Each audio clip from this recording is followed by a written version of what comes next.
off, he never can bear to be thanked.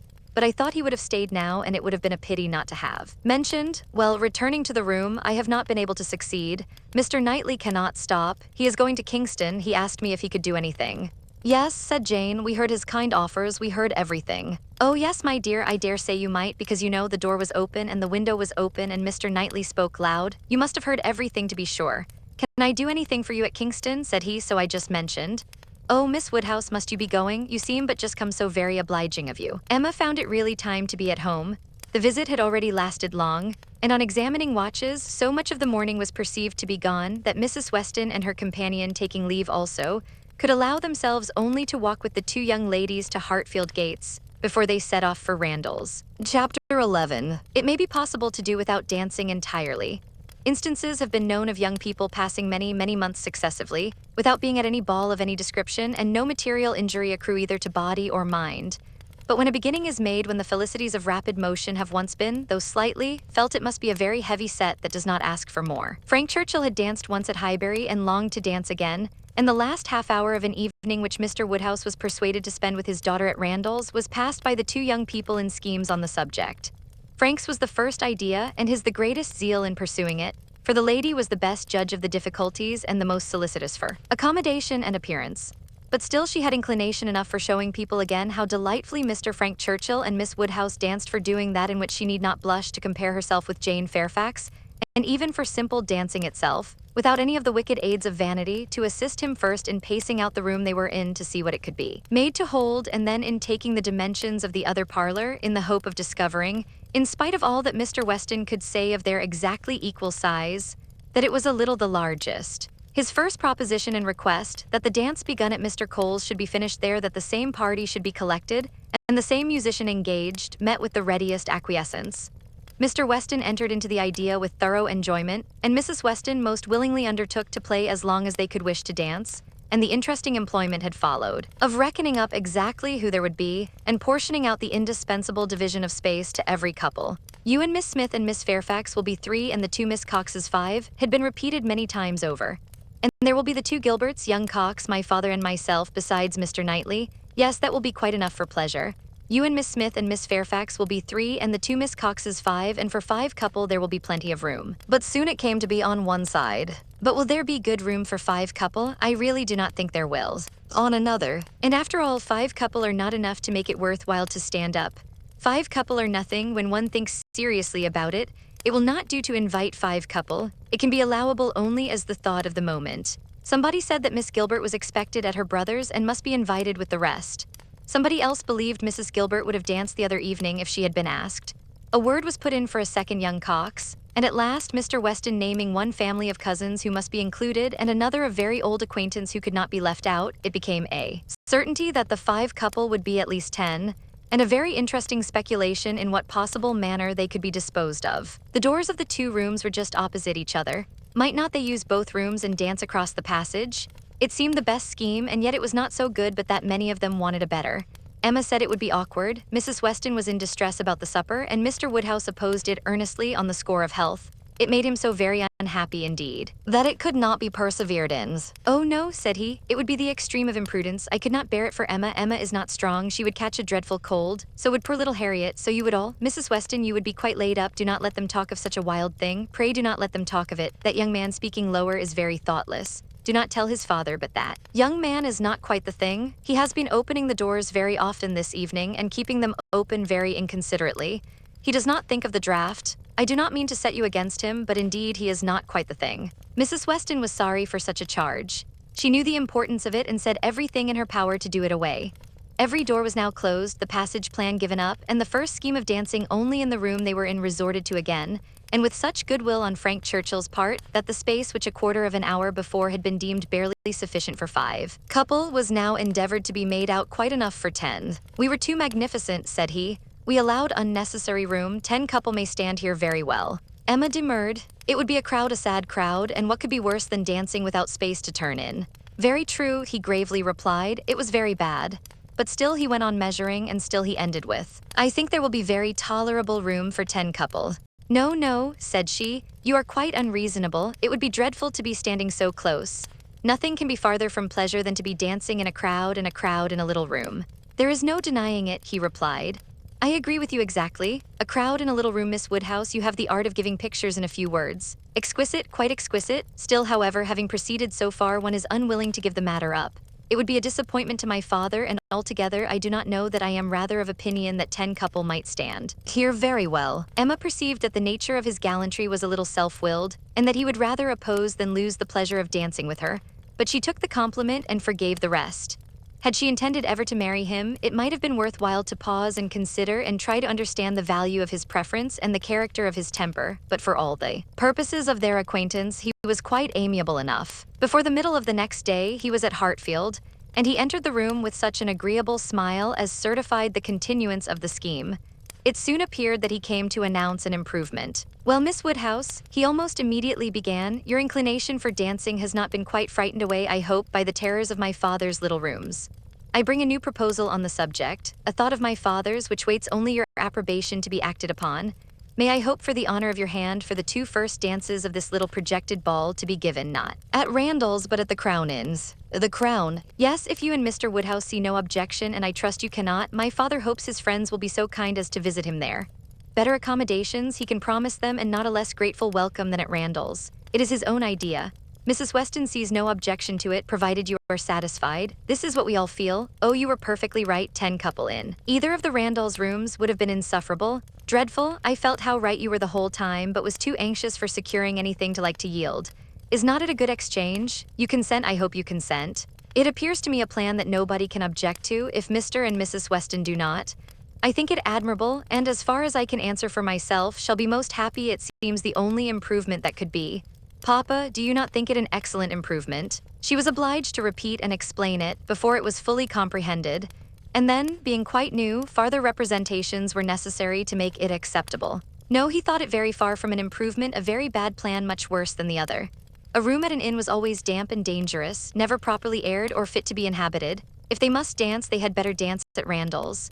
He had never been in the room at the Crown in his life, did not know the people who kept it by sight. Oh no, a very bad plan. They would catch worse colds at the Crown than anywhere. "I was going to observe, sir," said Frank Churchill, "that one of the great recommendations of this change would be the very little danger of anybody's catching cold, so much less danger at the Crown than at Randall's. Mr. Perry might have reason to regret the alteration, but nobody else could."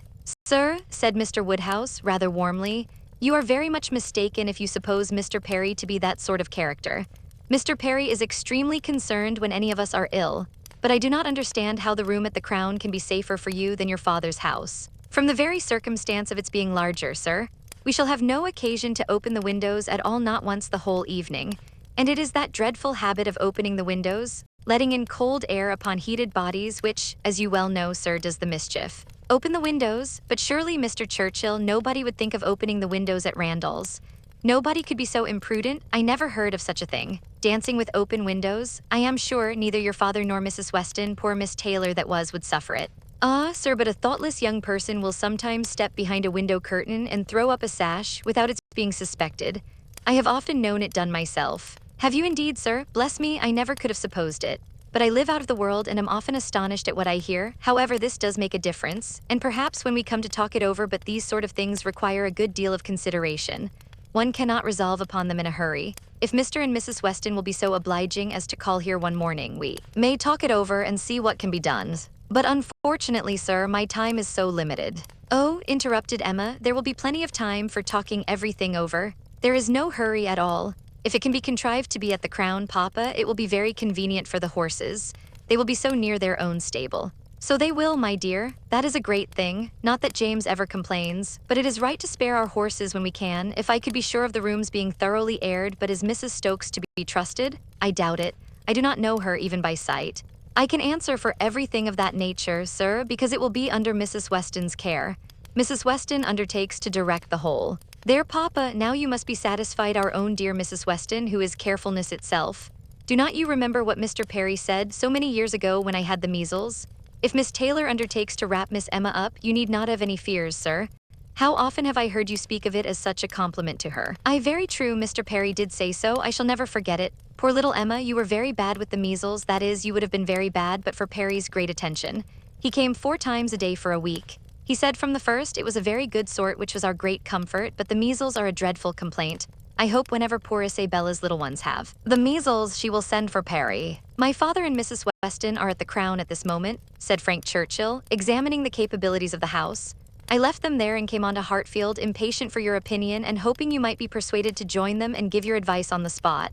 I was desired to say so from both. It would be the greatest pleasure to them if you could allow me to attend you there. They can do nothing satisfactorily without you. Emma was most happy to be called to such a council, and her father engaging to think it all over while she was gone, the two young people set off together without delay for the Crown.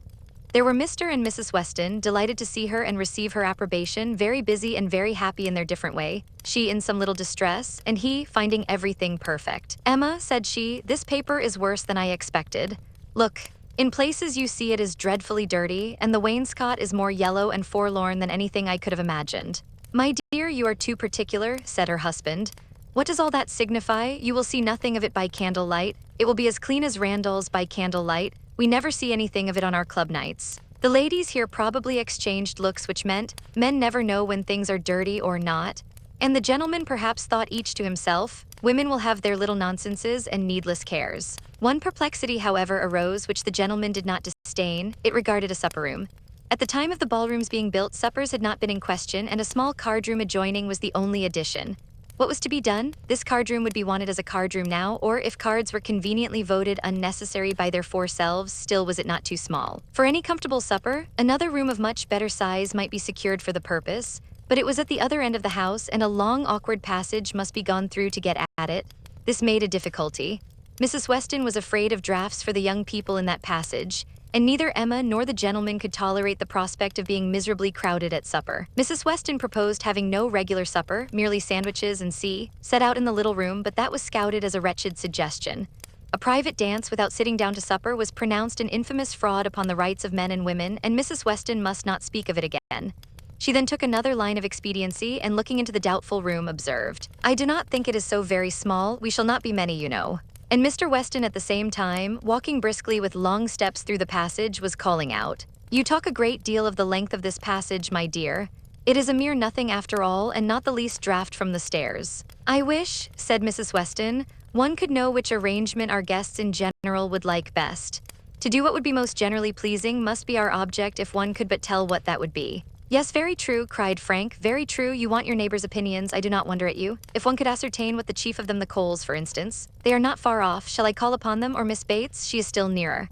And I do not know whether Miss Bates is not as likely to understand the inclinations of the rest of the people as any body. I think we do want a larger council. Suppose I go and invite Miss Bates to join us. Well, if you please, said Mrs. Weston, rather hesitating, if you think she will be of any use. You will get nothing to the purpose from Miss Bates, said Emma. She will be all delight and gratitude, but she will tell you nothing. She will not even listen to your questions. I see no advantage in consulting Miss Bates. But she is so amusing, so extremely amusing. I am very fond of hearing Miss Bates talk, and I need not bring the whole family, you know. Here Mr. Weston joined them, and on hearing what was proposed, gave it his decided approbation. I do, Frank. Go and fetch Miss Bates, and let us end the matter at once. She will enjoy the scheme, I am sure, and I do not know a proper person for showing us how to do away difficulties. Fetch Miss Bates, we are growing a little too nice. She is a standing lesson of how to be happy, but fetch them both, invite them both. Both, sir, can the old lady. The old lady? No, the young lady, to be sure. I shall think you a great blockhead, Frank, if you bring the aunt without the niece. Oh, I beg your pardon, sir. I did not immediately recollect. Undoubtedly, if you wish it, I will endeavor to persuade them both. And away he ran. Long before he reappeared, attending the short, neat, brisk-moving aunt and her elegant niece, Mrs. Weston, like a sweet-tempered woman and a good wife, had examined the passage again and found the evils of it much less than she had supposed before, indeed very trifling, and here ended the difficulties of decision. All the rest, in speculation at least, was perfectly smooth. All the minor arrangements of table and chair, lights and music, tea and supper made themselves, or were left as mere trifles to be settled at any time between Mrs. Weston and Mrs. Stokes. Everybody invited was certainly to come. Frank had already written to Enscombe to propose staying a few days beyond his fortnight, which could not possibly be refused. And a delightful dance it was to be. Most cordially when Miss Bates arrived did she agree that it must. As a counselor she was not wanted, but as an approver, a much safer character, she was truly welcome.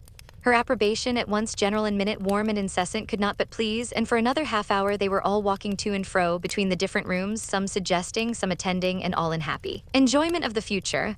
The party did not break up without Emma's being positively secured for the two first dances by the hero of the evening, nor without her overhearing Mr. Weston whisper to his wife, "He has asked her, my dear." That's right, I knew he would. Chapter 12. One thing only was wanting to make the prospect of the ball completely satisfactory to Emma, its being fixed for a day within the granted term of Frank Churchill's stay in Sarai. For in spite of Mr. Weston's confidence, she could not think it so very impossible that the Churchills might not allow their nephew to remain a day beyond his fortnight. But this was not judged feasible. Preparations must take their time, nothing could be properly ready till the third week were entered on, and for a few days they must be planning, proceeding, and hoping in uncertainty at the risk, in her opinion, the great risk, of its being all in vain. Enscombe, however, was gracious in fact, if not in word.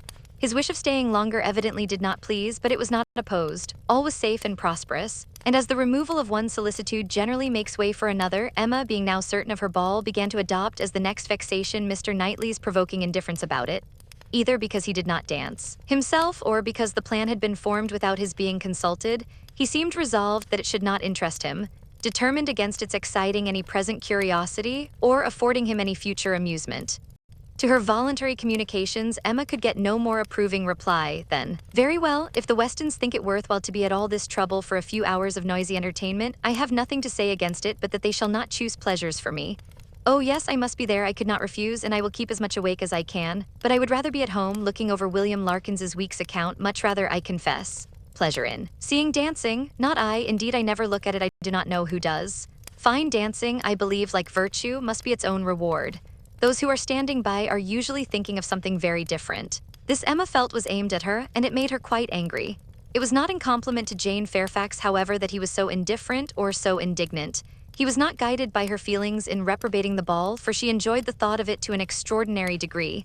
It made her animated, open-hearted, she voluntarily said, "Oh, Miss Woodhouse, I hope nothing may happen to prevent the ball. What a disappointment it would be. I do look forward to it, I own, with very great pleasure." It was not to oblige Jane Fairfax, therefore, that he would have preferred the society of William Larkins.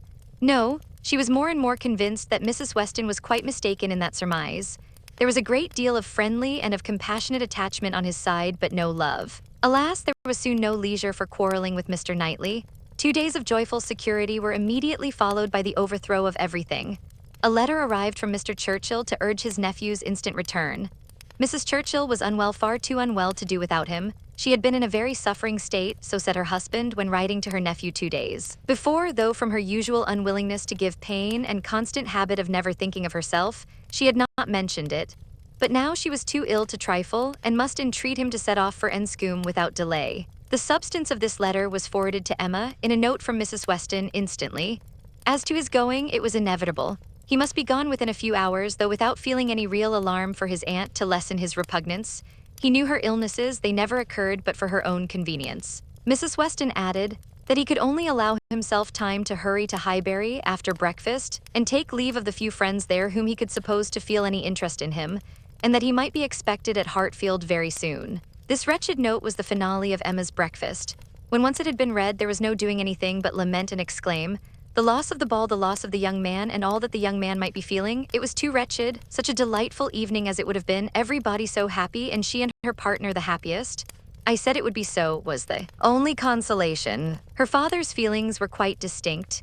He thought principally of Mrs. Churchill's illness and wanted to know how she was treated, and as for the ball, it was shocking to have dear Emma disappointed, but they would all be safer at home. Emma was ready for her visitor some time before he appeared, but if this reflected at all upon his impatience, his sorrowful look and total want of spirits when he did come might redeem him. He felt the going away almost too much to speak of it. His dejection was most evident. He sat really lost in thought for the first few minutes, and when rousing himself, it was only to say, "Of all horrid things, leave-taking is the worst." "But you will come again," said Emma. "This will not be your only visit to Randalls." "Ah," shaking his head, "the uncertainty of when I may be able to return. I shall try for it with a zeal. It will be the object of all my thoughts and cares.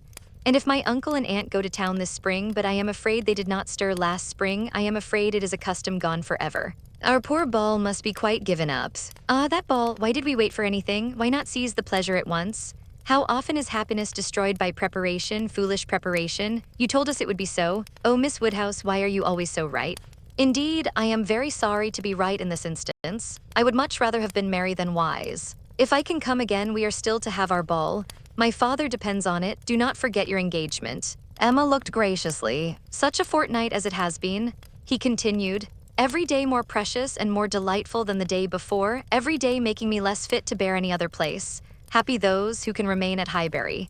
As you do us such ample justice now, said Emma, laughing, I will venture to ask whether you did not come a little doubtfully at first. Do not we rather surpass your expectations? I am sure we do. I am sure you did not much expect to like us. You would not have been so long in coming if you had had a pleasant idea of Highbury. He laughed rather consciously, and though denying the sentiment, Emma was convinced that it had been so. And you must be off this very morning. Yes, my father is to join me here. We shall walk back together, and I must be off immediately. I am almost afraid that every moment will bring him. Not 5 minutes to spare even for your friends Miss Fairfax and Miss Bates? How unlucky. Miss Bates's powerful, argumentative mind might have strengthened yours. Yes, I have called there. Passing the door, I thought it better. It was a right thing to do. I went in for 3 minutes and was detained by Miss Bates's being absent. She was out, and I felt it impossible not to wait till she came in. She is a woman that one may, that one must laugh at, but that one would not wish to slight. It was better to pay my visit then. He hesitated, got up, walked to a window. In short, said he, perhaps Miss Woodhouse, I think you can hardly be quite without suspicion. He looked at her as if wanting to read her thoughts. She hardly knew what to say. It seemed like the forerunner of something absolutely serious which she did not wish. Forcing herself to speak, therefore, in the hope of putting it by, she calmly said, You are quite in the right. It was most natural to pay your visit then. He was silent. She believed he was looking at her, probably reflecting on what she had said and trying to understand the manner. She heard him sigh. It was natural for him to feel that he had cause to sigh. He could not believe her to be encouraging him. A few awkward moments passed, and he sat down again and in a more determined manner said, It was something to feel that all the rest of my time might be given to Hartfield. My regard for Hartfield is most warm. He stopped again, rose again, and seemed quite embarrassed. He was more in love with her than Emma had supposed, and who can say how it might have ended if his father had not made his appearance? Mr. Woodhouse soon followed, and the necessity of exertion made him composed. A very few minutes more, however, completed the present trial. Mr. Weston, always alert when business was to be done, and as incapable of procrastinating any evil that was inevitable as of foreseeing any that was doubtful, said, It was time to go. And the young man, though he might and did sigh, could not but agree to take leave. I shall hear about you all, said he. That is my chief consolation. I shall hear of everything that is going on among you. I have engaged Mrs. Weston to correspond with me. She has been so kind as to promise it. Oh, the blessing of a female correspondent when one is really interested in the absent. She will tell me everything. In her letters, I shall be at dear Highbury again. A very friendly shake of the hand, a very earnest goodbye, closed the speech, and the door had soon shut out Frank Churchill. Short had been the notice, short their meeting. He was gone, and Emma felt so sorry to part and foresaw so great a loss to their little society from his absence as to begin to be afraid of being too sorry and feeling it too much. It was a sad change. They had been meeting almost every day since his arrival. Certainly his being at Randall's had given great spirit to the last 2 weeks, indescribable spirit. The idea, the expectation of seeing him which every morning had brought, the assurance of his attentions, his liveliness, his manners. It had been a very happy fortnight, and forlorn must be the sinking from it into the common course of Hartfield days. To complete every other recommendation, he had almost told her that he loved her. What strength or what constancy of affection he might be subject to was another point, but at present she could not doubt his having a decidedly warm admiration, a conscious preference of herself, and this persuasion, joined to all the rest, made her think that she must be a little in love with him, in spite of every previous determination against it. I certainly must, said she. This sensation of listlessness, weariness, stupidity, this disinclination to sit down and employ myself, this feeling of everything's being dull and insipid about the house. I must be in love. I should be the oddest creature in the world if I were not for a few weeks at least. Well, evil to some is always good to others. I shall have many fellow mourners for the ball, if not for Frank Churchill, but Mr. Knightley will be happy. He may spend the evening with his dear William Larkins now if he likes. Mr. Knightley, however, showed no triumphant happiness. He could not say that he was sorry on his own account. His very cheerful look would have contradicted him if he had. But he said, and very steadily, that he was sorry for the disappointment of the others, and with considerable kindness added, You, Emma, who have so few opportunities of dancing, you are really out of luck. You are very much out of luck. It was some days before she saw Jane Fairfax to judge of her honest regret in this woeful change, but when they did meet, her composure was odious. She had been particularly unwell, however, suffering from headache to a degree which made her aunt declare that had the ball taken place, she did not think Jane could have attended it, and it was charity to impute some of her unbecoming indifference to the languor of ill health. Chapter 13. Emma continued to entertain no doubt of her being in love. Her ideas only varied as to the how much. At first she thought it was a good deal, and afterwards but little. She had great pleasure in hearing Frank Churchill talked of, and for his sake greater pleasure than ever in seeing Mr. and Mrs. Weston. She was very often thinking of him and quite impatient for a letter that she might know how he was, how were his spirits, how was his aunt, and what was the chance of his coming to Randalls again this spring. But on the other hand, she could not admit herself to be unhappy, nor after the first morning to be less disposed for employment than usual. She was still busy and cheerful, and pleasing as he was, she could yet imagine him to have faults. And farther, though, thinking of him so much, and as she sat drawing or working, forming 1,000 amusing schemes for the progress and close of their attachment, fancying interesting dialogues and inventing elegant letters, the conclusion of every imaginary declaration on his side was that she refused him. Their affection was always to subside into friendship. Everything tender and charming was to mark their parting, but still they were to part. When she became sensible of this, it struck her that she could not be very much in love, for in spite of her previous and fixed determination never to quit her father, never to marry, a strong attachment certainly must produce more of a struggle than she could foresee in her own feelings. "I do not find myself making any use of the word sacrifice," said she. "In not one of all my clever replies, my delicate negatives, is there any allusion to making a sacrifice. I do suspect that he is not really necessary to my happiness. So much the better. I certainly will not persuade myself to feel more than I do. I am quite enough in love. I should be sorry to be more." Upon the whole, she was equally contented with her view of his feelings. He is undoubtedly very much in love. Everything denotes it very much in love indeed. And when he comes again, if his affection continue, I must be on my guard not to encourage it. It would be most inexcusable to do otherwise, as my own mind is quite made up. Not that I imagine he can think I have been encouraging him hitherto. No, if he had believed me at all to share his feelings, he would not have been so wretched. Could he have thought himself encouraged, his looks and language at parting would have been different. Still, however, I must be on my guard. This is in the supposition of his attachment continuing what it now is, but I do not know that I expect it will. I do not look upon him to be quite the sort of man. I do not altogether build upon his steadiness or constancy. His feelings are warm, but I can imagine them rather changeable. Every consideration of the subject, in short, makes me thankful that my happiness is not more deeply involved. I shall do very well again after a little while, and then it will be a good thing over, for they say everybody is in love once in their lives, and I shall have been let off easily. When his letter to Mrs. Weston arrived, Emma had the perusal of it, and she read it with a degree of pleasure and admiration which made her at first shake her head over her own sensations, and think she had undervalued their strength. It was a long, well-written letter, giving the particulars of his journey and of his feelings, expressing all the affection, gratitude, and respect which was natural and honorable, and describing everything exterior and local that could be supposed attractive, with spirit and precision. No suspicious flourishes now of apology or concern. It was the language of real feeling towards Mrs. Weston. And the transition from Highbury to Enscombe, the contrast between the places in some of the first blessings of social life, was just enough touched on to show how keenly it was felt, and how much more might have been said but for the restraints of propriety. The charm of her own name was not wanting. Miss Woodhouse appeared more than once, and never without a something of pleasing connection, either a compliment to her taste, or a remembrance of what she had said, and in the very last time of its meeting her eye, unadorned as it was by any such broad wreath of gallantry, she yet could discern the effect of her influence, and acknowledge the greatest compliment perhaps of all conveyed. Compressed into the very lowest vacant corner were these words: "I had not a spare moment on Tuesday, as you know, for Miss Woodhouse's beautiful little friend. Pray make my excuses and adieus to her." This, Emma could not doubt, was all for herself. Harriet was remembered only from being her friend. His information and prospects as to Enscombe were neither worse nor better than had been anticipated.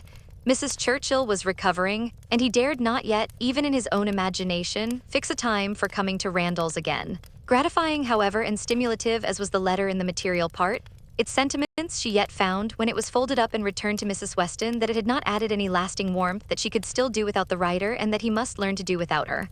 Her intentions were unchanged. Her resolution of refusal only grew more interesting by the addition of a scheme for his subsequent consolation and happiness.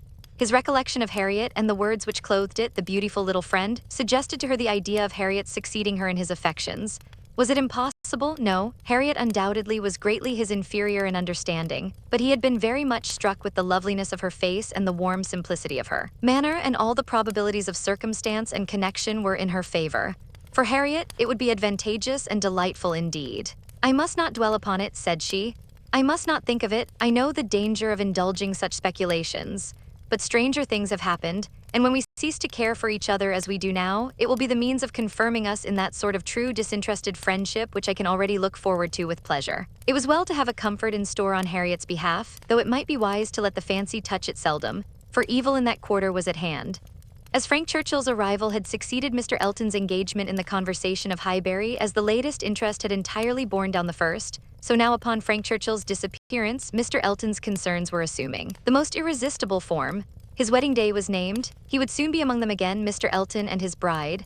There was hardly time to talk over the first letter from Enscombe before Mr. Elton and his bride was in everybody's mouth and Frank Churchill was forgotten. Emma grew sick at the sound. She had had 3 weeks of happy exemption from Mr. Elton, and Harriet's mind, she had been willing to hope, had been lately gaining strength. With Mr. Weston's ball in view at least, there had been a great deal of insensibility to other things. But it was now too evident that she had not attained such a state of composure as could stand against the actual approach, new carriage, bell ringing, and all. Poor Harriet was in a flutter of spirits which required all the reasonings and soothings and attentions of every kind that Emma could give. Emma felt that she could not do too much for her, that Harriet had a right to all her ingenuity and all her patience. But it was heavy work to be forever convincing without producing any effect, forever agreed to without being able to make their opinions the same. Harriet listened submissively and said it was very true, it was just as Miss Woodhouse described, it was not worth while to think about them, and she would not think about them any longer, but no change of subject could avail, and the next half-hour saw her as anxious and restless about the Eltons as before. At last Emma attacked her on another ground. You're allowing yourself to be so occupied and so unhappy about Mr. Elton's marrying Harriet is the strongest reproach you can make me. You could not give me a greater reproof for the mistake I fell into. It was all my doing, I know. I have not forgotten it, I assure you. Deceived myself, I did very miserably deceive you, and it will be a painful reflection to me forever. Do not imagine me in danger of forgetting it. Harriet felt this too much to utter more than a few words of eager exclamation. Emma continued, I have not said exert yourself, Harriet, for my sake. Think less, talk less of Mr. Elton for my sake, because for your own sake rather I would wish it to be done, for the sake of what is more important than my comfort, a habit of self-command in you, a consideration of what is your duty, an attention to propriety, an endeavor to avoid the suspicions of others, to save your health and credit, and restore your tranquility. These are the motives which I have been pressing on you. They are very important, and sorry I am that you cannot feel them sufficiently to act upon them. My being saved from pain is a very secondary consideration. I want you to save yourself from greater pain. Perhaps I may sometimes have felt that Harriet would not forget what was due, or rather what would be kind by me. This appeal to her affections did more than all the rest. The idea of wanting gratitude and consideration for Miss Woodhouse, whom she really loved extremely, made her wretched for a while, and when the violence of grief was comforted away, still remained powerful enough to prompt to what was right and support her in it very tolerably. You who have been the best friend I ever had in my life want gratitude to you. Nobody is equal to you. I care for nobody as I do for you. Oh, Miss Woodhouse, how ungrateful I have been. Such expressions, assisted as they were by everything that look and manner could do, made Emma feel that she had never loved Harriet so well, nor valued her affection so highly before. There is no charm equal to tenderness of heart, said she afterwards to herself. There is nothing to be compared to it. Warmth and tenderness of heart with an affectionate, open manner will beat all the clearness of head in the world for attraction, I am sure it will. It is tenderness of heart which makes my dear father so generally beloved, which gives Isabella all her popularity. I have it. Not but I know how to prize and respect it. Harriet is my superior in all the charm and all the felicity it gives. Dear Harriet, I would not change you for the clearest-headed, longest-sighted, best-judging female breathing. Oh, the coldness of a Jane Fairfax. Harriet is worth 100 such, and for a wife, a sensible man's wife, it is invaluable. I mention no names, but happy the man who changes Emma for Harriet. Chapter 14. Mrs. Elton was first seen at church. But though devotion might be interrupted, curiosity could not be satisfied by a bride in a pew, and it must be left for the visits in form which were then to be paid, to settle whether she were very pretty indeed, or only rather pretty, or not pretty at all. Emma had feelings, less of curiosity than of pride or propriety, to make her resolve on not being the last to pay her respects, and she made a point of Harriet's going with her, that the worst of the business might be gone through as soon as possible. She could not enter the house again, could not be in the same room to which she had with such vain artifice retreated 3 months ago to lace up her boot without recollecting. 1,000 vexatious thoughts would recur. Compliments, charades, and horrible blunders, and it was not to be supposed that poor Harriet should not be recollecting too, but she behaved very well and was only rather pale and silent. The visit was of course short, and there was so much embarrassment and occupation of mind to shorten it that Emma would not allow herself entirely to form an opinion of the lady, and on no account to give one beyond the nothing-meaning terms of being elegantly dressed and very pleasing. She did not really like her, she would not be in a hurry to find fault, but she suspected that there was no elegance, ease but not elegance. She was almost sure that for a young woman, a stranger, a bride, there was too much ease. Her person was rather good, her face not unpretty, but neither feature, nor air, nor voice, nor manner were elegant. Emma thought at least it would turn out so. As for Mr. Elton, his manners did not appear, but no, she would not permit a hasty or a witty word from herself about his manners. It was an awkward ceremony at any time to be receiving wedding visits, and a man had need be all grace to acquit himself well through it. The woman was better off. She might have the assistance of fine clothes and the privilege of bashfulness, but the man had only his own good sense to depend on. And when she considered how peculiarly unlucky poor Mr. Elton was in being in the same room at once with the woman he had just married, the woman he had wanted to marry, and the woman whom he had been expected to marry, she must allow him to have the right to look as little wise, and to be as much affectedly and as little really easy as could be. "Well, Miss Woodhouse," said Harriet when they had quitted the house and after waiting in vain for her friend to begin. "Well, Miss Woodhouse," with a gentle sigh, "what do you think of her? Is not she very charming?" There was a little hesitation in Emma's answer. "Oh, yes, a very pleasing young woman. I think her beautiful, quite beautiful. Very nicely dressed indeed, a remarkably elegant gown. I am not at all surprised that he should have fallen in love. Oh, no, there is nothing to surprise one at all. A pretty fortune, and she came in his way." "I dare say," returned Harriet, sighing again, "I dare say she was very much attached to him." "Perhaps she might, but it is not every man's fate to marry the woman who loves him best. Miss Hawkins perhaps wanted a home, and thought this the best offer she was likely to have." "Yes," said Harriet earnestly, "and well she might, nobody could ever have a better. Well, I wish them happy with all my heart, and now, Miss Woodhouse, I do not think I shall mind seeing them again. He is just as superior as ever, but being married, you know, it is quite a different thing. No, indeed, Miss Woodhouse, you need not be afraid. I can sit and admire him now without any great misery. To know that he has not thrown himself away is such a comfort.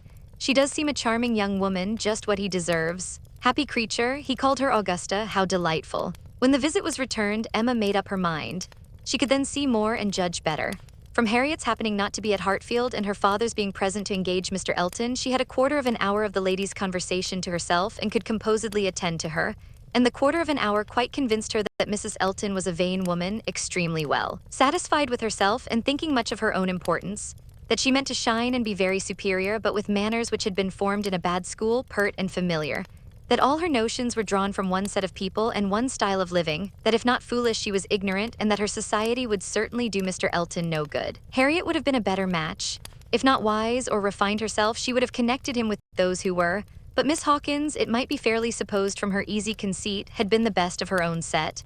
The rich brother-in-law near Bristol was the pride of the alliance, and his place and his carriages were the pride of him. The very first subject after being seated was Maple Grove, my brother Mr. Suckling's seat, a comparison of Hartfield to Maple Grove. The grounds of Hartfield were small but neat and pretty, and the house was modern and well built. Mrs. Elton seemed most favorably impressed by the size of the room, the entrance, and all that she could see or imagine. Very like Maple Grove indeed, she was quite struck by the likeness. That room was the very shape and size of the morning room at Maple Grove, her sister's favorite room. Mr. Elton was appealed to. Was not it astonishingly like? She could really almost fancy herself at Maple Grove. And the staircase, you know, as I came in, I observed how very like the staircase was, placed exactly in the same part of the house. I really could not help exclaiming, I assure you, Miss Woodhouse, it is very delightful to me to be reminded of a place I am so extremely partial to as Maple Grove. I have spent so many happy months there, with a little sigh of sentiment. A charming place. Undoubtedly, everybody who sees it is struck by its beauty, but to me it has been quite a home. Whenever you are transplanted like me, Miss Woodhouse, you will understand how very delightful it is to meet with anything at all like what one has left behind. I always say this is quite one of the evils of matrimony. Emma made as slight a reply as she could, but it was fully sufficient for Mrs. Elton, who only wanted to be talking herself. So extremely like Maple Grove, and it is not merely the house, the grounds, I assure you, as far as I could observe, are strikingly like. The laurels at Maple Grove are in the same profusion as here and stand very much in the same way just across the lawn, and I had a glimpse of a fine large tree with a bench round it which put me so exactly in mind. My brother and sister will be enchanted with this place. People who have extensive grounds themselves are always pleased with anything in the same style. Emma doubted the truth of this sentiment. She had a great idea that people who had extensive grounds themselves cared very little for the extensive grounds of anybody else, but it was not worthwhile to attack an error so double-dyed, and therefore only said in reply, "When you have seen more of this country, I am afraid you will think you have overrated Hartfield. Surrey is full of beauties." "Oh yes, I am quite aware of that. It is the Garden of England, you know. Surrey is the Garden of England." "Yes, but we must not rest our claims on that distinction. Many counties, I believe, are called the Garden of England as well as Surrey." "No, I fancy not," replied Mrs. Elton with a most satisfied smile. "I never heard any county but Surrey called so." Emma was silenced. "My brother and sister have promised us a visit in the spring or summer at farthest. continued Mrs. Elton, and that will be our time for exploring. While they are with us, we shall explore a great deal, I dare say. They will have their Barouch landau, of course, which holds 4 perfectly, and therefore, without saying anything of our carriage, we should be able to explore the different beauties extremely well. They would hardly come in their chaise, I think, at that season of the year. Indeed, when the time draws on, I shall decidedly recommend their bringing the Barouch landau. It will be so very much preferable. When people come into a beautiful country of this sort, you know, Miss Woodhouse, one naturally wishes them to see as much as possible, and Mr. Suckling is extremely fond of exploring. We explored to King's Weston twice last summer, in that way most delightfully, just after their first having the Barouch landau. You have many parties of that kind here, I suppose, Miss Woodhouse, every summer. No, not immediately here. We are rather out of distance of the very striking beauties which attract the sort of parties you speak of, and we are a very quiet set of people, I believe, more disposed to stay at home than engage in schemes of pleasure. There is nothing like staying at home for real comfort. Nobody can be more devoted to home than I am. I was quite a proverb for it at Maple Grove. Many a time has Selina said when she has been going to Bristol, I really cannot get this girl to move from the house. I absolutely must go in by myself, though I hate being stuck up in the Barouch landau without a companion. But Augusta, believe with her own goodwill, would never stir beyond the park paling. Many a time has she said so, and yet I am no advocate for entire seclusion. I think, on the contrary, when people shut themselves up entirely from society, it is a very bad thing, and that it is much more advisable to mix in the world in a proper degree without living in it either too much or too little. I perfectly understand your situation, however, Miss Woodhouse. Looking towards Mr. Woodhouse, your father's state of health must be a great drawback. Why does not he try Bath? Indeed he should. Let me recommend Bath to you. I assure you I have no doubt of its doing Mr. Woodhouse good. My father tried it more than once formerly, but without receiving any benefit.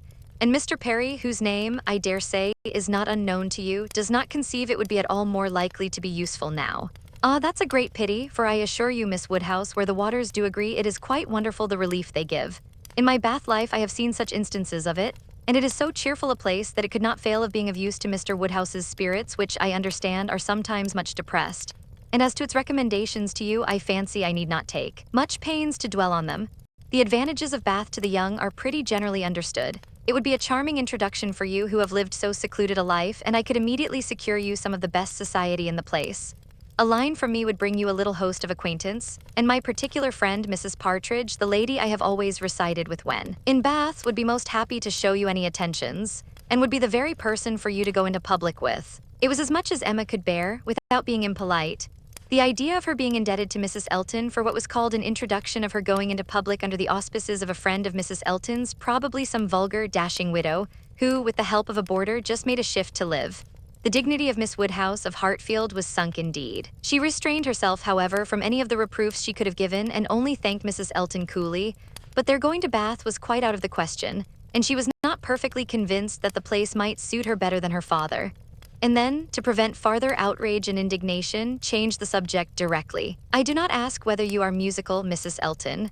Upon these occasions, a lady's character generally precedes her, and Highbury has long known that you are a superior performer. Oh no, indeed, I must protest against any such idea. A superior performer, very far from it, I assure you. Consider from how partial a quarter your information came. I am dotingly fond of music, passionately fond, and my friends say I am not entirely devoid of taste, but as to anything else, upon my honor, my performance is mediocre to the last degree. You, Miss Woodhouse, I well know, play delightfully. I assure you it has been the greatest satisfaction, comfort, and delight to me to hear what a musical society I am got into.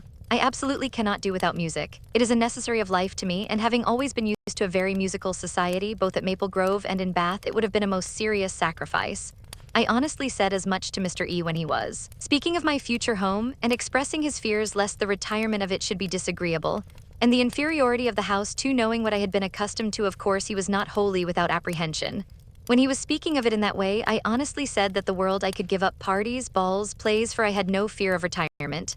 Blessed with so many resources within myself, the world was not necessary to me. I could do very well without it. To those who had no resources it was a different thing, but my resources made me quite independent. And as to smaller-sized rooms than I had been used to, I really could not give it a thought. I hoped I was perfectly equal to any sacrifice of that description.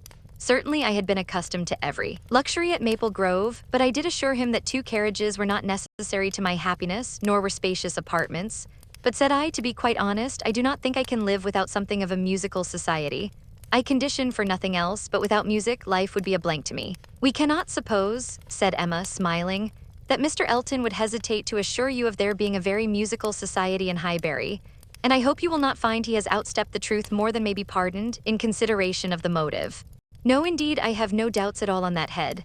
I am delighted to find myself in such a circle. I hope we shall have many sweet little concerts together. I think, Miss Woodhouse, you and I must establish a musical club and have regular weekly meetings at your house or ours.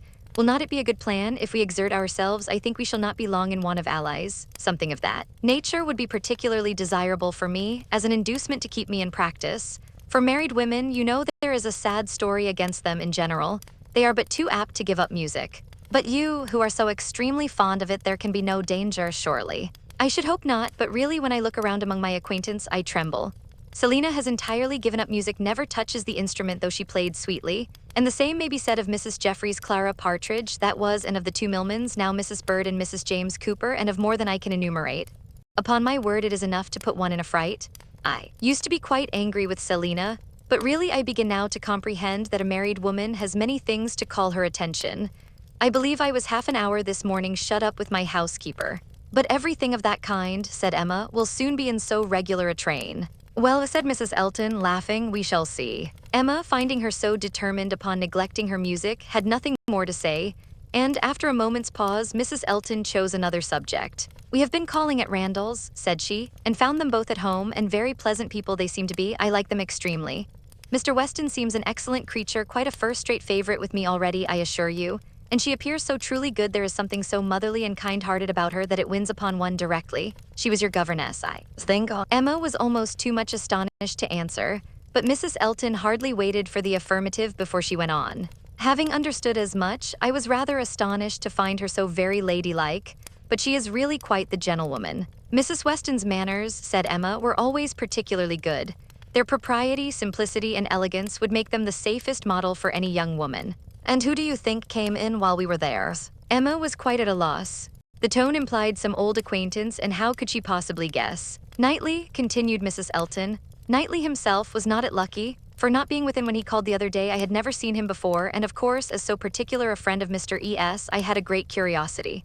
My friend Knightley had been so often mentioned that I was really impatient to see him, and I must do my cara sposo the justice to say that he need not be ashamed of his friend. Knightley is quite the gentleman. I like him very much. Decidedly, I think, a very gentlemanlike man. Happily, it was now time to be gone. They were off, and Emma could breathe. Insufferable woman, was her immediate exclamation. Worse than I had supposed, absolutely insufferable. Knightley, I could not have believed it. Knightley, never seen him in her life before, and call him Knightley, and discover that he is a gentleman, a little upstart, vulgar being with her Mr. E and her caro sposo and her resources and all her airs of pert pretension and underbred finery. Actually, to discover that Mr. Knightley is a gentleman, I doubt whether he will return the compliment and discover her to be a lady. I could not have believed it, and to propose that she and I should unite to form a musical club. One would fancy we were bosom friends, and Mrs. Weston, astonished that the person who had brought me up should be a gentlewoman, worse, I never met with her equal, much beyond my hopes. Harriet is disgraced by any comparison. Oh, what would Frank Churchill say to her if he were here? How angry and how diverted he would be. Ah, there I am thinking of him directly, always the first person to be thought of, how I catch myself out. Frank Churchill comes as regularly into my mind. All this ran so glibly through her thoughts that by the time her father had arranged himself after the bustle of the Eltons' departure and was ready to speak, she was very tolerably capable of attending. Well, my dear, he deliberately began, considering we never saw her before, she seems a very pretty sort of young lady, and I dare say she was very much pleased with you. She speaks a little too quick. A little quickness of voice there is which rather hurts the ear, but I believe I am nice. I do not like strange voices, and nobody speaks like you and poor Miss Taylor. However, she seems a very obliging, pretty-behaved young lady, and no doubt will make him a very good wife, though I think he had better not have married.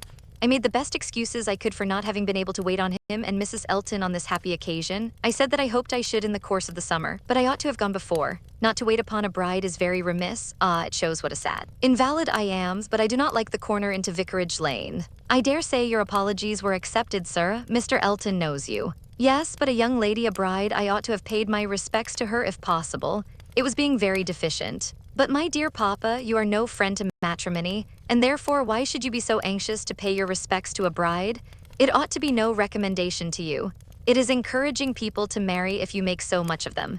No, my dear, I never encouraged anybody to marry, but I would always wish to pay every proper attention to a lady, and a bride especially is never to be neglected.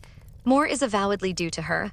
A bride, you know, my dear, is always the first in company, let the others be who they may. Well, Papa, if this is not encouragement to marry, I do not know what is. And I should never have expected you to be lending your sanction to such vanity baits for poor young ladies. My dear, you do not understand me. This is a matter of mere common politeness and good breeding, and has nothing to do with any encouragement to people to marry. Emma had done. Her father was growing nervous and could not understand her. Her mind returned to Mrs. Elton's offenses, and long, very long, did they occupy her. Chapter 15. Emma was not required by any subsequent discovery to retract her ill opinion of Mrs. Elton. Her observation had been pretty correct. Such as Mrs. Elton appeared to her on this second interview, such she appeared whenever they met again, self-important, presuming, familiar, ignorant, and ill-bred. She had a little beauty and a little accomplishment, but so little judgment that she thought herself coming with superior knowledge of the world to enliven and improve a country neighborhood, and conceived Miss Hawkins to have held such a place in society as Mrs. Elton's consequence only could surpass. There was no reason to suppose Mr. Elton thought at all differently from his wife. He seemed not merely happy with her but proud. He had the air of congratulating himself on having brought such a woman to Highbury as not even Miss Woodhouse could equal, and the greater part of her new acquaintance disposed to commend or not in the habit of judging, following the lead of Miss Bates's goodwill or taking it for granted that the bride must be as clever and as agreeable as she professed herself, were very well satisfied. So that Mrs. Elton's praise passed from one mouth to another as it ought to do, unimpeded by Miss Woodhouse, who readily continued her first contribution and talked with a good grace of her being very pleasant and very elegantly dressed. In one respect, Mrs. Elton grew even worse than she had appeared at first. Her feelings altered towards Emma. Offended probably by the little encouragement which her proposals of intimacy met with, she drew back in her turn and gradually became much more cold and distant, and though the effect was agreeable, the ill will which produced it was necessarily increasing Emma's dislike. Her manners, too, and Mr. Elton's were unpleasant towards Harriet. They were sneering and negligent. Emma hoped it must rapidly work Harriet's cure, but the sensations which could prompt such behavior sunk them both very much. It was not to be doubted that poor Harriet's attachment had been an offering to conjugal unreserve, and her own share in the story under a coloring the least favorable to her, and the most soothing to him, had in all likelihood been given also. She was, of course, the object of their joint dislike. When they had nothing else to say, it must be always easy to begin abusing Miss Woodhouse, and the enmity which they dared not show in open disrespect to her found a broader vent in contemptuous treatment of Harriet. Mrs. Elton took a great fancy to Jane Fairfax, and from the first. Not merely when a state of warfare with one young lady might be supposed to recommend the other, but from the very first, and she was not satisfied with expressing a natural and reasonable admiration, but without solicitation or plea or privilege, she must be wanting to assist and befriend her, before Emma had forfeited her confidence, and about the third time of their meeting, she heard all Mrs. Elton's knight-errantry on the subject. Jane Fairfax is absolutely charming, Miss Woodhouse. I quite rave about Jane Fairfax. A sweet, interesting creature, so mild and ladylike and with such talents. I assure you I think she has very extraordinary talents. I do not scruple to say that she plays extremely well. I know enough of music to speak decidedly on that point. Oh, she is absolutely charming. You will laugh at my warmth, but upon my word, I talk of nothing but Jane Fairfax. And her situation is so calculated to affect one. Miss Woodhouse, we must exert ourselves and endeavor to do something for her. We must bring her forward. Such talent as hers must not be suffered to remain unknown. I dare say you have heard those charming lines of the poet. Full many a flower is born to blush unseen and waste its fragrance on the desert air. We must not allow them to be verified in sweet Jane Fairfax. I cannot think there is any danger of it, was Emma's calm answer, and when you are better acquainted with Miss Fairfax's situation and understand what her home has been, with Colonel and Mrs. Campbell, I have no idea that you will suppose her talents can be unknown. Oh, but dear Miss Woodhouse, she is now in such retirement, such obscurity, so thrown away. Whatever advantages she may have enjoyed with the Campbells are so palpably at an end, and I think she feels it. I am sure she does. She is very timid and silent. One can see that she feels the want of encouragement. I like her the better for it. I must confess it is a recommendation to me. I am a great advocate for timidity, and I am sure one does not often meet with it. But in those who are at all inferior, it is extremely prepossessing.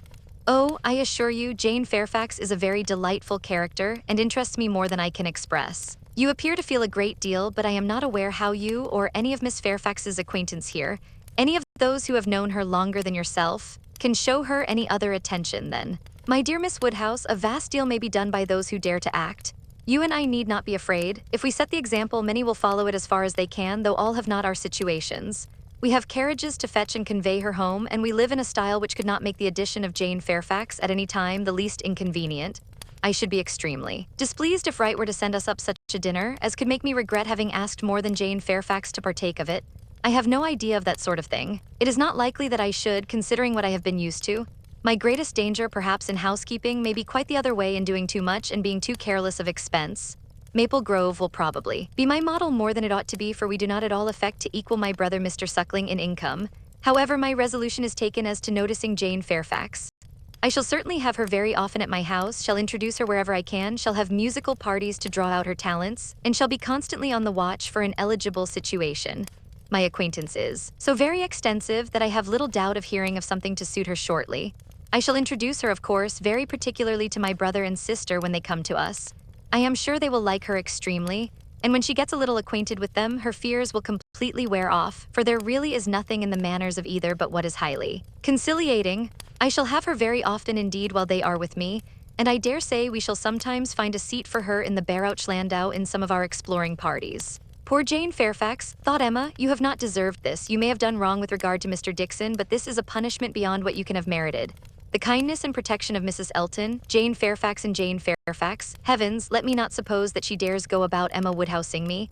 But upon my honor there seems no limits to the licentiousness of that woman's tongue. Emma had not to listen to such paradings again, to any so exclusively addressed to herself, so disgustingly decorated with a dear Miss Woodhouse. The change on Mrs. Elton's side soon afterwards appeared, and she was left in peace, neither forced to be the very particular friend of Mrs. Elton, nor, under Mrs. Elton's guidance, the very active patroness of Jane Fairfax, and only sharing with others in a general way in knowing what was felt, what was meditated, what was done. She looked on with some amusement. Miss Bates's gratitude for Mrs. Elton's attentions to Jane was in the first style of guileless simplicity and warmth. She was quite one of her worthies, the most amiable, affable, delightful woman, just as accomplished and condescending as Mrs. Elton meant to be considered. Emma's only surprise was that Jane Fairfax should accept those attentions and tolerate Mrs. Elton as she seemed to do. She heard of her walking with the Eltons, sitting with the Eltons, spending a day with the Eltons. This was astonishing. She could not have believed it possible that the taste or the pride of Miss Fairfax could endure such society and friendship as the vicarage had to offer. She is a riddle, quite a riddle, said she. To choose to remain here month after month under privations of every sort, and now to choose the mortification of Mrs. Elton's notice and the penury of her conversation, rather than return to the superior companions who have always loved her with such real, generous affection. Jane had come to Highbury professedly for 3 months. The Campbells were gone to Ireland for 3 months. But now the Campbells had promised their daughter to stay at least till midsummer, and fresh invitations had arrived for her to join them there. According to Miss Bates, it all came from her Mrs. Dixon had written most pressingly. Would Jane but go, means were to be found, servants sent. Friends contrived, no traveling difficulty allowed to exist, but still she had declined it. She must have some motive more powerful than appears for refusing this invitation, was Emma's conclusion. She must be under some sort of penance, inflicted either by the Campbells or herself. There is great fear, great caution, great resolution somewhere. She is not to be with the Dixons. The decree is issued by somebody. But why must she consent to be with the Eltons? Here is quite a separate puzzle. Upon her speaking her wonder aloud on that part of the subject, before the few who knew her opinion of Mrs. Elton, Mrs. Weston ventured this apology for Jane. We cannot suppose that she has any great enjoyment at the vicarage, my dear Emma, but it is better than being always at home. Her aunt is a good creature, but as a constant companion must be very tiresome. We must consider what Miss Fairfax quits before we condemn her taste for what she goes to. You are right, Mrs. Weston, said Mr. Knightley warmly. Miss Fairfax is as capable as any of us of forming a just opinion of Mrs. Elton. Could she have chosen with whom to associate, she would not have chosen her. But with a reproachful smile at Emma, she receives attentions from Mrs. Elton which nobody else pays her. Emma felt that Mrs. Weston was giving her a momentary glance, and she was herself struck by his warmth. With a faint blush, she presently replied, "Such attentions as Mrs. Elton's, I should have imagined, would rather disgust than gratify Miss Fairfax. Mrs. Elton's invitations I should have imagined anything but inviting." "I should not wonder," said Mrs. Weston, "if Miss Fairfax were to have been drawn on beyond her own inclination by her aunt's eagerness in accepting Mrs. Elton's civilities for her. Poor Miss Bates may very likely have committed her niece and hurried her into a greater appearance of intimacy than her own good sense would have dictated, in spite of the very natural wish of a little change." Both felt rather anxious to hear him speak again, and after a few minutes' silence he said, "Another thing must be taken into consideration too. Mrs. Elton does not talk to Miss Fairfax as she speaks of her. We all know the difference between the pronouns he or she and thou, the plainest spoken amongst us. We all feel the influence of a something beyond common civility in our personal intercourse with each other, as something more early implanted. We cannot give anybody the disagreeable hints that we may have been very full of the hour before. We feel things differently. And besides the operation of this as a general principle, you may be sure that Miss Fairfax awes Mrs. Elton by her superiority both of mind and manner, and that face to face Mrs. Elton treats her with all the respect which she has a claim to. Such a woman as Jane Fairfax probably never fell in Mrs. Elton's way before, and no degree of vanity can prevent her acknowledging her own comparative littleness in action, if not in consciousness. "I know how highly you think of Jane Fairfax," said Emma. Little Henry was in her thoughts, and a mixture of alarm and delicacy made her irresolute what else to say. "Yes," he replied, "any body may know how highly I think of her." "And yet," said Emma, beginning hastily and with an arch look, but soon stopping. It was better, however, to know the worst at once. She hurried on, "And yet perhaps you may hardly be aware yourself how highly it is. The extent of your admiration may take you by surprise some day or other." Mr. Knightley was hard at work upon the lower buttons of his thick leather gaiters, and either the exertion of getting them together or some other cause brought the color into his face as he answered, "Oh, are you there? But you are miserably behindhand. Mr. Cole gave me a hint of it 6 weeks ago." He stopped. Emma felt her foot pressed by Mrs. Weston and did not herself know what to think. In a moment he went on, "That will never be, however, I can assure you. Miss Fairfax, I dare say, would not of me if I were to ask her, and I am very sure I shall never ask her."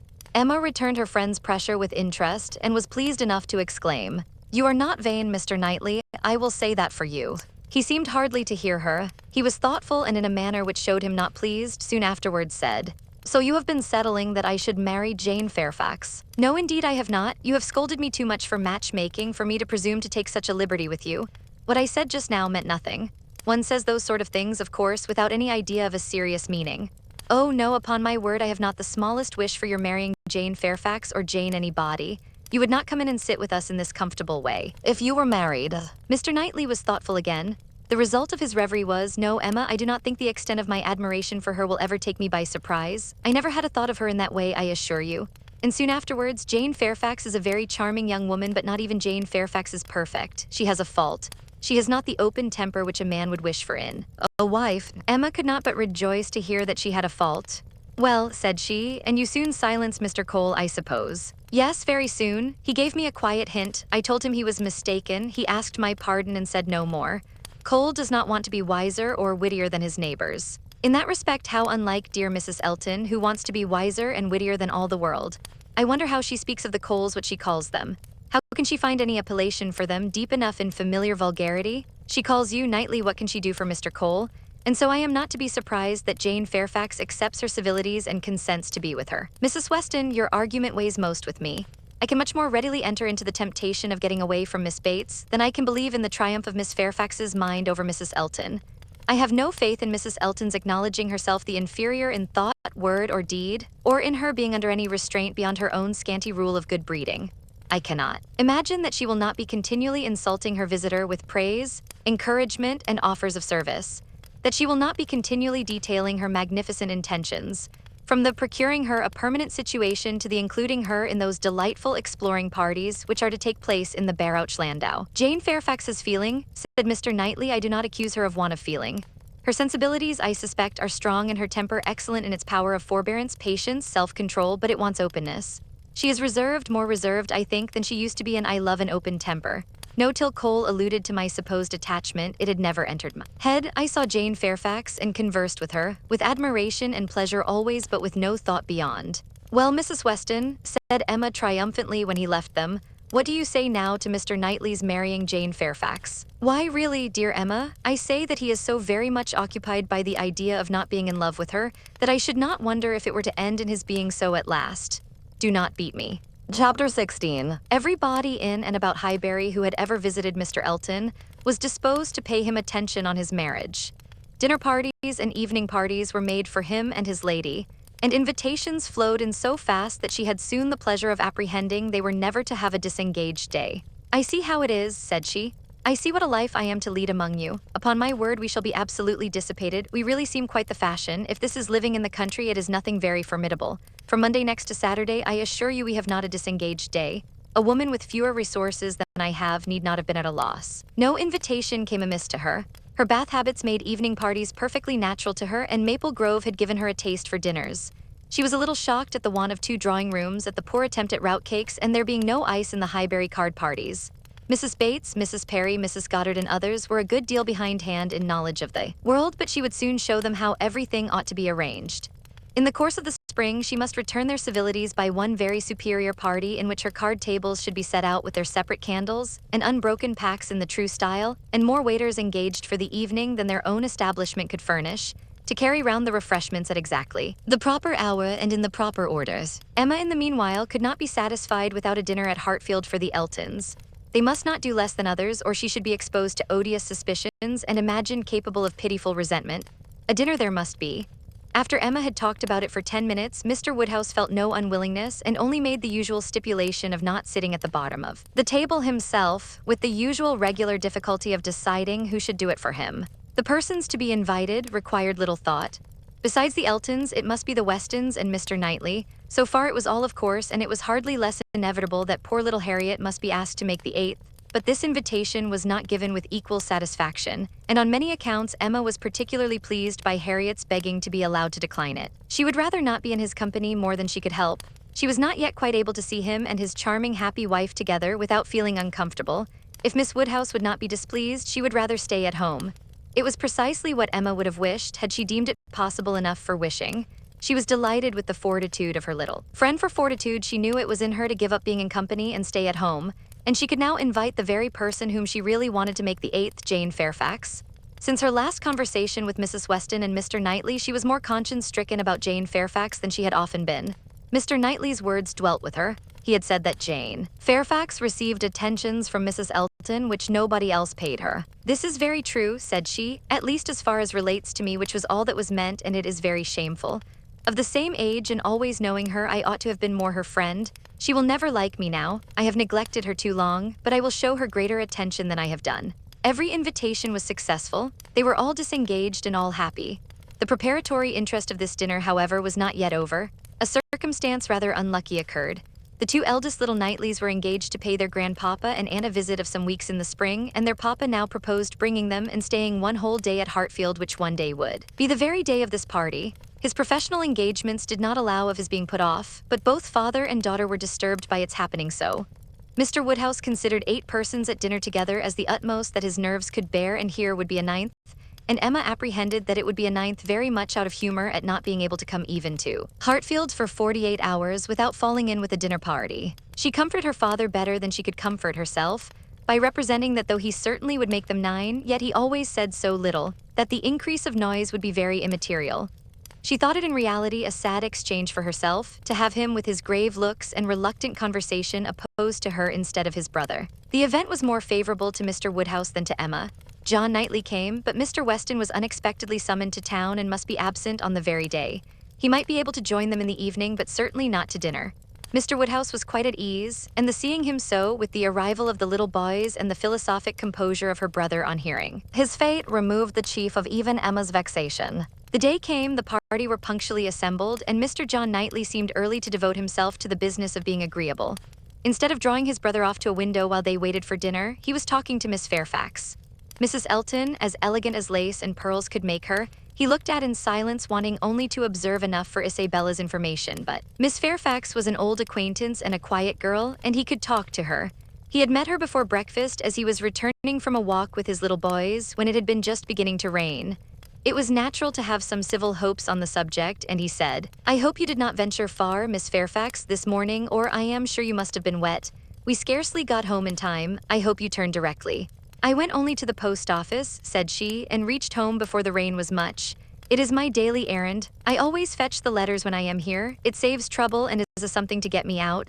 A walk before breakfast does me good." "Not a walk in the rain, I should imagine." "No, but it did not absolutely rain when I set out." Mr. John Knightley smiled and replied, "That is to say, you chose to have your walk, for you were not 6 yards from your own door when I had the pleasure of meeting you, and Henry and John had seen more drops than they could count long before. The post office has a great charm at one period of our lives. When you have lived to my age, you will begin to think letters are never worth going through the rain for." There was a little blush, and then this answer, "I must not hope to be ever situated as you are, in the midst of every dearest connection, and therefore I cannot expect that simply growing older should make me indifferent about letters." "Indifferent? Oh, no, I never conceived you could become indifferent. Letters are no matter of indifference, they are generally a very positive curse." "You are speaking Speaking of letters of business, mine are letters of friendship. I have often thought them the worst of the two, replied he coolly. Business, you know, may bring money, but friendship hardly ever does. Ah, you are not serious now. I know Mr. John Knightley too well. I am very sure he understands the value of friendship as well as anybody. I can easily believe that letters are very little to you, much less than to me, but it is not your being 10 years older than myself which makes the difference. It is not age, but situation. You have everybody dearest to you always at hand. I probably never shall again, and therefore till I have outlived all my affections, a post office, I think, must always have power to draw me out, in worse weather than today. When I talked of your being altered by time, by the progress of years, said John Knightley, I meant to imply the change of situation which time usually brings. I consider one as including the other. Time will generally lessen the interest of every attachment not within the daily circle, but that is not the change I had in view for you. As an old friend, you will allow me to hope, Miss Fairfax, that 10 years hence you may have as many concentrated objects as I have. It was kindly said and very far from giving offense. A pleasant thank you seemed meant to laugh it off, but a blush, a quivering lip, a tear in the eye showed that it was felt beyond a laugh. Her attention was now claimed by Mr. Woodhouse, who being, according to his custom on such occasions, making the circle of his guests and paying his particular compliments to the ladies, was ending. With her and with all his mildest urbanity said, I am very sorry to hear, Miss Fairfax, of your being out this morning in the rain. Young ladies should take care of themselves. Young ladies are delicate plants. They should take care of their health and their complexion. My dear, did you change your stockings? Yes, sir, I did indeed, and I am very much obliged by your kind solicitude about me. My dear Miss Fairfax, young ladies are very sure to be cared for. I hope your good grandmamma and aunt are well. They are some of my very old friends. I wish my health allowed me to be a better neighbor. You do us a great deal of honor today, I am sure. My daughter and I are both highly sensible of your goodness and have the greatest satisfaction in seeing you at Hartfield. The kind-hearted, polite old man might then sit down and feel that he had done his duty, and made every fair lady welcome and easy. By this time, the walk in the rain had reached Mrs. Elton, and her remonstrances now opened upon Jane. My dear Jane, what is this I hear? Going to the post office in the rain? This must not be, I assure you, you sad girl, how could you do such a thing? It is a sign I was not there to take care of you. Jane very patiently assured her that she had not caught any cold. Oh, do not tell me, you really are a very sad girl and do not know how to take care of yourself. To the post office indeed. Mrs. Weston, did you ever hear the like? You and I must positively exert our authority. My advice, said Mrs. Weston kindly and persuasively, I certainly do feel tempted to give. Miss Fairfax, you must not run such risks. Liable as you have been to severe colds, indeed you ought to be particularly careful, especially at this time of year. The spring I always think requires more than common care. Better wait an hour or two or even half a day for your letters than run the risk of bringing on your cough again. Now do not you feel that you had? Yes, I am sure you are much too reasonable. You look as if you would not do such a thing again. Oh, she shall not do such a thing again, eagerly rejoined Mrs. Elton. We will not allow her to do such a thing again, and nodding significantly, there must be some arrangement made, there must indeed. I shall speak to Mr. E, the man who fetches our letters every morning. One of our men, I forget his name, shall inquire for yours too and bring them to you. That will obviate all difficulties, you know, and from us I really think, my dear Jane, you can have no scruple to accept such an accommodation. You are extremely kind, said Jane, but I cannot give up my early walk. I am advised to be out of doors as much as I can. I must walk somewhere, and the post office is an object, and upon my word, I have scarcely ever had a bad morning before. My dear Jane, say no more about it. The thing is determined, that is, laughing affectedly, as far as I can presume to determine anything without the concurrence of my lord and master. You know, Mrs. Weston, you and I must be cautious how we express ourselves. But I do flatter myself, my dear Jane, that my influence is not entirely worn out. If I meet with no insuperable difficulties, therefore, consider that point as settled. Excuse me, said Jane earnestly. I cannot by any means consent to such an arrangement, so needlessly troublesome to your servant. If the errand were not a pleasure to me, it could be done, as it always is when I am not here, by my grandmammas. Oh, my dear, but so much as Patty has to do, and it is a kindness to employ our men. Jane looked as if she did not mean to be conquered. But instead of answering, she began speaking again to Mr. John Knightley. The post office is a wonderful establishment, said she. The regularity and dispatch of it, if one thinks of all that it has to do and all that it does so well, it is really astonishing. It is certainly very well regulated. So seldom that any negligence or blunder appears. So seldom that a letter, among the thousands that are constantly passing about the kingdom, is even carried wrong, and not one in a million, I suppose, actually lost. And when one considers the variety of hands, and of bad hands too, that are to be deciphered, it increases the wonder. The clerks grow expert from habit. They must begin with some quickness of sight and hand, and exercise improves them. If you want any farther explanation, continued he, smiling, they are paid for it. That is the key to a great deal of capacity. The public pays and must be served well. The varieties of handwriting were farther talked of, and the usual observations made. I have heard it asserted, said John Knightley, that the same sort of handwriting often prevails in a family, and where the same master teaches it is natural enough. But for that reason, I should imagine the likeness must be chiefly confined to the females, for boys have very little teaching after an early age and scramble into any hand they can get. Isabella and Emma, I think, do write very much alike. I have not always known their writing apart. Yes, said his brother hesitatingly, there is a likeness. I know what you mean, but Emma's hand is the strongest. Isabella and Emma both write beautifully, said Mr. Woodhouse, and always did, and so does poor Mrs. Weston, with half a sigh and half a smile at her. I never saw any gentleman's handwriting, Emma began, looking also at Mrs. Weston, but stopped on perceiving that Mrs. Weston was attending to someone else, and the pause gave her time to reflect. Now, how am I going to introduce him? Am I unequal to speaking his name at once before all these people? Is it necessary for me to use any roundabout phrase? Your Yorkshire friend, your correspondent in Yorkshire? That would be the way, I suppose, if I were very bad. No, I can pronounce his name without the smallest distress. I certainly get better and better now for it. Mrs. Weston was disengaged, and Emma began again. Mr. Frank Churchill writes one of the best gentleman's hands I ever saw. I do not admire it, said Mr. Knightley. It is too small, wants strength, it is like a woman's writing. This was not submitted to by either lady. They vindicated him against the base aspersion. No, it by no means wanted strength. It was not a large hand, but very clear and certainly strong. Had not Mrs. Weston any letter about her to produce? No, she had heard from him very lately, but having answered the letter, had put it away. If we were in the other room, said Emma, if I had my writing desk, I am sure I could produce a specimen. I have a note of his. Do not you remember, Mrs. Weston, employing him to write for you one day? He chose to say he was employed. Well, I have that note, and can show it after dinner to convince Mr. Knightley. Oh, when a gallant young man like Mr. Frank Churchill, said Mr. Knightley dryly, writes to a fair lady like Miss Woodhouse, he will, of course, put forth his best. Dinner was on table. Mrs. Elton, before she could be spoken to, was ready, and before Mr. Woodhouse had reached her with his request to be allowed to hand her into the dining parlor, was saying, "Must I go first? I really am ashamed of always leading the way." Jane's solicitude about fetching her own letters had not escaped Emma. She had heard and seen it all, and felt some curiosity to know whether the wet walk of this morning had produced any. She suspected that it had, that it would not have been so resolutely encountered, but in full expectation of hearing from someone very dear, and that it had not been in vain. She thought there was an air of greater happiness than usual aglow both of complexion and spirits. She could have made an inquiry or two as to the expedition and the expense of the Irish mails. It was at her tongue's end, but she abstained. She was quite determined not to utter a word that should hurt Jane Fairfax's feelings, and they followed the other ladies out of the room, arm in arm, with an appearance of goodwill highly becoming to the beauty and grace of each. Chapter 17. When the ladies returned to the drawing-room after dinner, Emma found it hardly possible to prevent their making two distinct parties. With so much perseverance in judging and behaving ill did Mrs. Elton engross Jane Fairfax and slight herself. She and Mrs. Weston were obliged to be almost always either talking together or silent together. Mrs. Elton left them no choice. If Jane repressed her for a little time, she soon began again, and though much that passed between them was in a half-whisper, especially on Mrs. Elton's side, there was no avoiding a knowledge of their principal subjects. The post office, catching cold, fetching letters, and friendship were long under discussion, and to them succeeded one which must be at least equally unpleasant to Jane inquiries, whether she had yet heard of any situation likely to suit her, and professions of Mrs. Elton's meditated activity. "Here is April come," said she. "I get quite anxious about you. June will soon be here. But I have never fixed on June or any other month, merely looked forward to the summer in general. But have you really heard of nothings? I have not even made any inquiry. I do not wish to make any yet." "Oh, my dear, we cannot begin too early. You are not aware of the difficulty of procuring exactly the desirable thing."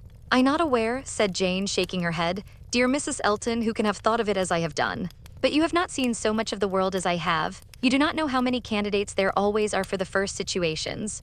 I saw a vast deal of that in the neighborhood round Maple Grove. A cousin of Mr. Suckling, Mrs. Bragg, had such an infinity of applications. Everybody was anxious to be in her family, for she moves in the first circle. Wax scandals in the schoolroom. You may imagine how desirable. Of all houses in the kingdom, Mrs. Bragg's is the one I would most wish to see you in. Colonel and Mrs. Campbell are to be in town again by midsummer," said Jane. "I must spend some time with them. I am sure they will want it. Afterwards, I may probably be glad to dispose of myself. But I would not wish you to take the trouble of making any inquiries at present." "Trouble? I know your scruples. You are afraid of giving me trouble. But I assure you, my dear Jane, the Campbells can hardly be more interested about you than I am.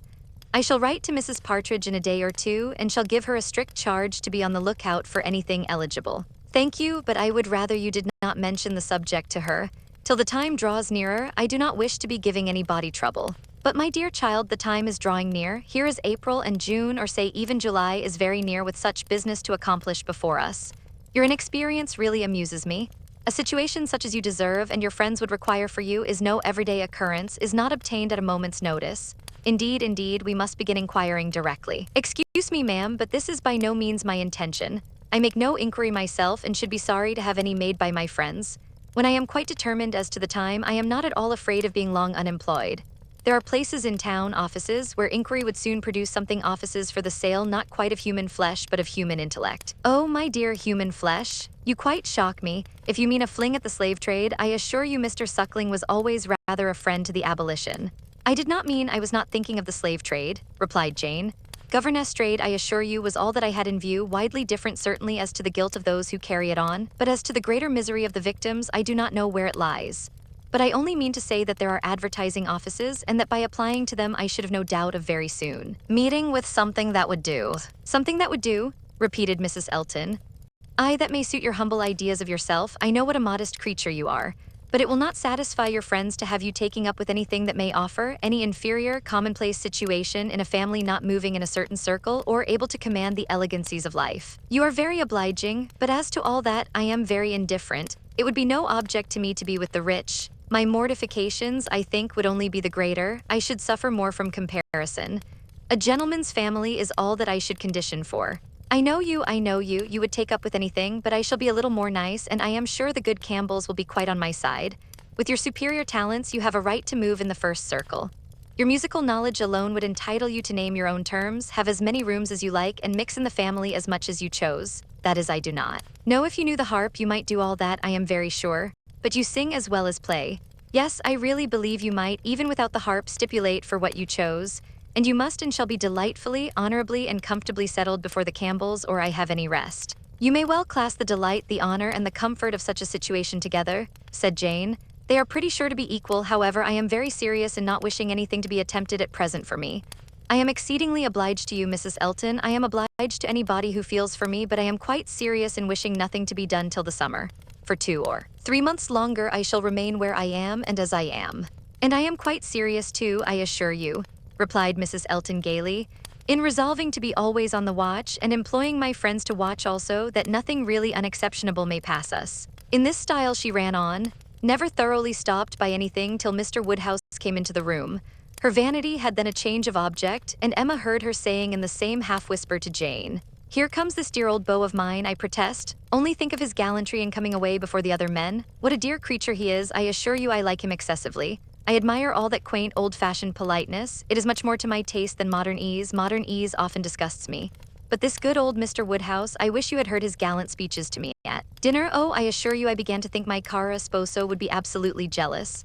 I fancy I am rather a favorite. He took notice of my gown. How do you like it? Selina's choice, handsome, I think, but I do not know whether it is not over-trimmed. I have the greatest dislike to the idea of being over-trimmed, quite a horror of finery. I must put on a few ornaments now because it is expected. Of me, a bride, you know, must appear like a bride, but my natural taste is all for simplicity. A simple style of dress is so infinitely preferable to finery. But I am quite in the minority, I believe. Few people seem to value simplicity of dress. Show and finery are everything. I have some notion of putting such a trimming as this to my white and silver poplin. Do you think it will look well? The whole party were but just reassembled in the drawing-room when Mr. Weston made his appearance among them. He had returned to a late dinner and walked to Hartfield as soon as it was over. He had been too much expected by the best judges for surprise, but there was great joy. Mr. Woodhouse was almost as glad to see him now as he would have been sorry to see him before.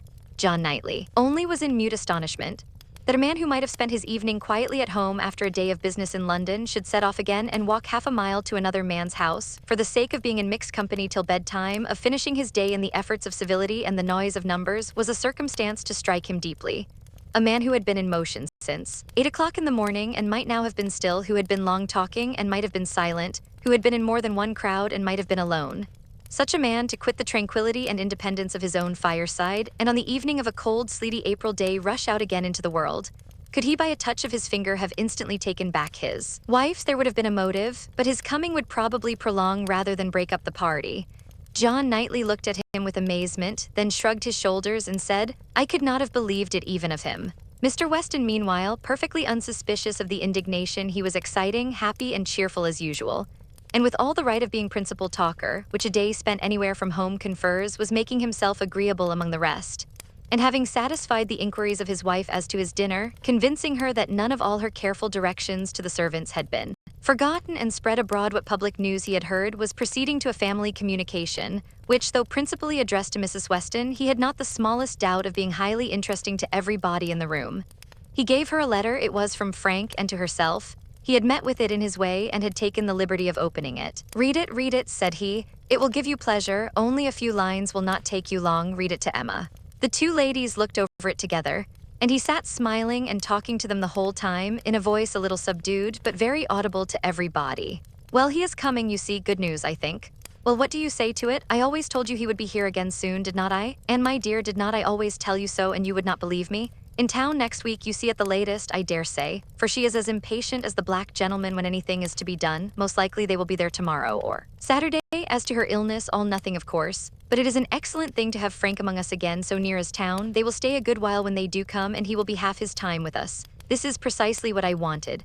Well, pretty good news, is not it? Have you finished it? Has Emma read it all? Put it up. We will have a good talk about it some other time. But it will not do now. I shall only just mention the circumstance to the others in a common way." Mrs. Weston was most comfortably pleased on the occasion. Her looks and words had nothing to restrain them. She was happy, she knew she was happy, and knew she ought to be happy. Her congratulations were warm and open, but Emma could not speak so fluently.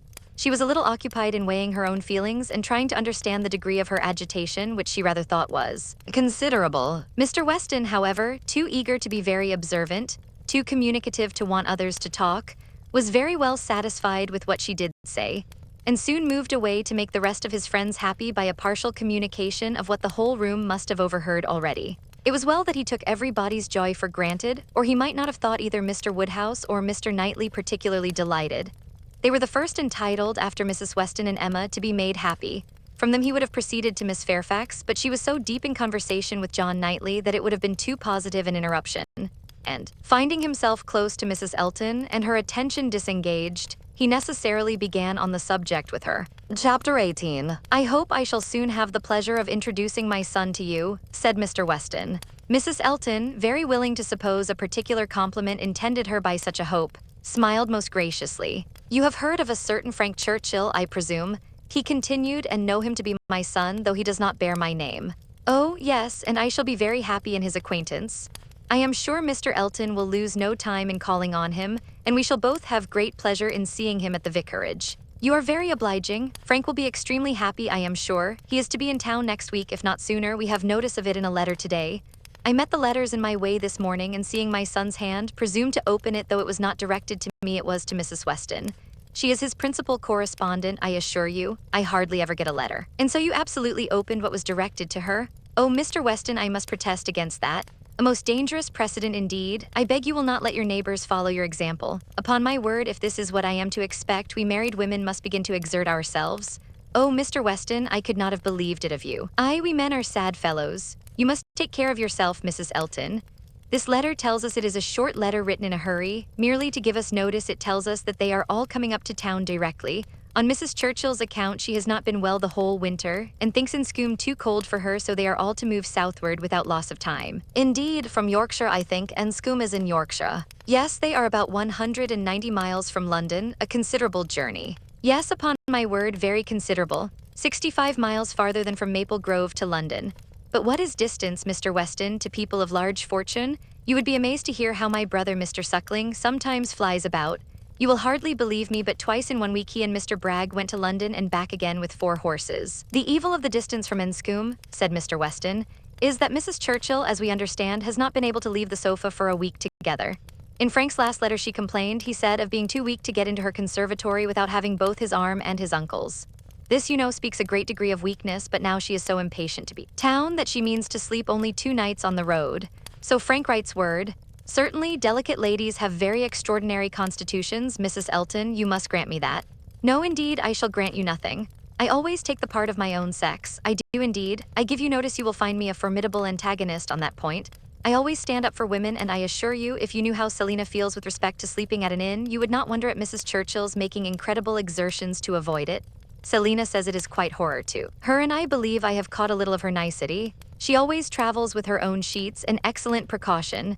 Does Mrs. Churchill do the same? Depend upon it, Mrs. Churchill does everything that any other fine lady ever did. Mrs. Churchill will not be second to any lady in the land for.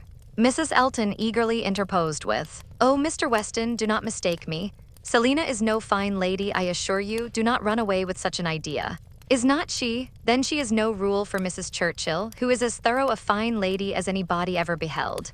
Mrs. Elton began to think she had been wrong in disclaiming so warmly. It was by no means her object to have it believed that her sister was not a fine lady. Perhaps there was want of spirit in the pretense of it, and she was considering in what way she had best retract when Mr. Weston went on. "Mrs. Churchill is not much in my good graces, as you may suspect, but this is quite between ourselves. She is very fond of Frank, and therefore I would not speak ill of her. Besides, she is out of health now, but that indeed, by her own account, she has always been. I would not say so to everybody, Mrs. Elton, but I have not much faith in Mrs. Churchill's illness. If she is really ill, why not go to Bath, Mr. Weston, to Bath or to Clifton? She has taken it into her head that Enscombe is too cold for her. The fact is, I suppose, that she is tired of Enscombe. She has now been a longer time stationary there than she ever was before, and she begins to want change. It is a retired place. A fine place, but very retired. I like Maple Grove, I dare say. Nothing can stand more retired from the road than Maple Grove. Such an immense plantation all round it. You seem shut out from everything in the most complete retirement. And Mrs. Churchill probably has not health or spirits like Selina to enjoy that sort of seclusion. Or perhaps she may not have resources enough in herself to be qualified for a country life. I always say a woman cannot have too many resources, and I feel very thankful that I have so many myself as to be quite independent of society. Frank was here in February for a fortnight, so I remember to have heard. He will find an addition to the society of Highbury when he comes again. That is, if I may presume to call myself an addition. But perhaps he may never have heard of there being such a creature in the world. This was too loud a call for a compliment to be passed by, and Mr. Weston, with a very good grace, immediately exclaimed, "My dear madam, nobody but yourself could imagine such a thing possible. Not heard of you. I believe Mrs. Weston's letters lately have been full of very little else than Mrs. Elton." He had done his duty and could return to his son. "When Frank left us," continued he, "it was quite uncertain when we might see him again, which makes this day's news doubly welcome. It has been completely unexpected. That is, I always had a strong persuasion he would be here again soon. I was sure something favorable would turn up, but nobody believed me. He and Mrs. Weston were both dreadfully desponding. How could he contrive to come? And how could it be supposed that his uncle and aunt would spare him again? And so forth. I always felt that something would happen in our favor, and so it has, you see. I have observed, Mrs. Elton, in the course of my life, that if things are going untowardly one month, they are sure to mend the next." "Very true, Mr. Weston, perfectly true.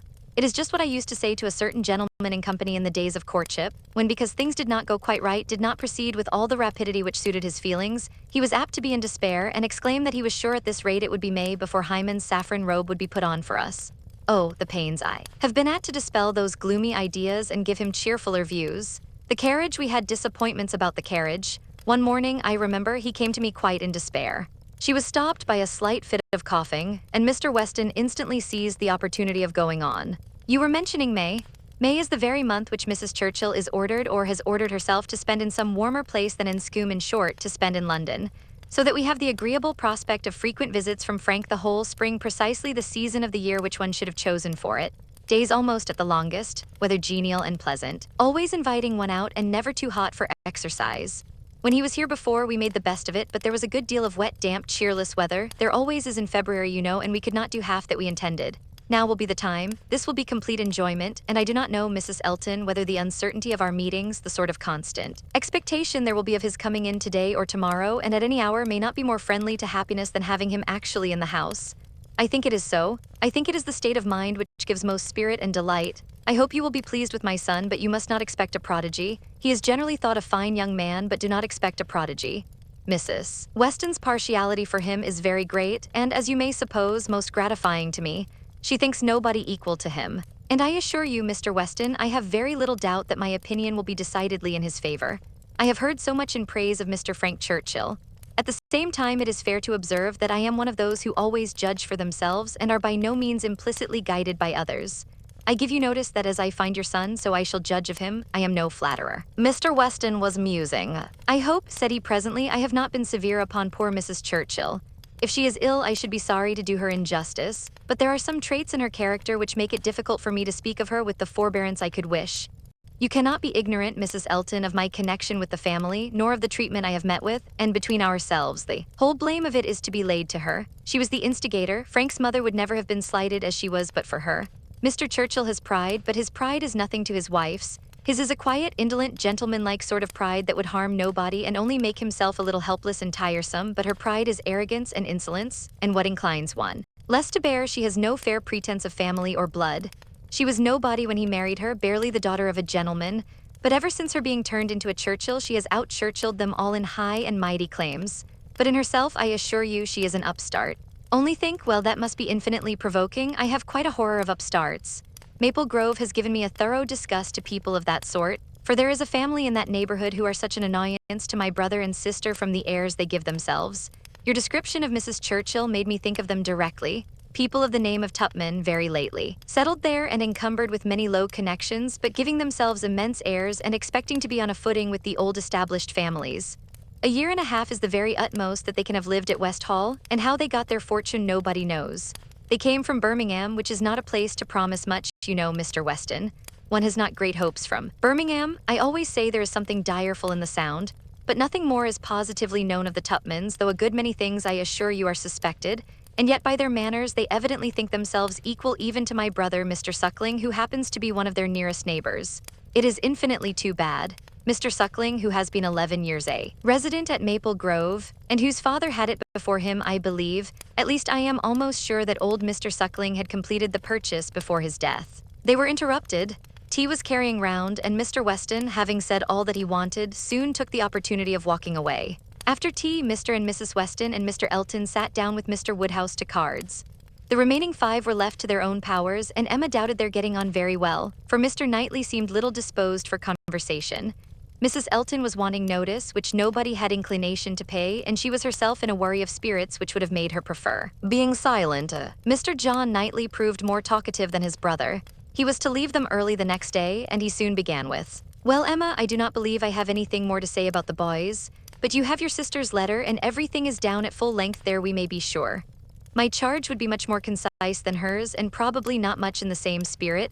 All that I have to recommend being comprised in, do not spoil them and do not physic them. I rather hope to satisfy you both," said Emma, "for I shall do all in my power to make them happy, which will be enough for Isabella, and happiness must preclude false indulgence in physic. And if you find them troublesome, you must send them home again." "That is very likely. You think so, do not you? I hope I am aware that they may be too noisy for your father, or even may be some encumbrance to you, if your visiting engagements continue to increase as much as they have done lately." "Increase? Certainly, you must be sensible that the last half-year has made a great difference in your way of life." "Difference? No, indeed I am not. There can be no doubt of your being much more engaged with company than you used to be. Witness this very time. Here am I come down for only 1 day, and you are engaged with a dinner party. When did it happen before, or anything like it? Your neighborhood is increasing, and you mix more with it. A little while ago, every letter to Isabella brought an account of fresh gaieties, dinners at Mr. Cole's, or balls at the Crown. The difference which Randall's alone makes in your goings-on is very great." "Yes," said his brother quickly, "it is Randall's that does it all." "Very well, and as Randall's, I suppose, is not likely to have less influence than heretofore, it strikes me as a possible thing, Emma, that Henry and John may be sometimes in the way.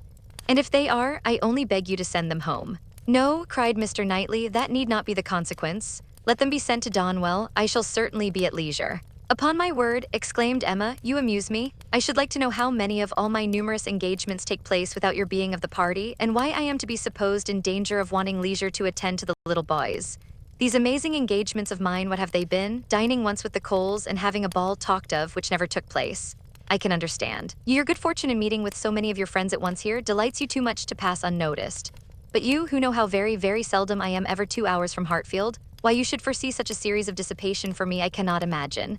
And as to my dear little boys, I must say that if Aunt Emma has not time for them, I do not think they would fare much better. With Uncle Knightley, who is absent from home about 5 hours where she is absent one, and who, when he is at home, is either reading to himself or settling his accounts." Mr. Knightley seemed to be trying not to smile, and succeeded without difficulty upon Mrs. Elton's beginning to talk to him. Volume Roman 3, Chapter 1. A very little quiet reflection was enough to satisfy Emma as to the nature of her agitation on hearing this news of Frank Churchill.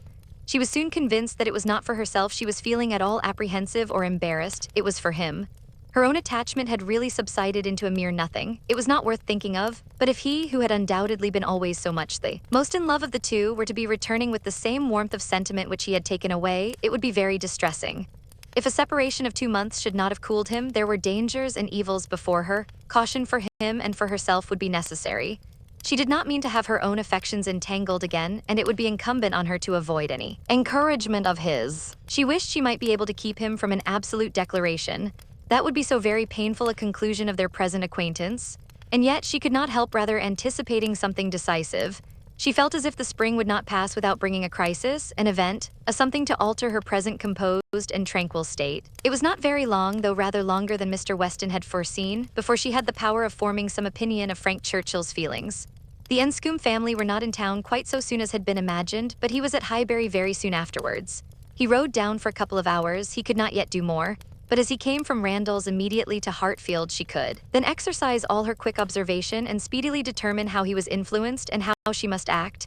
They met with the utmost friendliness. There could be no doubt of his great pleasure in seeing her, but she had an almost instant doubt of his caring for her as he had done, of his feeling the same tenderness in the same degree. She watched him well. It was a clear thing he was less in love than he had been. Absence, with the conviction probably of her indifference, had produced this very natural and very desirable effect. He was in high spirits, as ready to talk and laugh as ever, and seemed delighted to speak of his former visit and recur to old stories, and he was not without agitation. It was not in his calmness that she read his comparative indifference.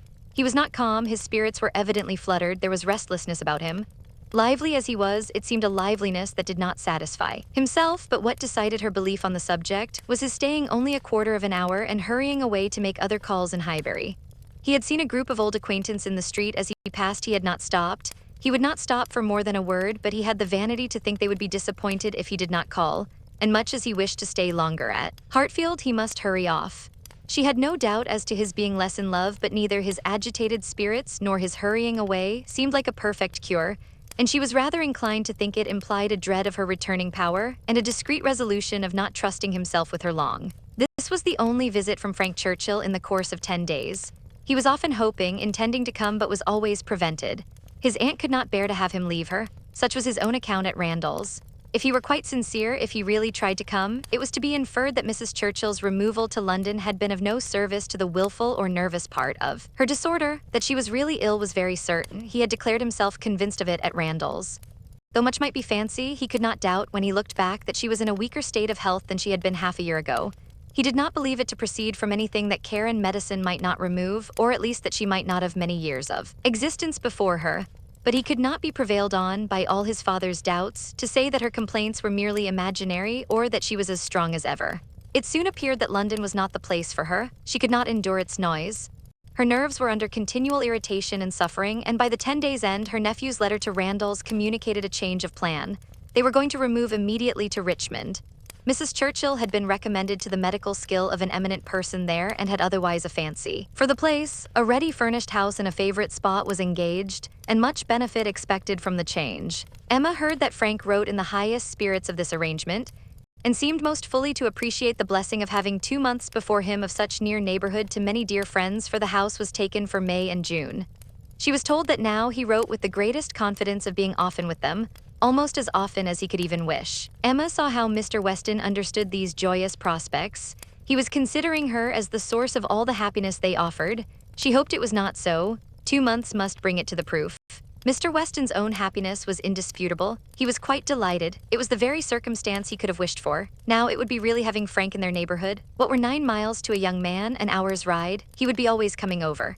The difference in that respect of Richmond and London was enough to make the whole difference of seeing him always and seeing him never. 16 miles, nay, 18, it must be full 18 to Manchester Street was a serious obstacle.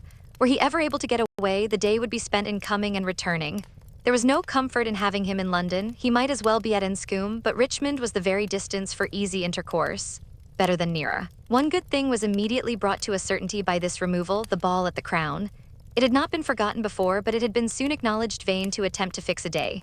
Now, however, it was absolutely to be. Every preparation was resumed, and very soon after the Churchills had removed to Richmond a few lines from Frank to say that his aunt felt already much better for the change, and that he had no doubt of being able to join them for 24 hours at any given time, induced them to name as early a day as possible. Mr. Weston's ball was to be a real thing. A very few tomorrows stood between the young people of Highbury and happiness. Mr. Woodhouse was resigned. The time of year lightened the evil to him. May was better for everything than February. Mrs. Bates was engaged to spend the evening at Hartfield. James had due notice, and he sanguinely hoped that neither dear little Henry nor dear little John would have anything the matter with them while dear Emma were gone. Chapter 2. No misfortune occurred again to prevent the ball. The day approached, the day arrived, and after a morning of some anxious watching, Frank Churchill, in all the certainty of his own self, reached Randall's before dinner, and everything was safe. No second meeting had there yet been between him and Emma. The room at the Crown was to witness it, but it would be better than a common meeting in a crowd. Mr. Weston had been so very earnest in his entreaties for her arriving there as soon as possible after themselves, for the purpose of taking her opinion as to the propriety and comfort of the rooms before any other persons came, that she could not refuse him and must therefore spend some quiet interval in the young man's company. She was to convey Harriet, and they drove to the Crown in good time, the Randalls' party just sufficiently before them. Frank Churchill seemed to have been on the watch, and though he did not say much, his eyes declared that he meant to have a delightful evening. They all walked about together to see that everything was as it should be, and within a few minutes were joined by the contents of another carriage, which Emma could not hear the sound of at first without great surprise. So unreasonably early, she was going to exclaim, but she presently found that it was a family of old friends who were coming, like herself, by particular desire to help Mr. Weston's judgment. And they were so very closely followed by another carriage of cousins who had been entreated to come early with the same distinguishing earnestness, on the same errand, that it seemed as if half the company might soon be collected together for the purpose of preparatory inspection. Emma perceived that her taste was not the only taste on which Mr. Weston depended, and felt that to be the favorite and intimate of a man who had so many intimates and confidantes was not the very first distinction in the scale of vanity. She liked his open manners, but a little less of open-heartedness would have made him a higher character. General benevolence, but not general friendship, made a man what he ought to be. She could fancy such a man. The whole party walked about and looked and praised again, and then, having nothing else to do, formed a sort of half-circle round the fire to observe in their various modes, till other subjects were started, that though a fire in the evening was still very pleasant. Emma found that it was not Mr. Weston's fault that the number of privy councillors was not yet larger. They had stopped at Mrs. Bates's door to offer the use of their carriage, but the aunt and niece were to be brought by the Eltons. Frank was standing by her, but not steadily. There was a restlessness which showed a mind not at ease. He was looking about, he was going to the door, he was watching for the sound of other carriages, impatient to begin, or afraid of being always near her. Mrs. Elton was spoken of. "I think she must be here soon," said he. "I have a great curiosity to see Mrs. Elton. I have heard so much of her. It cannot be long, I think, before she comes." A carriage was heard. He was on the move immediately, but coming back said, "I am forgetting that I am not acquainted with her. I have never seen either Mr. or Mrs. Elton. I have no business to put myself forward." Mr. and Mrs. Elton appeared, and all the smiles and the proprieties passed. "But Miss Bates and Miss Fairfax," said Mr. Weston, looking about, "we thought you were to bring them." The mistake had been slight. The carriage was sent for them now. Emma longed to know what Frank's first opinion of Mrs. Elton might be, how he was affected by the studied elegance of her dress and her smiles of graciousness. He was immediately qualifying himself to form an opinion by giving her very proper attention after the introduction had passed. In a few minutes the carriage returned. Somebody talked of rain. "I will see that there are umbrellas, sir," said Frank to his father. "Miss Bates must not be forgotten," and away he went. Mr. Weston was following, but Mrs. Elton detained him to gratify him by her opinion of his son, and so briskly did she begin that the young man himself, though by no means moving slowly, could hardly be out of hearing. "A very fine young man indeed, Mr. Weston. You know, I candidly told you I should form my own opinion, and I am happy to say that I am extremely pleased with him. You may believe me, I never compliment. I think him a very handsome young man, and his manners are precisely what I like and approve, so truly the gentleman without the least conceit or puppyism. You must know I have a vast dislike to puppies, quite a horror of them. They were never tolerated at Maple Grove. Neither Mr. Suckling nor me had ever any patience with them, and we used sometimes to say very cutting things. Selina, who is mild almost to a fault, bore with them much better." While she talked of his son, Mr. Weston's attention was chained. But when she got to Maple Grove, he could recollect that there were ladies just arriving to be attended to, and with happy smiles must hurry away. Mrs. Elton turned to Mrs. Weston.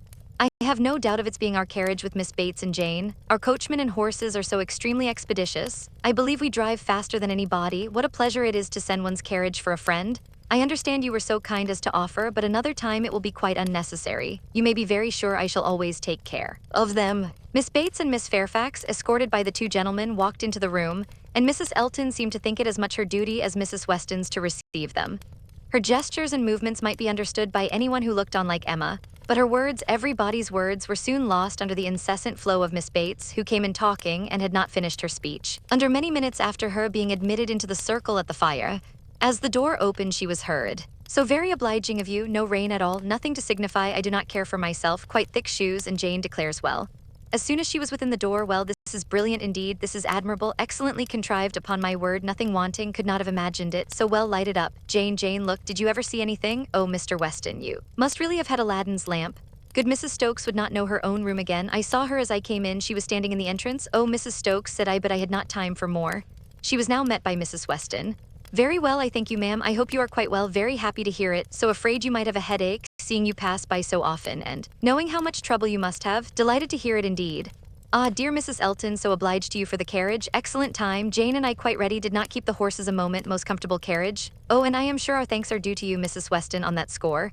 Mrs. Elton had most kindly sent Jane a note, or we should have been, but two such offers in one day never were such neighbors. I said to my mother, upon my word, ma'am, thank you, my mother is remarkably well, gone to Mr. Woodhouse's. I made her take her shawl, for the evenings are not warm, her large new shawl, Mrs. Dixon's wedding present, so kind of her to think of my mother, bought at Weymouth, you know, Mr. Dixon's choice. There were 3 others, Jane says, which they hesitated about some time. Colonel Campbell rather preferred an olive. My dear Jane, are you sure you did not wet your feet? It was but a drop or two, but I am so afraid. But Mr. Frank Churchill was so extremely, and there was a mat to step upon, I shall never forget his extreme politeness. Oh, Mr. Frank Churchill, I must tell you my mother's spectacles have never been in fault. Since the rivet never came out again. My mother often talks of your good nature. Does not she, Jane? Do not we often talk of Mr. Frank Churchill? Ah, here's Miss Woodhouse. Dear Miss Woodhouse, how do you do? Very well, I thank you, quite well. This is meeting quite in fairyland. Such a transformation. Must not compliment, I know, eyeing Emma most complacently. That would be rude, but upon my word, Miss Woodhouse, you do look. How do you like Jane's hair? You are a judge. She did it all herself. Quite wonderful how she does her hair. No hairdresser from London I think could. Ah, Dr. Hughes, I declare, and Mrs. Hughes. Must go and speak to Dr. and Mrs. Hughes for a moment. How do you do? How do you do? Very well, I thank you. This is delightful, isn't it? Where's dear Mr. Richard? Oh, there he is. Don't disturb him. Much better employed talking to the young ladies. How do you do, Mr. Richard? I saw you the other day as you rode through the town, Mrs. Otway, I protest. And good Mr. Otway and Miss Otway and Miss Caroline, such a host of friends. And Mr. George and Mr. Arthur, how do you do? How do you all do? Quite well. I am much obliged to you. Never better. Don't I hear another carriage? Who can this be? Very likely the worthy Coles. Upon my word, this is charming to be standing about among such friends. And such a noble fire. I am quite roasted. No coffee, I thank you, for me never take coffee. A little tea if you please, sir, by and by, no hurry, oh, here it comes, everything so good. Frank Churchill returned to his station by Emma, and as soon as Miss Bates was quiet, she found herself necessarily overhearing the discourse of Mrs. Elton and Miss Fairfax, who were standing a little way behind her. He was thoughtful. Whether he were overhearing too, she could not determine. After a good many compliments to Jane on her dress and look, compliments very quietly and properly taken, Mrs. Elton was evidently wanting to be complimented herself, and it was, how do you like my gown? How do you like my trimming? How has Wright done my hair? With many other relative questions, all answered with patient politeness. Mrs. Elton then said, nobody can think less of dress in general than I do, but upon such an occasion as this, when everybody's eyes are so much upon me. And in compliment to the Westons, who I have no doubt are giving this ball chiefly to do me honor, I would not wish to be inferior to others. And I see very few pearls in the room except mine. So Frank Churchill is a capital dancer, I understand. We shall see if our styles suit.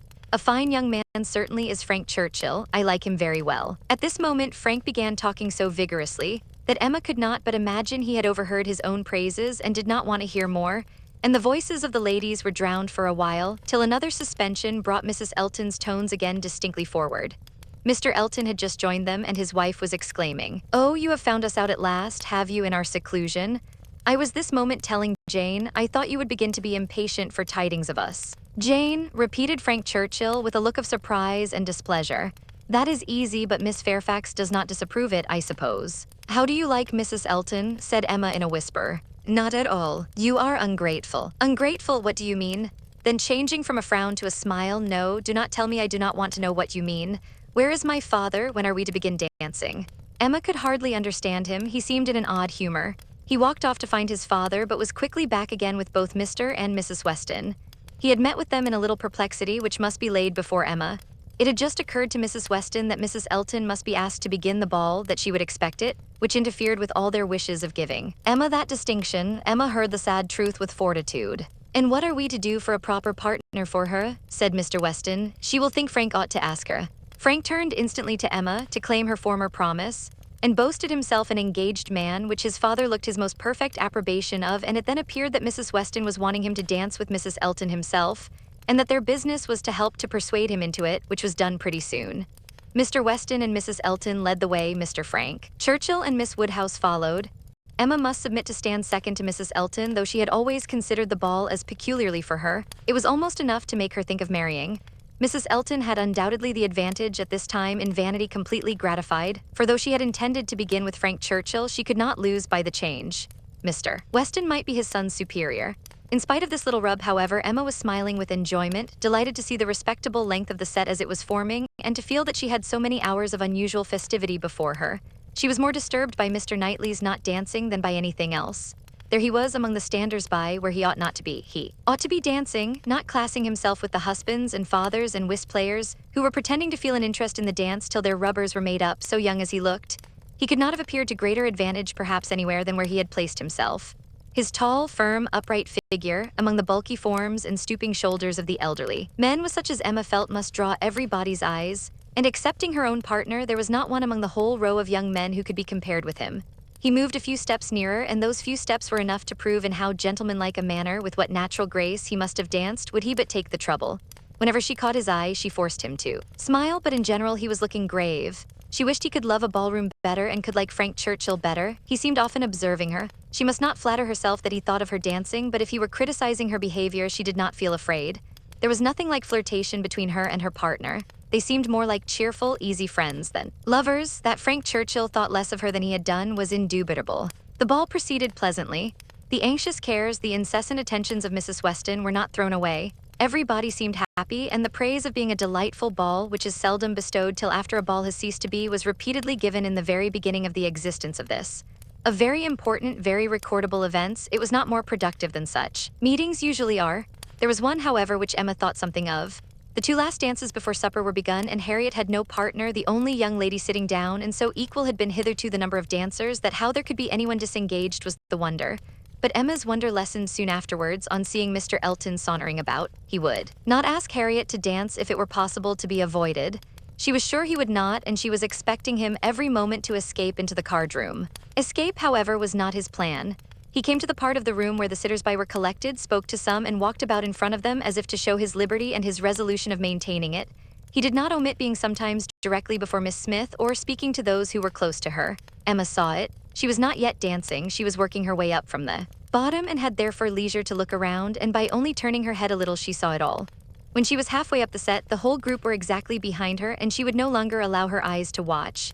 But Mr. Elton was so near that she heard every syllable of a dialogue which just then took place between him and Mrs. Weston, and she perceived that his wife, who was standing immediately above her, was not only listening also, but even encouraging him by significant glances. The kind-hearted, gentle Mrs. Weston had left her seat to join him and say, "Do not you dance, Mr. Elton?" To which his prompt reply was, "Most readily, Mrs. Weston, if you will dance with me." "Me? Oh, no, I would get you a better partner than myself. I am no dancer." "If Mrs. Gilbert wishes to dance," said he, "I shall have great pleasure. I am sure, for though beginning to feel myself rather an old married man, and that my dancing days are over, it would give me very great pleasure at any time to stand up with an old friend like Mrs. Gilbert. Mrs. Gilbert does not mean to dance, but there is a young lady disengaged whom I should be very glad to see dancing, Miss Smith." "Miss Smith? Oh, I had not observed. You are extremely obliging, and if I were not an old married man. But my dancing days are over, Mrs. Weston. You will excuse me. Anything else I should be most happy to do at your command, but my dancing days are over." Mrs. Weston said no more, and Emma could imagine with what surprise and mortification she must be returning to her seat. This was Mr. Elton, the amiable, obliging, gentle Mr. Elton. She looked round for a moment. He had joined Mr. Knightley at a little distance and was arranging himself for settled conversation, while smiles of high glee passed between him and his wife. She would not look again. Her heart was in a glow, and she feared her face might be as hot. In another moment a happier sight caught her, Mr. Knightley leading Harriet to the set. Never had she been more surprised, seldom more delighted than at that instant. She was all pleasure and gratitude both for Harriet and herself and longed to be thanking him, and though too distant for speech, her countenance said much as soon as she could catch his eye again. His dancing proved to be just what she had believed it, extremely good, and Harriet would have seemed almost too lucky if it had not been for the cruel state of things before and for the very complete enjoyment and very high sense of the distinction which her happy features announced. It was not thrown away on her. She bounded higher than ever, flew farther down the middle, and was in a continual chorus of smiles. Mr. Elton had retreated into the card room, looking, Emma trusted, very foolish. She did not think he was quite so hardened as his wife, though growing very like her.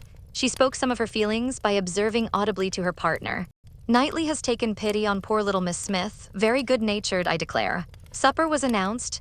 The move began, and Miss Bates might be heard from that moment, without interruption, till her being seated at table and taking up her spoon. Jane, my dear Jane, where are you? Here is your tippet.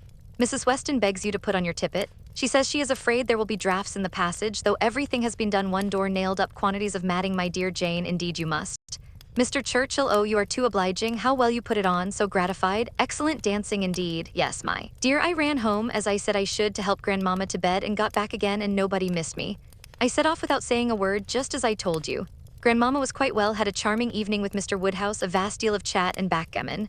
Tea was made downstairs, biscuits and baked apples and wine before she came away. Amazing luck in some of her throws, and she inquired a great deal about you, how you were amused, and who were your partners.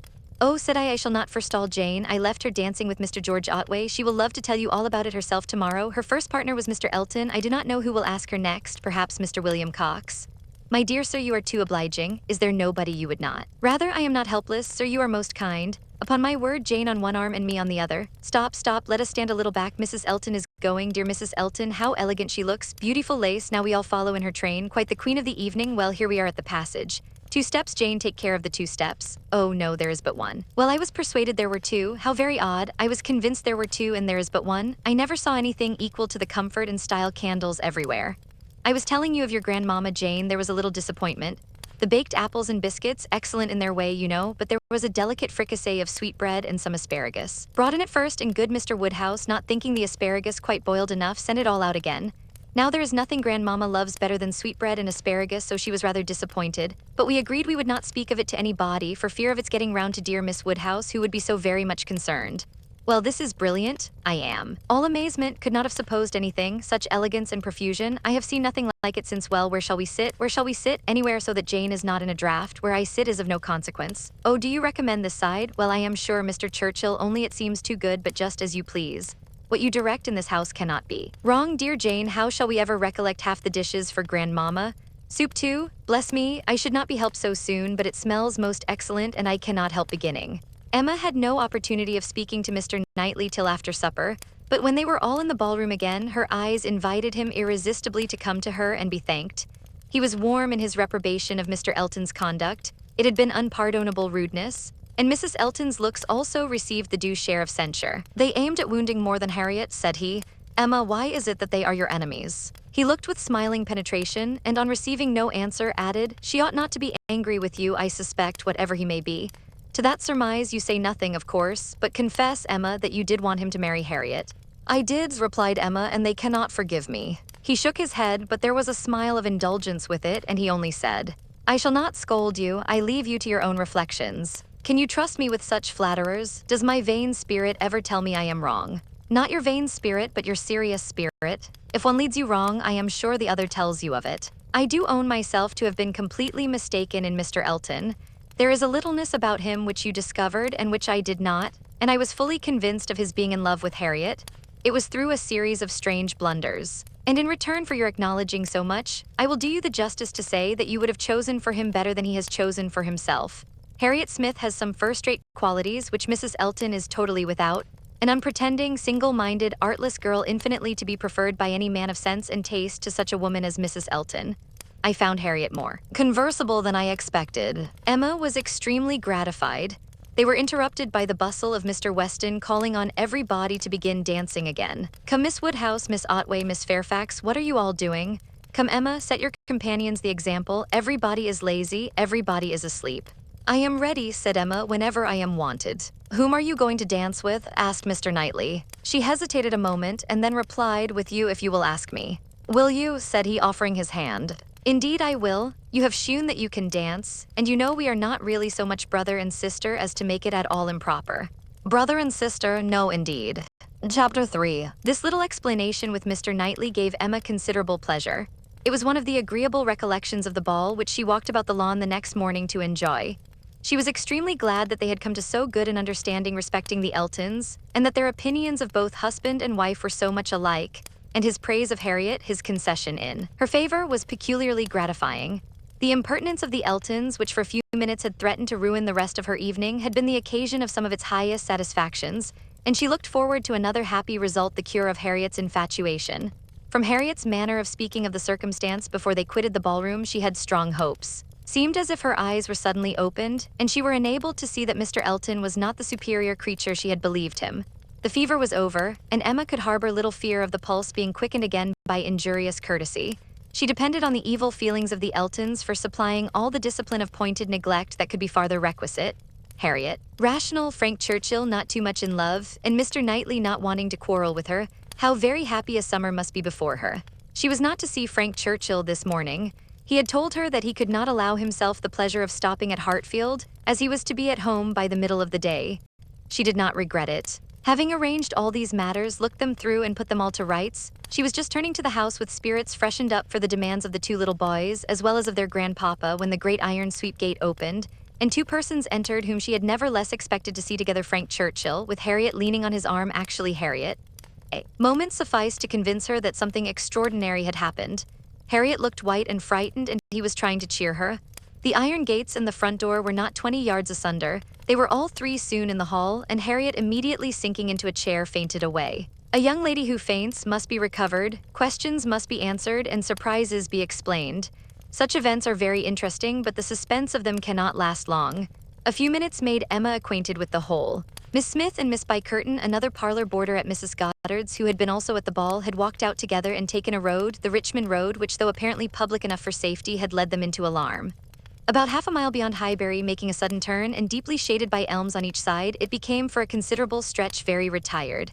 And when the young ladies had advanced some way into it, they had suddenly perceived at a small distance before them, on a broader patch of greensward by the side, a party of gypsies. A child on the watch came towards them to beg, and Miss Bycurtain, excessively frightened, gave a great scream, and calling on Harriet to follow her, ran up a steep bank, cleared a slight hedge at the top, and made the best of her way by a short cut back to Highbury. But poor Harriet could not follow. She had suffered very much from cramp after dancing, and her first attempt to mount the bank brought on such a return of it as made her absolutely powerless, and in this state, and exceedingly terrified, she had been obliged to remain. How the trampers might have behaved had the young ladies been more courageous must be doubtful, but such an invitation for attack could not be resisted, and Harriet was soon assailed by half a dozen children headed by a stout woman and a great boy, all clamorous and impertinent in look, though not absolutely in word. More and more frightened, she immediately promised them money, and taking out her purse, gave them a shilling, and begged them not to want more or to use her ill.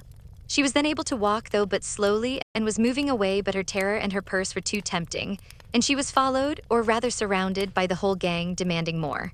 In this state Frank Churchill had found her, she trembling and conditioning, they loud and insolent.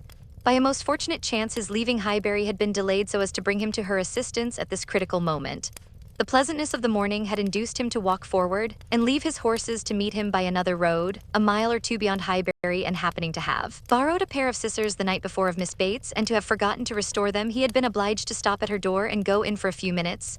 He was therefore later than he had intended, and being on foot was unseen by the whole party till almost close to them. The terror which the woman and boy had been creating in Harriet was then their own portion.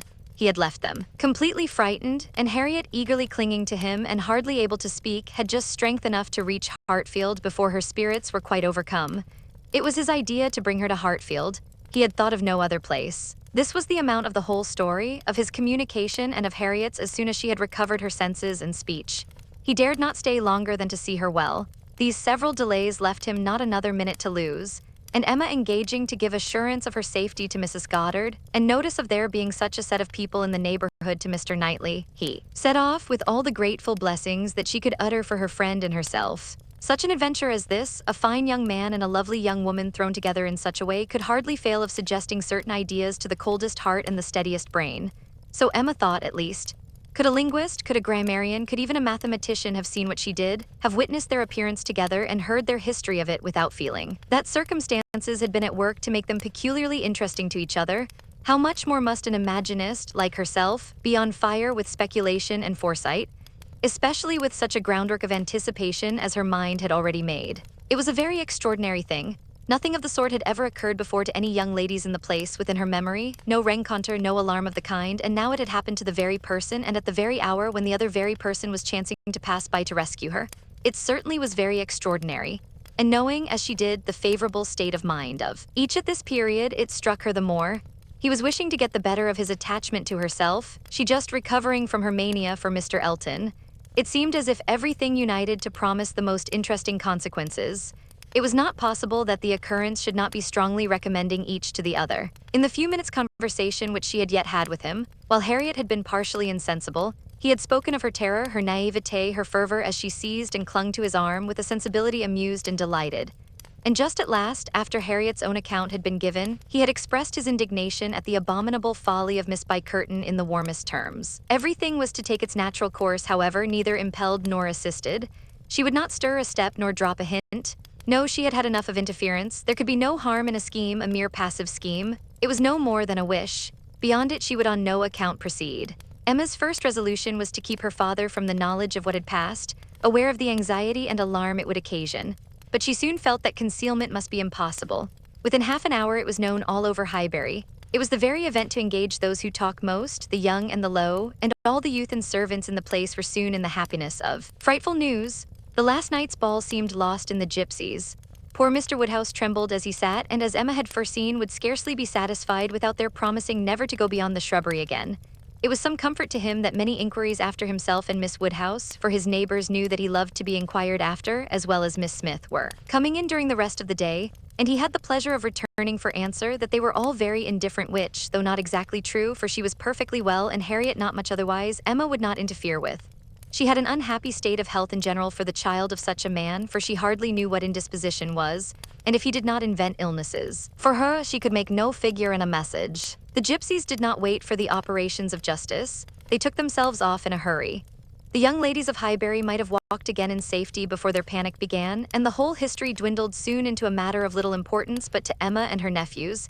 In her imagination it maintained its ground, and Henry and John were still asking every day for the story of Harriet. And the gypsies, and still tenaciously setting her right if she varied in the slightest particular from the original recital.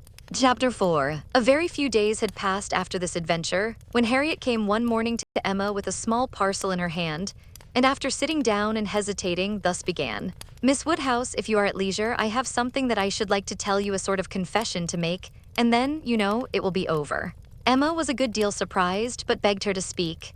There was a seriousness in Harriet's manner which prepared her, quite as much as her words, for something more than ordinary. It is my duty, and I am sure it is my wish, she continued, to have no reserves with you on this subject. As I am happily quite an altered creature in one respect, it is very fit that you should have the satisfaction of knowing it.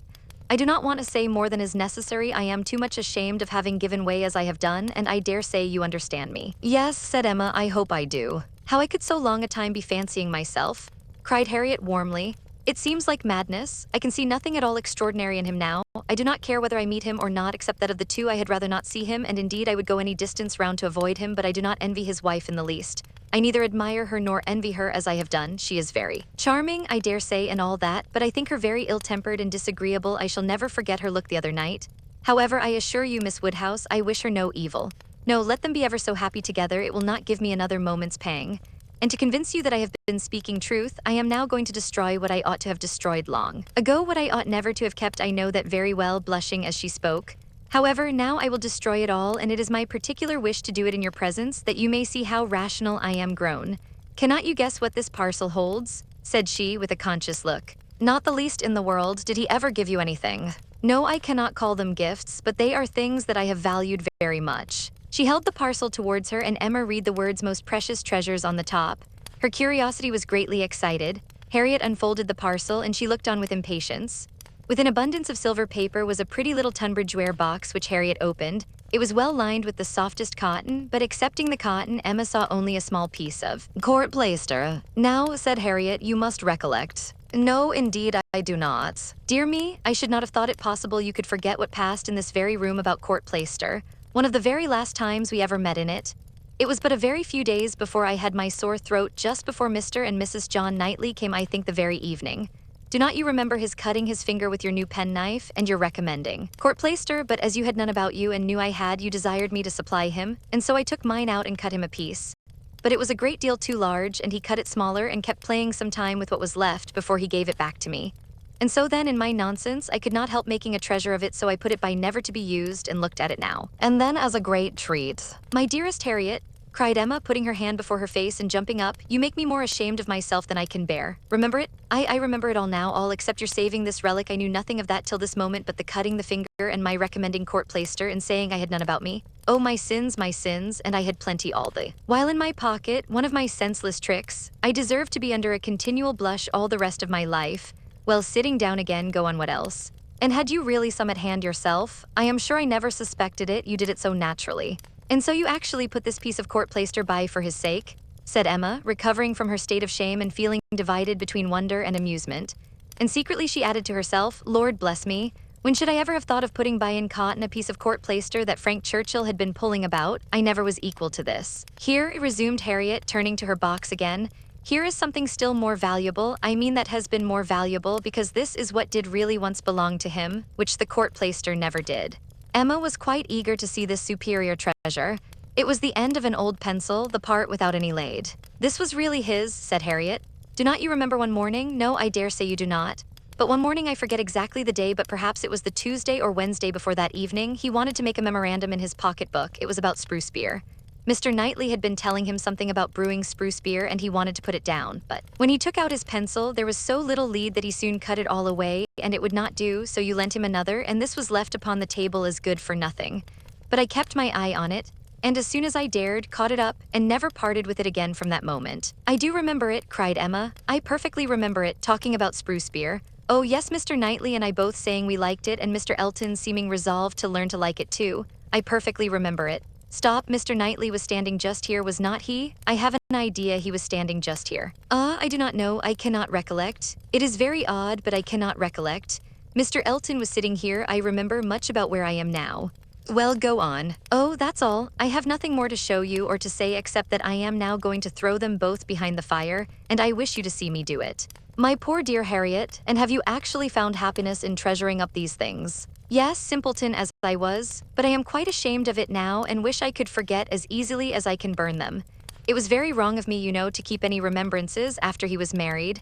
I knew it was, but had not resolution enough to part with them. But Harriet, is it necessary to burn the court plaister? I have not a word to say for the bit of old pencil, but the court plaister might be useful." "I shall be happier to burn it," replied Harriet. "It has a disagreeable look to me. I must get rid of everything, there it goes, and there is an end, thank heaven, of Mr. Elton. And when, thought Emma, will there be a beginning of Mr. Churchill?" She had soon afterwards reason to believe that the beginning was already made, and could not but hope that the gypsy, though she had told no fortune, might be proved to have made Harriet's. About a fortnight after the alarm, they came to a sufficient explanation, and quite undesignedly. Emma was not thinking of it at the moment, which made the information she received more valuable. She merely said in the course of some trivial chat, "Well, Harriet, whenever you marry, I would advise you to do so, and thought no more of it, till after a minute's silence she heard Harriet say in a very serious tone, 'I shall never marry.' Emma then looked up and immediately saw how it was, and after a moment's debate as to whether it should pass unnoticed or not, replied, 'Never marry, this is a new resolution. It is one that I shall never change, however.' After another short hesitation, 'I hope it does not proceed from I hope it is not in compliment to Mr. Elton.' "Mr. Elton indeed," cried Harriet indignantly. "Oh no," and Emma could just catch the words, "so superior to Mr. Elton." She then took a longer time for consideration. Should she proceed no farther? Should she let it pass and seem to suspect nothing? Perhaps Harriet might think her cold or angry if she did, or perhaps if she were totally silent, it might only drive Harriet into asking her to hear too much. And against anything like such an unreserve as had been such an open and frequent discussion of hopes and chances, she was perfectly resolved. She believed it would be wiser for her to say and know at once all that she meant to say and know. Plain dealing was always best. She had previously determined how far she would proceed on any application of the sort, and it would be safer for both to have the judicious law of her own brain laid down with speed. She was decided and thus spoke. Harriet, I will not affect to be in doubt of your meaning. Your resolution, or rather your expectation of never marrying, results from an idea that the person whom you might prefer would be too greatly your superior in situation to think of you. Is not it so? Oh, Miss Woodhouse, believe me, I have not the presumption to suppose indeed I am not so mad. But it is a pleasure to me to admire him at a distance, and to think of his infinite superiority to all the rest of the world, with the gratitude, wonder, and veneration, which are so proper in me especially. I am not at all surprised at you, Harriet. The service he rendered you was enough to warm your heart. Service? Oh, it was such an inexpressible obligation, the very recollection of it, and all that I felt at the time when I saw him coming, his noble look and my wretchedness before. Such a change, in one moment such a change, from perfect misery to perfect happiness. It is very natural, it is natural, and it is honorable. Yes, honorable, I think, to choose so well and so gratefully, but that it will be a fortunate preference is more than I can promise. I do not advise you to give way to it, Harriet. I do not by any means engage for its being returned. Consider what you are about. Perhaps it will be wisest in you to check your feelings while you can, at any rate. Do not let them carry you far unless you are persuaded of his liking you. Be observant of him. Let his behavior be the guide of your sensations. I give you this caution now because I shall never speak to you again on the subject. I am determined against all interference. Henceforward I know nothing of the matter. Let no name ever pass our lips. We were very wrong before, we will be cautious now. He is your superior, no doubt, and there do seem objections and obstacles of a very serious nature. But yet, Harriet, more wonderful things have taken place. There have been matches of greater disparity, but take care of yourself. I would not have you too sanguine, though however it may end, be assured your raising your thoughts to him is a mark of good taste which I shall always know how to value. Harriet kissed her hand in silent and submissive gratitude. Emma was very decided in thinking such an attachment no bad thing for her friend. Its tendency would be to raise and refine her mind, and it must be saving her from the danger of degradation. Chapter 5. In this state of schemes and hopes and connivance, June opened upon Hartfield. To Highbury in general it brought no material change. The Eltons were still talking of a visit from the Sucklings and of the use to be made of their Barouch landau, and Jane Fairfax was still at her grandmother's. And as the return of the Campbells from Ireland was again delayed in August instead of midsummer fixed for it, she was likely to remain there full 2 months longer, provided at least she were able to defeat Mrs. Elton's activity in her service, and save herself from being hurried into a delightful situation against her will. Mr. Knightley, who, for some reason best known to himself, had certainly taken an early dislike to Frank Churchill, was only growing to dislike him more. He began to suspect him of some double dealing in his pursuit of Emma. That Emma was his object appeared indisputable. Everything declared it, his own attentions, his father's hints, his mother-in-law's guarded silence, it was all in unison. Words, conduct, discretion, and indiscretion told the same story. But while so many were devoting him to Emma, and Emma herself making him over to Harriet, Mr. Knightley began to suspect him of some inclination to trifle with Jane Fairfax. He could not understand it, but there were symptoms of intelligence between them, he thought, so at least symptoms of admiration on his side, which, having once observed, he could not persuade himself to think entirely void of meaning, however he might wish to escape any of Emma's errors of imagination. She was not present when the suspicion first arose. He was dining with the Randalls family and Jane at the Eltons, and he had seen a look, more than a single look, at Miss Fairfax, which from the admirer of Miss Woodhouse seemed somewhat out of place. When he was again in their company, he could not help remembering what he had seen, nor could he avoid observations which, unless it were like Cowper and his fire at twilight, myself creating what I saw, brought him yet stronger suspicion of there being a something of private liking, of private understanding even, between Frank Churchill and Jane. He had walked up one day after dinner, as he very often did, to spend his evening at Hartfield. Emma and Harriet were going to walk, he joined them, and on returning they fell in with a larger party who, like themselves, judged it wisest to take their exercise early as the weather threatened rain, Mr. and Mrs. Weston and their son, Miss Bates and her niece, who had accidentally met. All united, and on reaching Hartfield gates, Emma, who knew it was exactly the sort of visiting that would be welcome to her father, pressed them all to go in and drink tea with him. The Randalls party agreed to it immediately, and after a pretty long speech from Miss Bates, which few persons listened to, she also found it possible to accept dear Miss Woodhouse's most obliging invitation. As they were turning into the grounds, Mr. Perry passed by on horseback.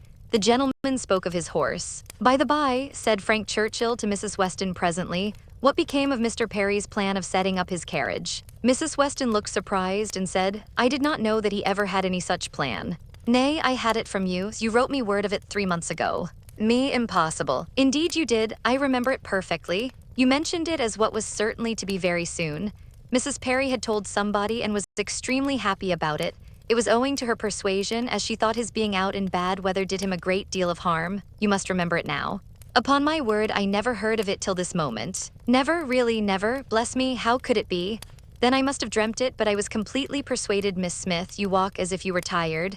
You will not be sorry to find yourself at home. What is this? What is this? Cried Mr. Weston, about Perry and a carriage. Is Perry going to set up his carriage, Frank? I am glad he can afford it. You had it from himself, had you? No, sir, replied his son, laughing. I seem to have had it from nobody.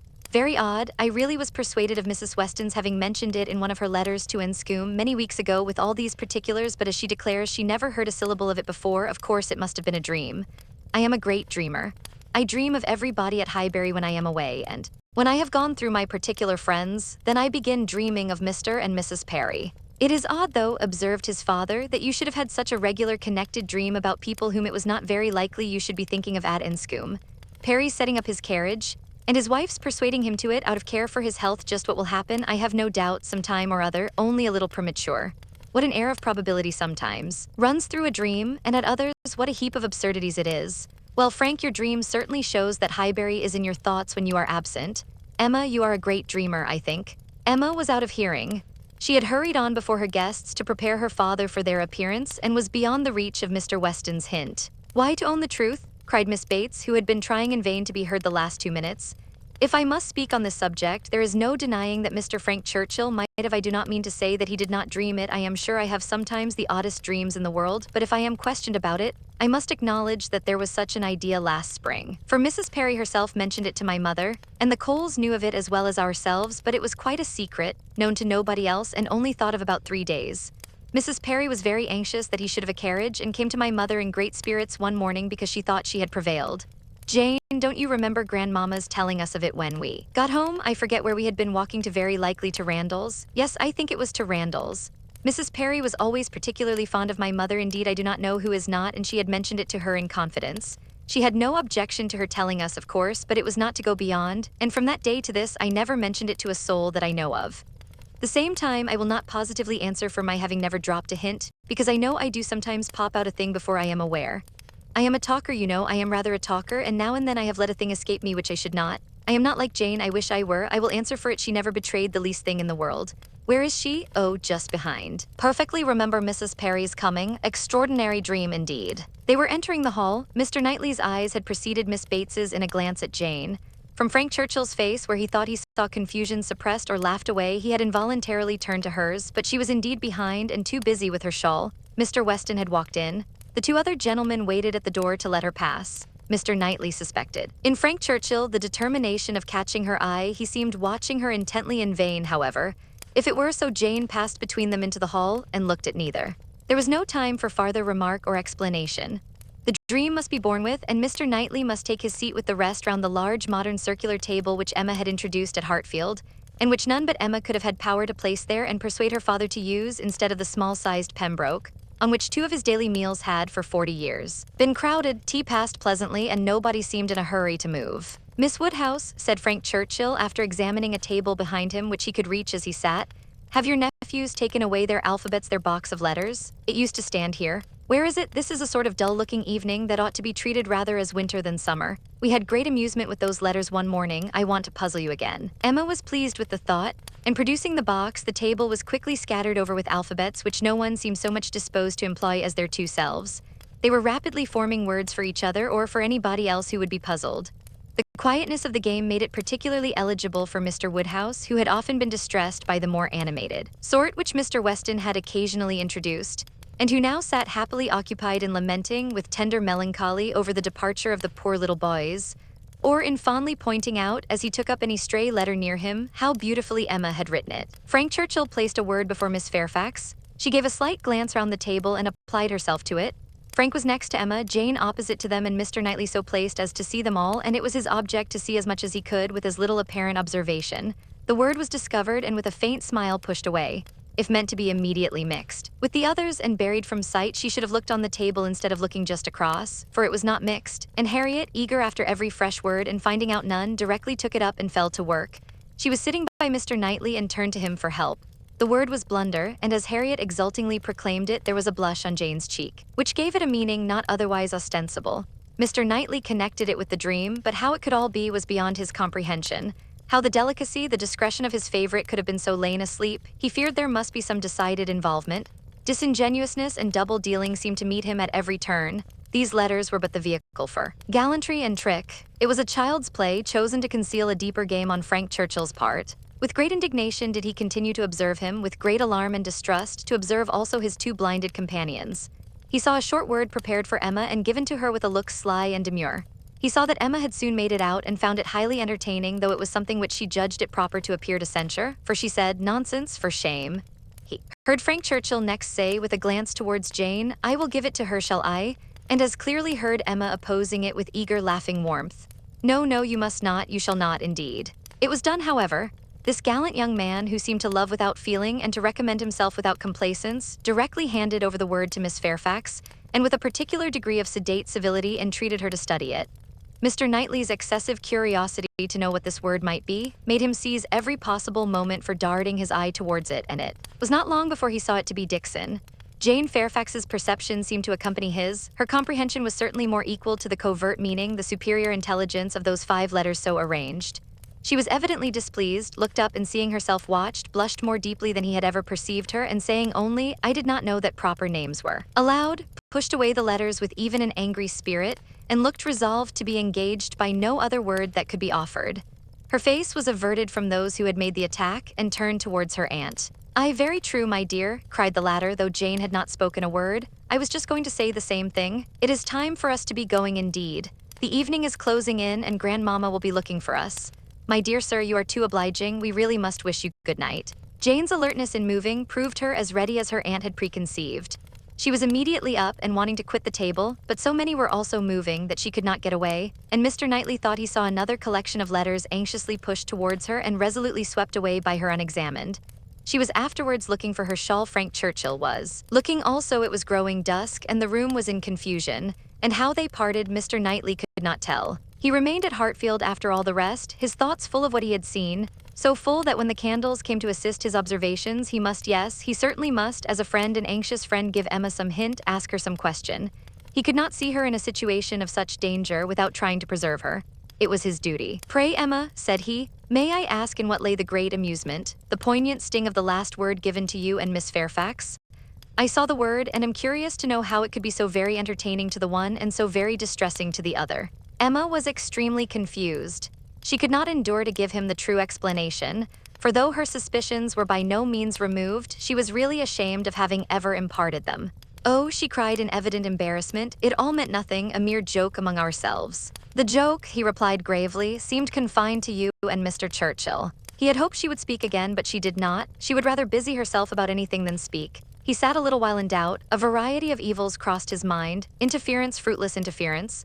Emma's confusion and the acknowledged intimacy seemed to declare her affection engaged, yet he would speak. He owed it to her to risk anything that might be involved in an unwelcome interference rather than her welfare, to encounter anything rather than the remembrance of neglect in such a cause. "My dear Emma," said he at last with earnest kindness, "do you think you perfectly understand the degree of acquaintance between the gentleman and lady we have been speaking of? Between Mr. Frank Churchill and Miss Fairfax? Oh, yes, perfectly. Why do you make a doubt of it? Have you never at any time had reason to think that he admired her or that she admired him?" "Never, never," she cried with a most open eagerness. "Never, for the 20th part of a moment, did such an idea occur to me. And how could it possibly come into your head? I have lately imagined that I saw symptoms of attachment between them, certain expressive looks, which I did not believe meant to be public. Oh, you amuse me excessively. I am delighted to find that you can vouchsafe to let your imagination wander, but it will not do. Very sorry to check you in your first essay, but indeed it will not do. There is no admiration between them, I do assure you, and the appearances which have caught you have arisen from some peculiar circumstances, feelings rather of a totally different nature. It is impossible exactly to explain. There is a good deal of nonsense in it, but the part which is capable of being communicated, which is sense, is that they are as far from any attachment or admiration for one another as any two beings in the world can be. That is, I presume it to be so on her side, and I can answer for its being so on his. I will answer for the gentleman's indifference." She spoke with a confidence which staggered, with a satisfaction which silenced Mr. Knightley. She was in gay spirits and would have prolonged the conversation, wanting to hear the particulars of his suspicions, every look described, and all the wheres and hows of a circumstance which highly entertained her. But his gaiety did not meet hers. He found he could not be useful, and his feelings were too much irritated for talking. That he might not be irritated into an absolute fever by the fire which Mr. Woodhouse's tender habits required almost every evening throughout the year, he soon afterwards took a hasty leave and walked home to the coolness and solitude of Donwell Abbey.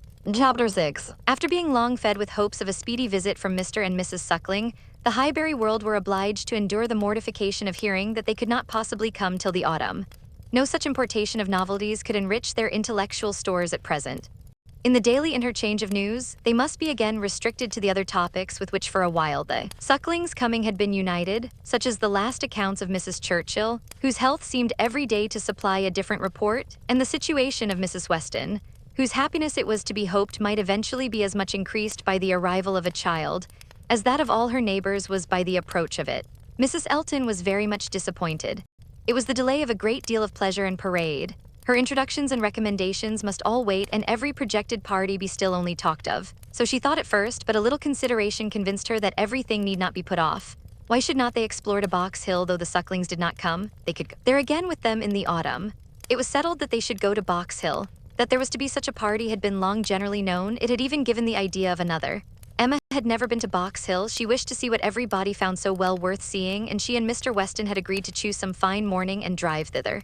2 or 3 more of the chosen only were to be admitted to join them, and it was to be done in a quiet, unpretending, elegant way, infinitely superior to the bustle and preparation, the regular eating and drinking and picnic parade of the Eltons and the Sucklings. This was so very well understood between them that Emma could not but feel some surprise and a little displeasure on hearing from Mr. Weston that he had been proposing to Mrs. Elton, as her brother and sister had failed her, that the 2 parties should unite and go together, and that as Mrs. Elton had very readily acceded to it, so it was to be if she had no objection.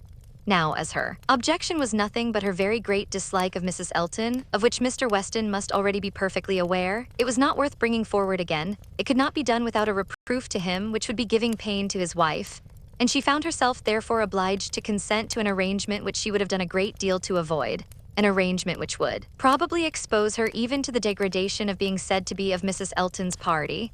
Every feeling was offended, and the forbearance of her outward submission left a heavy arrear-due of secret severity in her reflections on the unmanageable goodwill of Mr. Weston's temper. "I am glad you approve of what I have done," said he very comfortably, "but I thought you would. Such schemes as these are nothing without numbers. One cannot have too large a party. A large party secures its own amusement, and she is a good-natured woman after all. One could not leave her out." Emma denied none of it aloud and agreed to none of it in private. It was now the middle of June and the weather fine, and Mrs. Elton was growing impatient to name the day and settle with Mr. Weston as to pigeon pies and cold lamb, when a lame carriage horse threw everything into sad uncertainty. It might be weeks, it might be only a few days before the horse were usable, but no preparations could be ventured on, and it was all melancholy stagnation. Mrs. Elton's resources were inadequate to such an attack. "Is not this most vexatious, Knightley?" she cried. "And such weather for exploring, these delays and disappointments are quite odious. What are we to do? The year will wear away at this rate and nothing done. Before this time last year, I assure you we had had a delightful exploring party from Maple Grove to King's Weston." "You had better explore to Donwell," replied Mr. Knightley. "That may be done without horses. Come and eat my strawberries, they are ripening fast." If Mr. Knightley did not begin seriously, he was obliged to proceed so, for his proposal was caught at with delight, and the "oh, I should like it of all things" was not plainer in words than manner. Donwell was famous for its strawberry beds, which seemed a plea for the invitation, but no plea was necessary. Cabbage beds would have been enough to tempt the lady who only wanted to be going somewhere. She promised him again and again to come much oftener than he doubted, and was extremely gratified by such a proof of intimacy, such a distinguishing compliment as she chose to consider it. "You may depend upon me," said she. "I certainly will come. Name your day and I will come. You will allow me to bring Jane Fairfax." "I cannot name a day," said he, "till I have spoken to some others whom I would wish to meet you." "Oh, leave all that to me. Only give me a carte blanche. I am Lady Patroness, you know. It is my party. I will bring friends with me." "I hope you will bring Elton," said he, "but I will not trouble you to give any other invitations." "Oh, now you are looking very sly, but consider you need not be afraid of delegating power to me. I am no young lady on her preferment. Married women, you know, may be safely authorized. It is my party. Leave it all to me. I will invite your guests." "No," he calmly replied. "There is but one married woman in the world whom I can ever allow to invite what guests she pleases to Donwell, and that one is—" "Mrs. Weston, I suppose," interrupted Mrs. Elton, rather mortified. "No, Mrs. Knightley, until she is in being, I will manage such matters myself." "Ah, you are an odd creature," she cried, satisfied to have no one preferred to herself. You are a humorist and may say what you like, quite a humorist. Well, I shall bring Jane with me, Jane and her aunt. The rest I leave to you. I have no objections at all to meeting the Hartfield family. Don't scruple, I know you are attached to them. You certainly will meet them if I can prevail, and I shall call on Miss Bates in my way home. That's quite unnecessary. I see Jane every day, but as you like. It is to be a morning scheme, you know, Knightley, quite a simple thing. I shall wear a large bonnet and bring one of my little baskets hanging on my arm. Here, probably this basket with pink ribbon. Nothing can be more simple, you see, and Jane will have such another. There is to be no form or parade, a sort of gypsy party. We are to walk about your gardens and gather the strawberries ourselves and sit under trees. And whatever else you may like to provide, it is to be all out of doors, a table spread in the shade, you know. Everything as natural and simple as possible. Is not that your idea? Not quite. My idea of the simple and the natural will be to have the table spread in the dining room. The nature and the simplicity of gentlemen and ladies with their servants and furniture, I think, is best observed by meals within doors. When you are tired of eating strawberries in the garden, there shall be cold meat in the house. Well, as you please, only don't have a great set out. And by the by, can I or my housekeeper be of any use to you with our opinion? Pray be sincere, Knightley. If you wish me to talk to Mrs. Hodges or to inspect anything, I have not the least wish for it, I thank you. Well, but if any difficulties should arise, my housekeeper is extremely clever. I will answer for it that mine thinks herself full as clever and would spurn anybody's assistance. I wish we had a donkey. The thing would be for us all to come on donkeys, Jane, Miss Bates, and me and my caro sposo walking by. I really must talk to him about purchasing a donkey. In a country life, I conceive it to be a sort of necessary, for let a woman have ever so many resources, it is not possible for her to be always shut up at home, and very long walks, you know, in summer there is dust and in winter there is dirt. You will not find either between Donwell and Highbury. Donwell Lane is never dusty, and now it is perfectly dry. Come on a donkey, however, if you prefer it. You can borrow Mrs. Cole's. I would wish everything to be as much to your taste as possible. That I am sure you would. Indeed, I do you justice, my good friend. Under that peculiar sort of dry, blunt manner, I know you have the warmest heart. As I tell Mr. E, you are a thorough humorist. Yes, believe me, Knightley, I am fully sensible of your attention to me in the whole of this scheme. You have hit upon the very thing to please me. Mr. Knightley had another reason for avoiding a table in the shade. He wished to persuade Mr. Woodhouse as well as Emma to join the party, and he knew that to have any of them sitting down out of doors to eat would inevitably make him ill. Mr. Woodhouse must not, under the specious pretense of a morning drive and an hour or two spent at Donwell, be tempted away to his misery. He was invited on good faith. No lurking horrors were to upbraid him for his easy credulity. He did consent. He had not been at Donwell for 2 years. Some very fine morning he and Emma and Harriet could go very well, and he could sit still with Mrs. Weston while the dear girls walked about the gardens. He did not suppose they could be damp now in the middle of the day. He should like to see the old house again exceedingly, and should be very happy to meet Mr. and Mrs. Elton and any other of his neighbors. He could not see any objection at all to his and Emma's and Harriet's going there some very fine morning. He thought it very well done of Mr. Knightley to invite them, very kind and sensible, much cleverer than dining out. He was not fond of dining out. Mr. Knightley was fortunate in everybody's most ready concurrence. The invitation was everywhere so well received that it seemed as if, like Mrs. Elton, they were all taking the scheme as a particular compliment to themselves.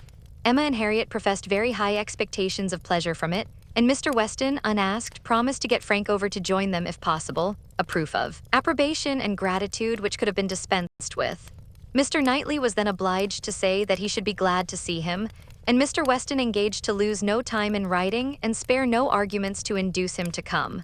In the meanwhile, the lame horse recovered so fast that the party to Box Hill was again under happy consideration, and at last Donwell was settled for one day and Box Hill for the next, the weather appearing exactly right. Under a bright midday sun at almost midsummer, Mr. Woodhouse was safely conveyed in his carriage with one window down to partake of this alfresco party.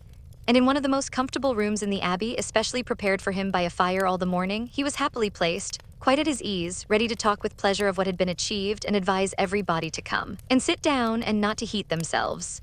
Mrs. Weston, who seemed to have walked there on purpose to be tired and sit all the time with him, remained, when all the others were invited or persuaded out, his patient listener and sympathizer. It was so long since Emma had been at the Abbey that as soon as she was satisfied of her father's comfort, she was glad to leave him and look around her, eager to refresh and correct her memory with more particular observation, more exact understanding of a house and grounds which must ever be so interesting to her and all her family. She felt all the honest pride and complacency which her alliance with the present and future proprietor could fairly warrant, as she viewed the respectable size and style of the building, its suitable, becoming, characteristic situation, low and sheltered, its ample gardens stretching down to meadows washed by a stream, of which the abbey, with all the old neglect of prospect, had scarcely a sight, and its abundance of timber in rows and avenues, which neither fashion nor extravagance had rooted up. The house was larger than Hartfield and totally unlike it, covering a good deal of ground, rambling and irregular, with many comfortable and one or two handsome rooms. It was just what it ought to be, and it looked what it was, and Emma felt an increasing respect for it as the residence of a family of such true gentility, untainted in blood and understanding. Some faults of temper John Knightley had, but Isabella had connected herself unexceptionably. She had given them neither men, nor names, nor places that could raise a blush. These were pleasant feelings, and she walked about and indulged them till it was necessary to do as the others did and collect round the strawberry beds. The whole party were assembled, excepting Frank Churchill, who was expected every moment from Richmond, and Mrs. Elton, in all her apparatus of happiness, her large bonnet and her basket, was very ready to lead the way in gathering, accepting, or talking strawberries, and only strawberries could now be thought or spoken of. The best fruit in England, everybody's favorite, always wholesome. These the finest beds and finest sorts, delightful to gather for oneself, the only way of really enjoying them. Morning decidedly the best time, never tired, every sort good, hot boy infinitely superior, no comparison, the others hardly eatable, hot boys very scarce, chili preferred, whitewood finest flavor, of all price of strawberries in London abundance. About Bristol maple grove cultivation beds, when to be renewed, gardeners thinking exactly different, no general rule, gardeners never to be put out of their way, delicious fruit, only too rich to be eaten, much of inferior to cherries, currants, more refreshing, only objection to gathering strawberries, the stooping glaring sun tired to death, could bear it no longer, must go and sit in the shade. Such for half an hour was the conversation, interrupted only once by Mrs. Weston, who came out, in her solicitude after her son-in-law, to inquire if he were come, and she was a little uneasy. She had some fears of his horse. Seats tolerably in the shade were found, and now Emma was obliged to overhear what Mrs. Elton and Jane Fairfax were talking of. A situation, a most desirable situation, was in question. Mrs. Elton had received notice of it that morning and was in raptures. It was not with Mrs. Suckling, it was not with Mrs. Bragg, but in felicity and splendor it fell short only of them. It was with a cousin of Mrs. Bragg, an acquaintance of Mrs. Suckling, a lady known at Maple Grove. Delightful, charming, superior, first circles, spheres, lines, ranks, everything, and Mrs. Elton was wild to have the offer closed with immediately. On her side all was warmth, energy, and triumph, and she positively refused to take her friend's negative, though Miss Fairfax continued to assure her that she would not at present engage in anything, repeating the same motives which she had been heard to urge before. Still Mrs. Elton insisted on being authorized to write an acquiescence by the morrow's post. How Jane could bear it at all was astonishing to Emma. She did look vexed, she did speak pointedly, and at last, with a decision of action unusual to her, proposed a removal. Should not they walk? Would not Mr. Knightley show them the gardens, all the gardens? She wished to see the whole extent. The pertinacity of her friend seemed more than she could bear. It was hot, and after walking some time over the gardens in a scattered, dispersed way, scarcely any three together, they insensibly followed one another to the delicious shade of a broad, short avenue of limes, which, stretching beyond the garden at an equal distance from the river, seemed the finish of the pleasure grounds. It led to nothing but a view at the end over a low stone wall, with high pillars which seemed intended in their erection to give the appearance of an approach to the house, which never had been there. Disputable, however, as might be the taste of such a termination, it was in itself a charming walk, and the view which closed it extremely pretty. The considerable slope, at nearly the foot of which the abbey stood, gradually acquired a steeper form beyond its grounds, and at half a mile distant was a bank of considerable abruptness and grandeur, well clothed with wood, and at the bottom of this bank, favorably placed and sheltered, rose the Abbey Mill Farm, with meadows in front, and the river making a close and handsome curve around it. It was a sweet view, sweet to the eye and the mind. English verdure, English culture, English comfort, seen under a sun bright, without being oppressive. In this walk Emma and Mr. Weston found all the others assembled, and towards this view she immediately perceived Mr. Knightley and Harriet, distinct from the rest, quietly leading the way. Mr. Knightley and Harriet, it was an odd tete-a-tete, but she was glad to see it. There had been a time when he would have scorned her as a companion and turned from her with little ceremony. Now they seemed in pleasant conversation. There had been a time also when Emma would have been sorry to see Harriet in a spot so favorable for the Abbey Mill Farm, but now she feared it not. It might be safely viewed with all its appendages of prosperity and beauty, its rich pastures, spreading flocks, orchard in blossom, and light column of smoke ascending. She joined them at the wall and found them more engaged in talking than in looking around. He was giving Harriet information as to modes of agriculture, etc., and Emma received a smile which seemed to say, "These are my own concerns. I have a right to talk on such subjects without being suspected of introducing Robert Martin." She did not suspect him, it was too old a story. Robert Martin had probably ceased to think of Harriet. They took a few turns together along the walk. The shade was most refreshing, and Emma found it the pleasantest part of the day. The next remove was to the house. They must all go in and eat, and they were all seated and busy, and still Frank Churchill did not come. Mrs. Weston looked and looked in vain. His father would not own himself uneasy and laughed at her fears, but she could not be cured of wishing that he would part with his black mare. He had expressed himself as to coming with more than common certainty. His aunt was so much better that he had not a doubt of getting over to them. Mrs. Churchill's state, however, as many were ready to remind her, was liable to such sudden variation as might disappoint her nephew in the most reasonable dependence, and Mrs. Weston was at last persuaded to believe, or to say, that it must be by some attack of Mrs. Churchill that he was prevented. Coming, Emma looked at Harriet while the point was under consideration. She behaved very well and betrayed no emotion. The cold repast was over, and the party were to go out once more to see what had not yet been seen, the old Abbey fish ponds. Perhaps get as far as the clover, which was to be begun cutting on the morrow, or at any rate have the pleasure of being hot and growing cool again.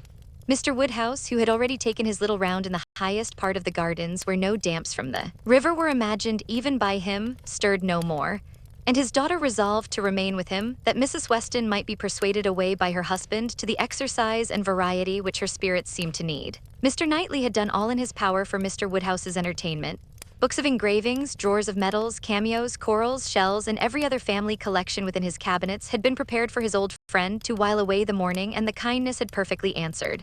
Mr. Woodhouse had been exceedingly well amused. Mrs. Weston had been showing them all to him, and now he would show them all to Emma, fortunate in having no other resemblance to a child than in a total want of taste for what he saw, for he was slow, constant, and methodical. Before this second looking over was begun, however, Emma walked into the hall for the sake of a few moments' free observation of the entrance and ground plot of the house, and was hardly there when Jane Fairfax appeared, coming quickly in from the garden and with a look of escape. Little expecting to meet Miss Woodhouse so soon, there was a start at first, but Miss Woodhouse was the very person she was in quest of. "Will you be so kind," said she, "when I am missed, as to say that I am gone home? I am going this moment. My aunt is not aware how late it is, nor how long we have been absent, but I am sure we shall be wanted, and I am determined to go directly. I have said nothing about it to anybody. It would only be giving trouble and distress. Some are gone to the ponds, and some to the lime walk. Till they all come, and I shall not be missed. And when they do, will you have the goodness to say that I am gone?" "Certainly, if you wish it, but you are not going to walk to Highbury alone." "Yes, what should hurt me? I walk fast. I shall be at home in 20 minutes. But it is too far, indeed it is, to be walking quite alone. Let my father's servant go with you. Let me order the carriage. It can be round in 5 minutes." Thank you, but on no account. I would rather walk. And for me to be afraid of walking alone, I who may so soon have to guard others." She spoke with great agitation, and Emma very feelingly replied, "That can be no reason for your being exposed to danger now. I must order the carriage. The heat even would be danger. You are fatigued already." "I am," she answered, "I am fatigued, but it is not the sort of fatigue quick walking will refresh me. Miss Woodhouse, we all know at times what it is to be wearied in spirits. Mine, I confess, are exhausted. The greatest kindness you can show me will be to let me have my own way and only say that I am gone when it is necessary." Emma had not another word to oppose. She saw it all, and entering into her feelings, promoted her quitting the house immediately and watched her safely off with the zeal of a friend. Her parting look was grateful, and her parting words, "Oh, Miss Woodhouse, the comfort of being sometimes alone," seemed to burst from an overcharged heart and to describe somewhat of the continual endurance to be practiced by her even towards some of those who loved her best. "Such a home indeed, such an aunt," said Emma as she turned back into the hall again. "I do pity you, and the more sensibility you betray of their just horrors, the more I shall like you." Jane had not been gone a quarter of an hour, and they had only accomplished some views of St. Mark's Place, Venice, when Frank Churchill entered the room. Emma had not been thinking of him. She had forgotten to think of him, but she was very glad to see him. Mrs. Weston would be at ease. The black mare was blameless. They were right who had named Mrs. Churchill as the cause. He had been detained by a temporary increase of illness in her, a nervous seizure which had lasted some hours, and he had quite given up every thought of coming till very late. And had he known how hot a ride he should have, and how late with all his hurry he must be, he believed he should not have come at all. The heat was excessive. He had never suffered anything like it, almost wished he had stayed at home. Nothing killed him like heat. He could bear any degree of cold, etc. But heat was intolerable, and he sat down, at the greatest possible distance from the slight remains of Mr. Woodhouse's fire, looking very deplorable. "You will soon cooler if you sit still," said Emma. "As soon as I am cooler, I shall go back again. I could very ill be spared, but such a point had been made of my coming. You will all be going soon, I suppose, the whole party breaking up. I met one as I came, madness in such weather, absolute madness." Emma listened and looked, and soon perceived that Frank Churchill's state might be best defined by the expressive phrase of being out of humor. Some people were always cross when they were hot. Such might be his constitution, and as she knew that eating and drinking were often the cure of such incidental complaints, she recommended his taking some refreshment. He would find abundance of every thing in the dining room, and she humanely pointed out the door. No, he should not eat, he was not hungry, it would only make him hotter. In 2 minutes, however, he relented in his own favor, and muttering something about spruce beer, walked off. Emma returned all her attention to her father, saying in secret, "I am glad I have done being in love with him. I should not like a man who is so soon discomposed by a hot morning. Harriet's sweet, easy temper will not mind it." He was gone long enough to have had a very comfortable meal, and came back all the better grown, quite cool, and with good manners like himself, able to draw a chair close to them, take an interest in their employment, and regret in a reasonable way that he should be so late. He was not in his best spirits, but seemed trying to improve them, and at last made himself talk nonsense very agreeably. They were looking over views in Switzerland. "As soon as my aunt gets well, I shall go abroad," said he. "I shall never be easy till I have seen some of these places. You will have my sketches some time or other to look at, or my tour to read, or my poem. I shall do something to expose myself." "That may be, but not by sketches in Switzerland. You will never go to Switzerland. Your uncle and aunt will never allow you to leave England. They may be induced to go too. A warm climate may be prescribed for her. I have more than half an expectation of our all going abroad, I assure you I have. I feel a strong persuasion this morning that I shall soon be abroad. I ought to travel. I am tired of doing nothing. I want a change. I am serious, Miss Woodhouse. Whatever your penetrating eyes may fancy, I am sick of England and would leave it tomorrow if I could. You are sick of prosperity and indulgence. Cannot you invent a few hardships for yourself and be contented to stay? I sick of prosperity and indulgence? You are quite mistaken. I do not look upon myself as either prosperous or indulged. I am thwarted in everything material. I do not consider myself at all a fortunate person. You are not quite so miserable, though, as when you first came. Go and eat and drink a little more, and you will do very well. Another slice of cold meat, another draught of Madeira and water, will make you nearly on a par with the rest of us. No, I shall not stir. I shall sit by you. You are my best cure. We are going to Box Hill tomorrow. You will join us. It is not Switzerland, but it will be something for a young man so much in want of a change. You will stay and go with us." "No, certainly not. I shall go home in the cool of the evening. But you may come again in the cool of tomorrow morning." "No, it will not be worthwhile. If I come, I shall be cross." "Then pray stay at Richmond." "But if I do, I shall be crosser still. I can never bear to think of you all there without me. These are difficulties which you must settle for yourself. Choose your own degree of crossness. I shall press you no more." The rest of the party were now returning, and all were soon collected. With some there was great joy at the sight of Frank Churchill, others took it very composedly, but there was a very general distress and disturbance on Miss Fairfax's disappearance being explained. That it was time for everybody to go concluded the subject, and with a short final arrangement for the next day's scheme they parted. Frank Churchill's little inclination to exclude himself increased so much that his last words to Emma were, "Well, if you wish me to stay and join the party, I will." She smiled her acceptance, and nothing less than a summons from Richmond was to take him back before the following evening. Chapter 7. They had a very fine day for Box Hill, and all the other outward circumstances of arrangement, accommodation, and punctuality were in favor of a pleasant party. Mr. Weston directed the whole, officiating safely between Hartfield and the vicarage, and everybody was in good time. Emma and Harriet went together, Miss Bates and her niece with the Eltons, the gentleman on horseback. Mrs. Weston remained with Mr. Woodhouse. Nothing was wanting but to be happy when they got there. 7 miles were traveled in expectation of enjoyment, and everybody had a burst of admiration on first arriving, but in the general amount of the day there was deficiency.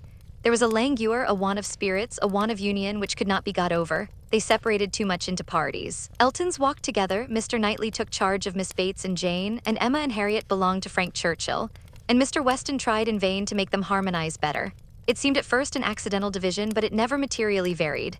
Mr. and Mrs. Elton indeed showed no unwillingness to mix and be as agreeable as they could, but during the 2 whole hours that were spent on the hill, there seemed a principle of separation between the other parties, too strong for any fine prospects, or any cold collation, or any cheerful Mr. Weston to remove. At first it was downright dullness to Emma. She had never seen Frank Churchill so silent and stupid. He said nothing worth hearing, looked without seeing, admired without intelligence, listened without knowing what she said. While he was so dull, it was no wonder that Harriet should be dull likewise, and they were both insufferable. When they all sat down it was better, to her taste a great deal better, for Frank Churchill grew talkative and gay, making her his first object. Every distinguishing attention that could be paid was paid to her. To amuse her and be agreeable in her eyes seemed all that he cared for, and Emma, glad to be enlivened, not sorry to be flattered, was gay and easy too, and gave him all the friendly encouragement, the admission to be gallant, which she had ever given in the first and most animating period of their acquaintance. but which now, in her own estimation, meant nothing, though in the judgment of most people looking on it must have had such an appearance as no English word but flirtation could very well describe. Mr. Frank Churchill and Miss Woodhouse flirted together. Excessively, they were laying themselves open to that very phrase and to having it sent off in a letter to Maple Grove by one lady, to Ireland by another. Not that Emma was gay and thoughtless from any real felicity, it was rather because she felt less happy than she had expected. She laughed because she was disappointed, and though she liked him for his attentions and thought them all, whether in friendship, admiration, or playfulness, extremely judicious, they were not winning back her heart, she still intended him for her friend. "How much I am obliged to you," said he, "for telling me to come today. If it had not been for you, I should certainly have lost all the happiness of this party. I had quite determined to go away again. Yes, you were very cross, and I do not know what about, except that you were too late for the best strawberries. I was a kinder friend than you deserved, but you were humble, you begged hard to be commanded to come. Don't say I was cross, I was fatigued, the heat overcame me. It is hotter today. Not to my feelings, I am perfectly comfortable today. You are comfortable because you are under command. Your command, yes. Perhaps I intended you to say so, but I meant self-command. You had somehow or other broken bounds yesterday and run away from your own management. But today you are got back again, and as I cannot be always with you, it is best to believe your temper under your own command rather than mine. It comes to the same thing. I can have no self-command without a motive. You order me whether you speak or not, and you can be always with me, you are always with me. Dating from 3 o'clock yesterday. My perpetual influence could not begin earlier, or you would not have been so much out of humor before. 3 o'clock yesterday, that is your date. I thought I had seen you first in February. Your gallantry is really unanswerable. But lowering her voice, nobody speaks except ourselves, and it is rather too much to be talking nonsense for the entertainment of 7 silent people. I say nothing of which I am ashamed, replied he with lively impudence. I saw you first in February. Let everybody on the hill hear me if they can. Let my accent swell to Mickleham on one side and Dorking on the other. I saw you first in February. And then whispering our companions are excessively stupid. What shall we do to rouse them? Any nonsense will serve. They shall talk, ladies. And gentlemen, I am ordered by Miss Woodhouse, who, wherever she is, presides, to say that she desires to know what you are all thinking of. Some laughed and answered good-humoredly. Miss Bates said a great deal. Mrs. Elton swelled at the idea of Miss Woodhouse's presiding. Mr. Knightley's answer was the most distinct. Is Miss Woodhouse sure that she would like to hear what we are all thinking of? Oh, no, no, cried Emma, laughing as carelessly as she could upon no account in the world. It is the very last thing I would stand the brunt of just now. Let me hear anything rather than what you are all thinking of. I will not say quite all. There are 1 or 2, perhaps, glancing at Mr. Weston and Harriet, whose thoughts I might not be afraid of knowing. It is a sort of thing, cried Mrs. Elton emphatically, which I should not have thought myself privileged to inquire into.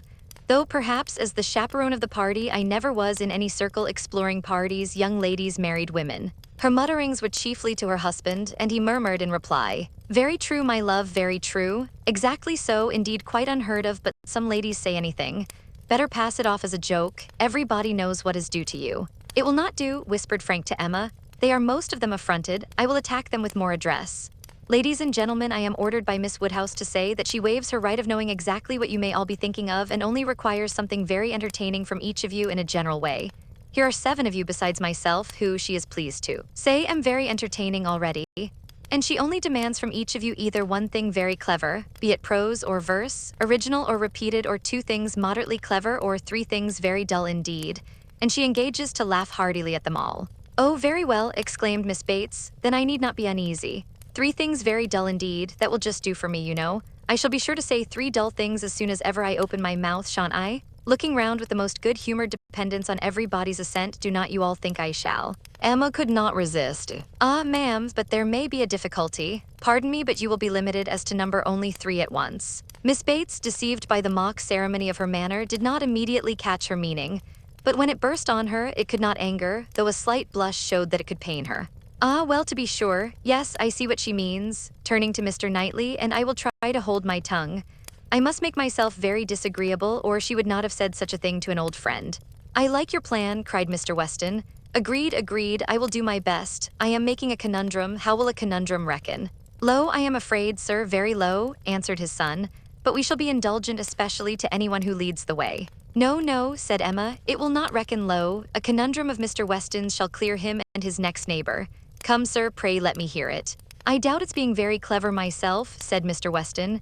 "It is too much a matter of fact, but here it is. What 2 letters of the alphabet are there that express perfection?" What two letters express perfection? I am sure I do not know. Ah, you will never guess. You to Emma, I am certain will never guess. I will tell you, M and Emma, do you understand? Understanding and gratification came together. It might be a very indifferent piece of wit, but Emma found a great deal to laugh at and enjoy in it, and so did Frank and Harriet.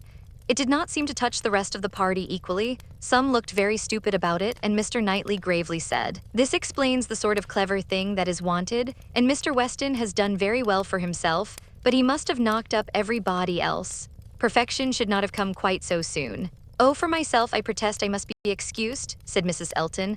"I really cannot attempt. I am not at all fond of the sort of thing. I had an acrostic once sent to me upon my own name, which I was not at all pleased with. I knew who it came from, an abominable puppy, you know who I mean," nodding to her husband. "These kind of things are very well at Christmas when one is sitting round the fire, but quite out of place, in my opinion, when one is exploring about the country in summer. Miss Woodhouse must excuse me. I am not one of those who have witty things at everybody's service. I do not pretend to be a wit. I have a great deal of vivacity in my own way, but I really must be allowed to judge when to speak and when to hold my tongue. Pass us, if you please, Mr. Churchil, pass. Mr. E. Knightley, Jane, and myself, we have nothing clever to say, not one of us." "Yes, yes, pray pass me," added her husband with a sort of sneering consciousness. "I have nothing to say that can entertain Miss Woodhouse or any other young lady, an old married man quite good for nothing. Shall we walk, Augusta?" "With all my heart. I am really tired of exploring so long on one spot. Come, Jane, take my other arm." Jane declined it, however, and the husband and wife walked off. "Happy couple," said Frank Churchill as soon as they were out of hearing. "How well they suit one another, very lucky marrying as they did upon an acquaintance formed only in a public place. They only knew each other, I think, a few weeks in Bath, peculiarly lucky, for as to any real knowledge of a person's disposition, that Bath or any public place can give it is all nothing. There can be no knowledge. It is only by seeing women in their own homes, among their own set, just as they always are, that you can form any just judgment. Short of that, it is all guess and luck, and will generally be ill luck.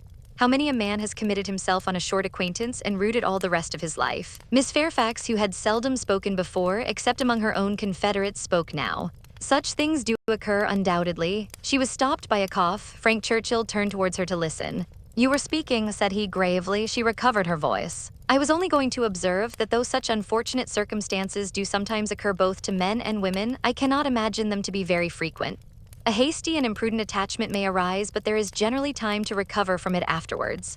I would be understood to mean that it can be only weak, irresolute characters, whose happiness must be always at the mercy of chance, who will suffer an unfortunate acquaintance to be an inconvenience, an oppression forever." He made no answer, merely looked and bowed in submission, and soon afterwards said in a lively tone, "Well, I have so little confidence in my own judgment that whenever I marry, I hope somebody will choose my wife for me. Will you?" turning to Emma.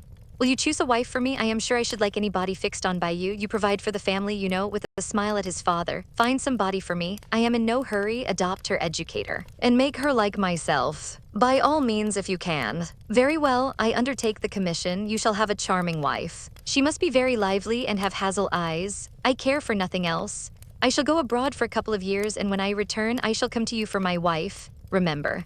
Emma was in no danger of forgetting. It was a commission to touch every favorite feeling. Would not Harriet be the very creature described? Hazel eyes accepted, 2 years more might make her all that he wished. He might even have Harriet in his thoughts at the moment, who could say? Referring the education to her seemed to imply it. "Now, ma'am," said Jane to her aunt, "shall we join Mrs. Elton?" "If you please, my dear, with all my heart. I am quite ready. I was ready to have gone with her, but this will do just as well. We shall soon overtake her. There she is. No, that's somebody else. That's one of the ladies in the Irish car party, not at all like her. Well, I declare." They walked off, followed in half a minute by Mr. Knightley. Mr. Weston, his son Emma, and Harriet only remained, and the young man's spirits now rose to a pitch almost unpleasant. Even Emma grew tired at last of flattery and merriment, and wished herself rather walking quietly about with any of the others, or sitting almost alone and quite unattended to in tranquil observation of the beautiful views beneath her. The appearance of the servants looking out for them to give notice of the carriages was a joyful sight, and even the bustle of collecting and preparing to depart, and the solicitude of Mrs. Elton to have her carriage first, were gladly endured in the prospect of the quiet drive home which was to close the very questionable enjoyments of this day of pleasure. Such another scheme, composed of so many ill-assorted people, she hoped never to be betrayed into again. While waiting for the carriage, she found Mr. Knightley by her side. He looked around as if to see that no one were near, and then said, "Emma, I must once more speak to you as I have been used to do, a privilege rather endured than allowed, perhaps, but I must still use it. I cannot see you acting wrong without a remonstrance. How could you be so unfeeling to Miss Bates? How could you be so insolent in your wit to a woman of her character, age, and situation? Emma, I had not thought it possible. Emma recollected, blushed, was sorry, but tried to laugh it off. Nay, how could I help saying what I did? Nobody could have helped it. It was not so very bad. I dare say she did not understand me. I assure you she did. She felt your full meaning. She has talked of it since. I wish you could have heard how she talked of it, with what candor and generosity. I wish you could have heard her honoring your forbearance in being able to pay her such attentions as she was forever receiving from yourself and your father, when her society must be so irksome. Oh, cried Emma, I know there is not a better creature in the world, but you must allow that what is good and what is ridiculous are most unfortunately blended in her. They are blended, said he, I acknowledge, and were she prosperous I could allow much for the occasional prevalence of the ridiculous over the good. Were she a woman of fortune, I would leave every harmless absurdity to take its chance. I would not quarrel with you for any liberties of manner. Were she your equal in situation, but Emma, consider how far this is from being the case. She is. Poor, she has sunk from the comforts she was born to, and if she live to old age must probably sink more.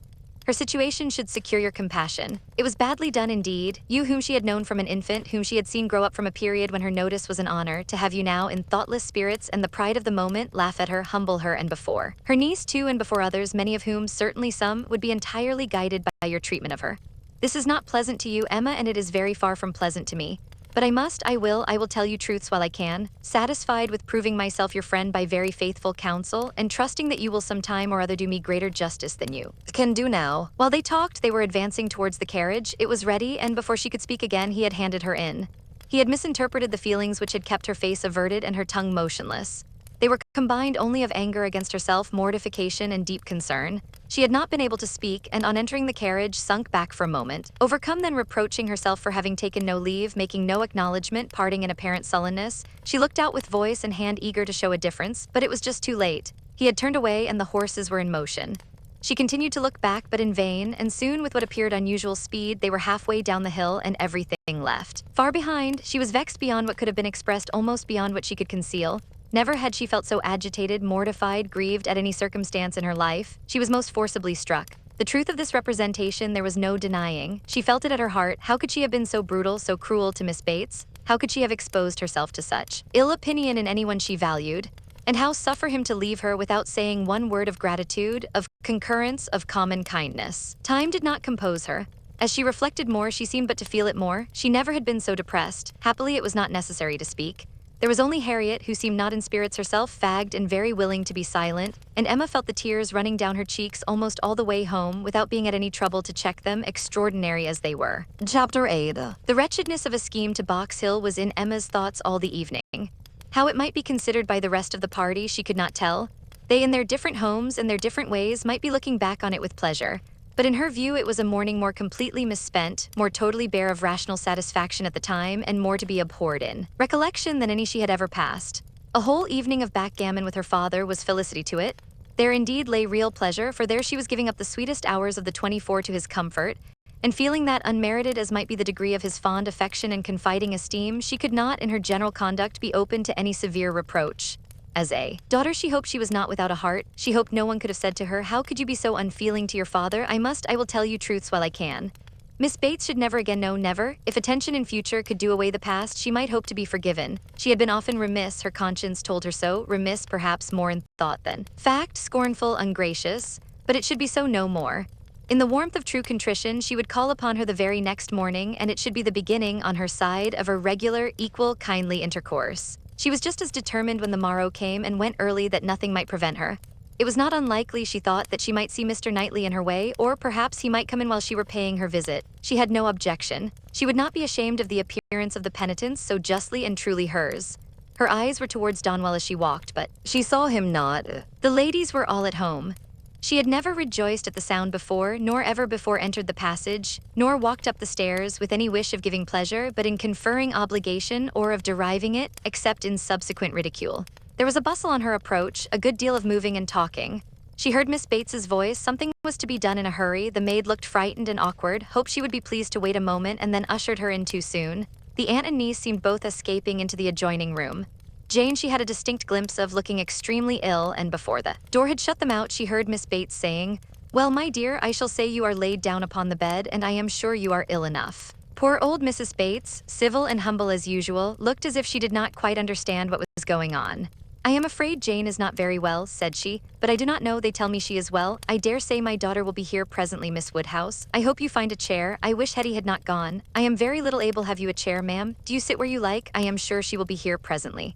Emma seriously hoped she would. She had a moment's fear of Miss Bates keeping away from her. But Miss Bates soon came very happy and obliged, but Emma's conscience told her that there was not the same cheerful volubility as before, less ease of look and manner.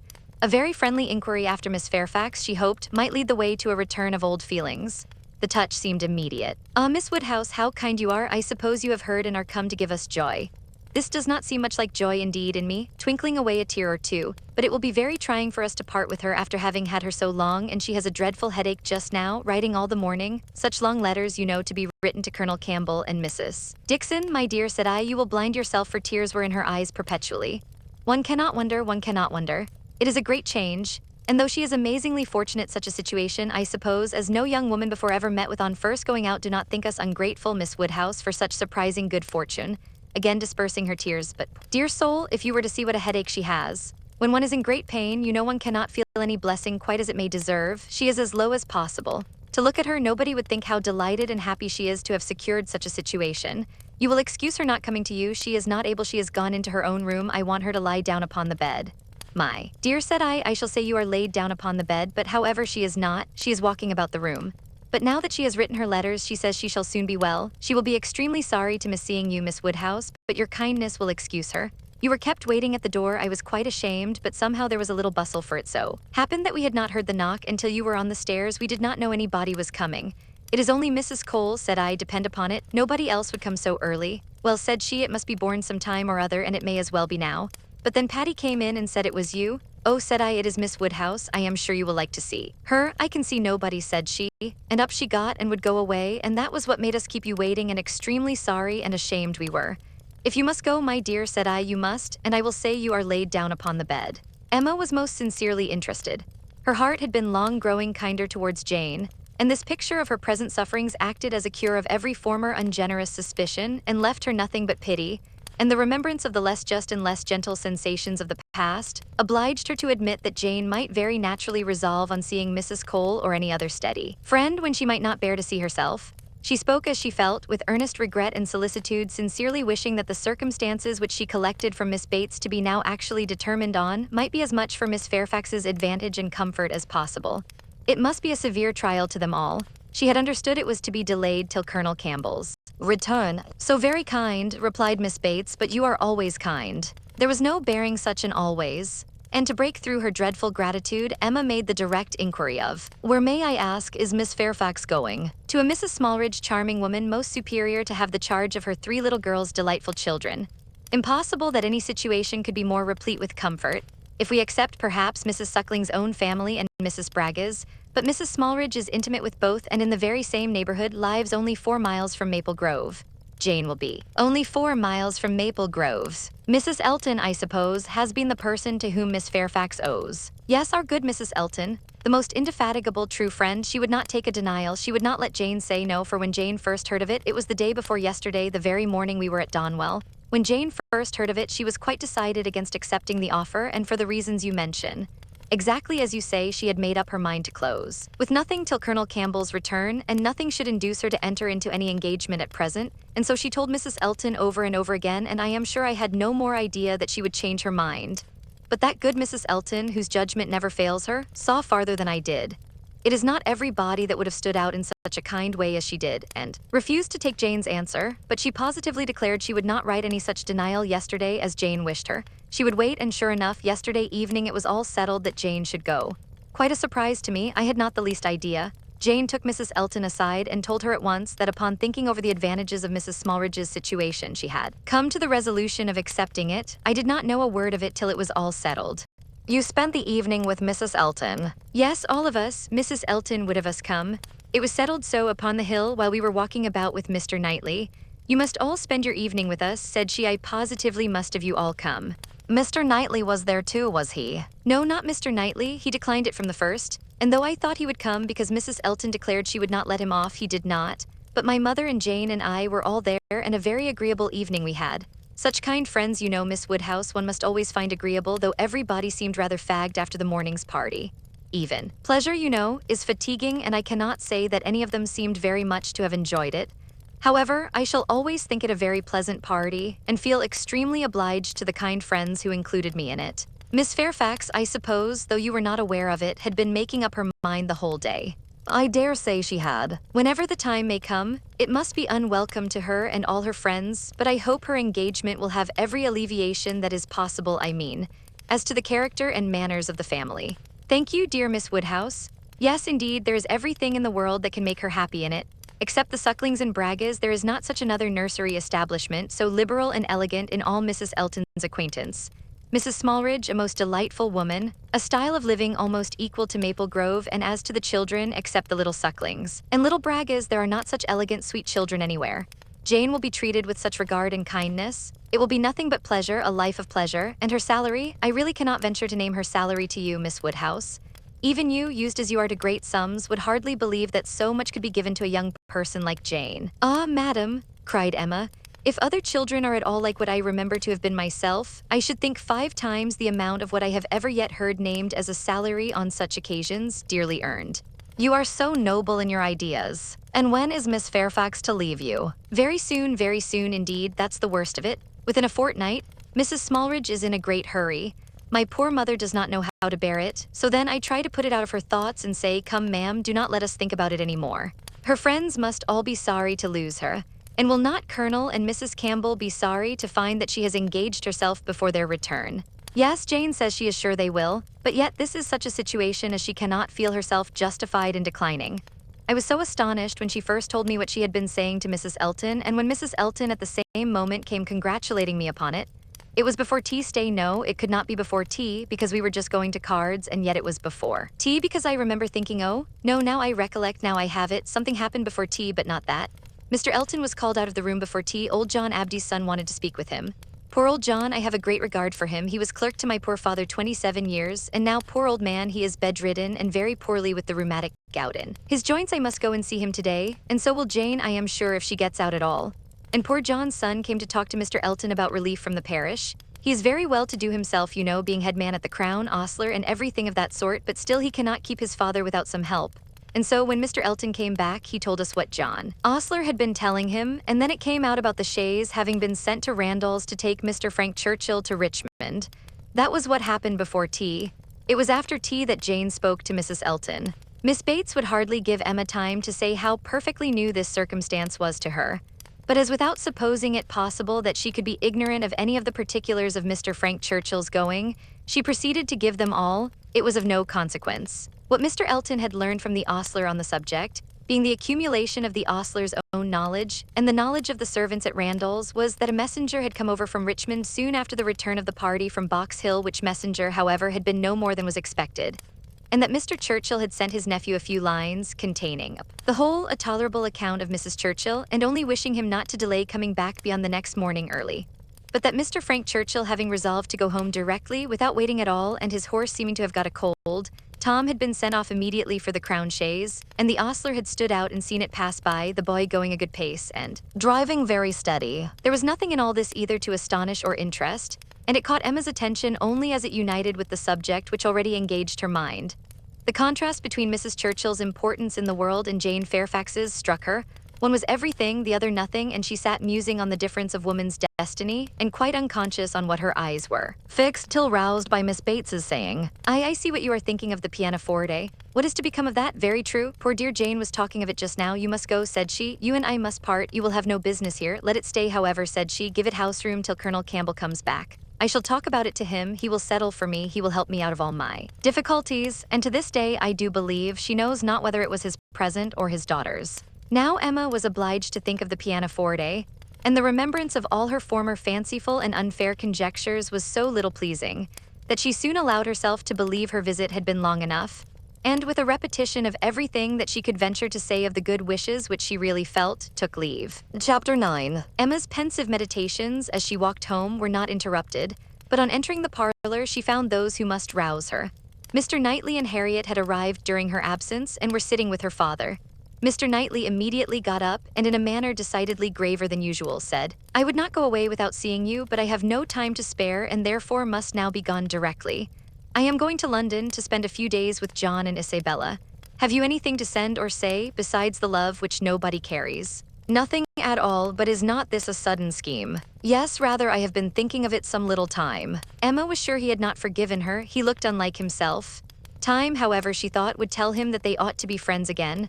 While he stood as if meaning to go, but not going, her father began his inquiries. Well, my dear, and did you get there safely? And how did you find my worthy old friend and her daughter?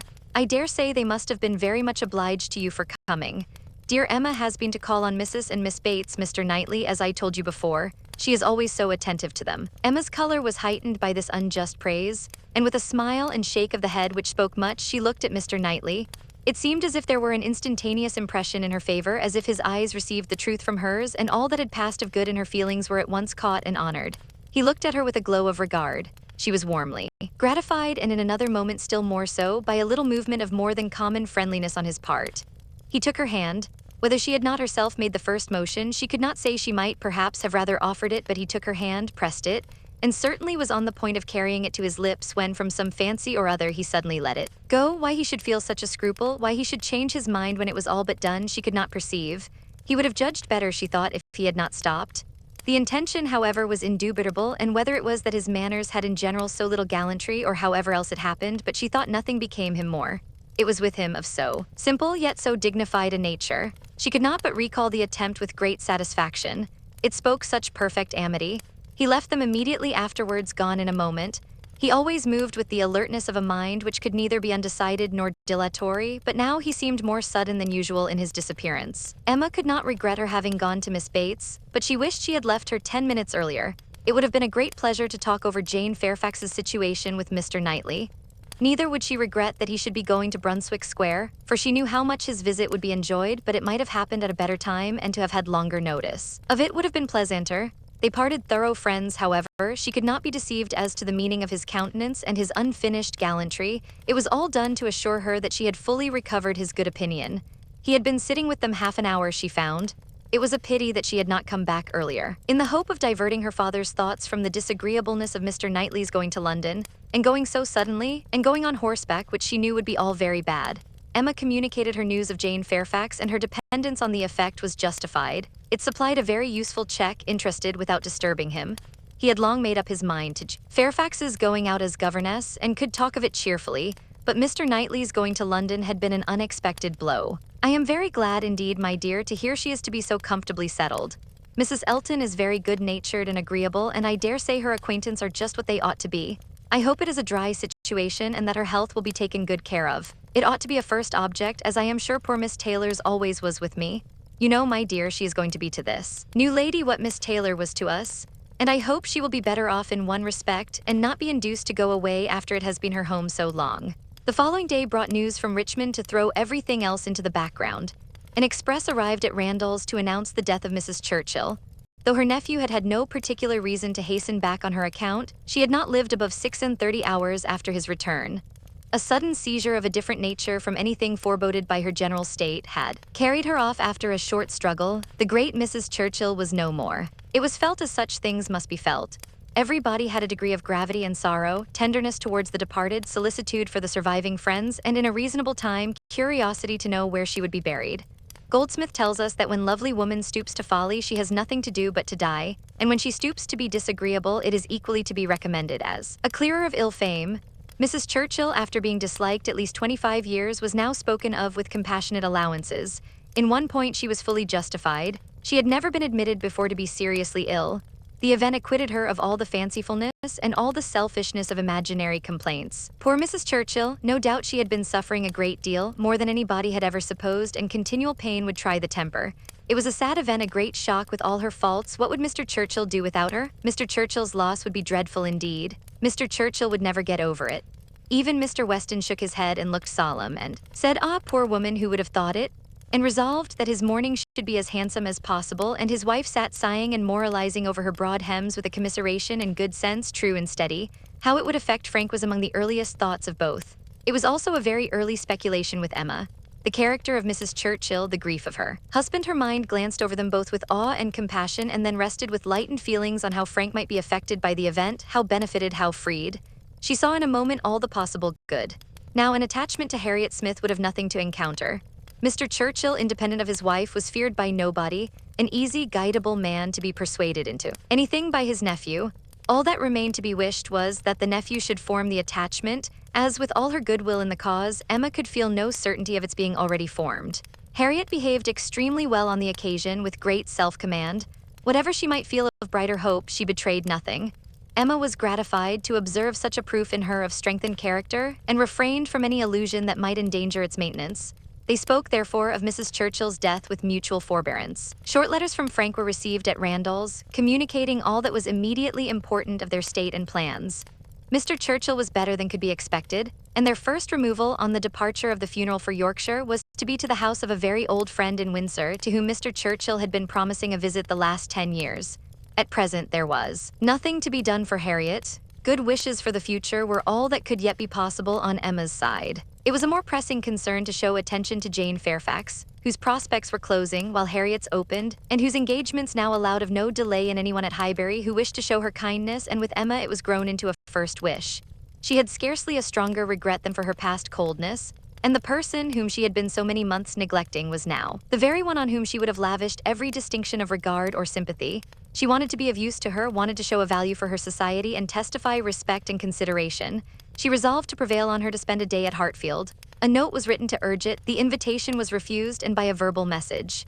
Miss Fairfax was not well enough to write, and when Mr. Perry called at Hartfield the same morning, it appeared that she was so much indisposed as to have been visited, though against her own consent, by himself, and that she was suffering under severe headaches and a nervous fever to a degree which made him doubt the possibility of her going to Mrs. Smallridge's at the time proposed.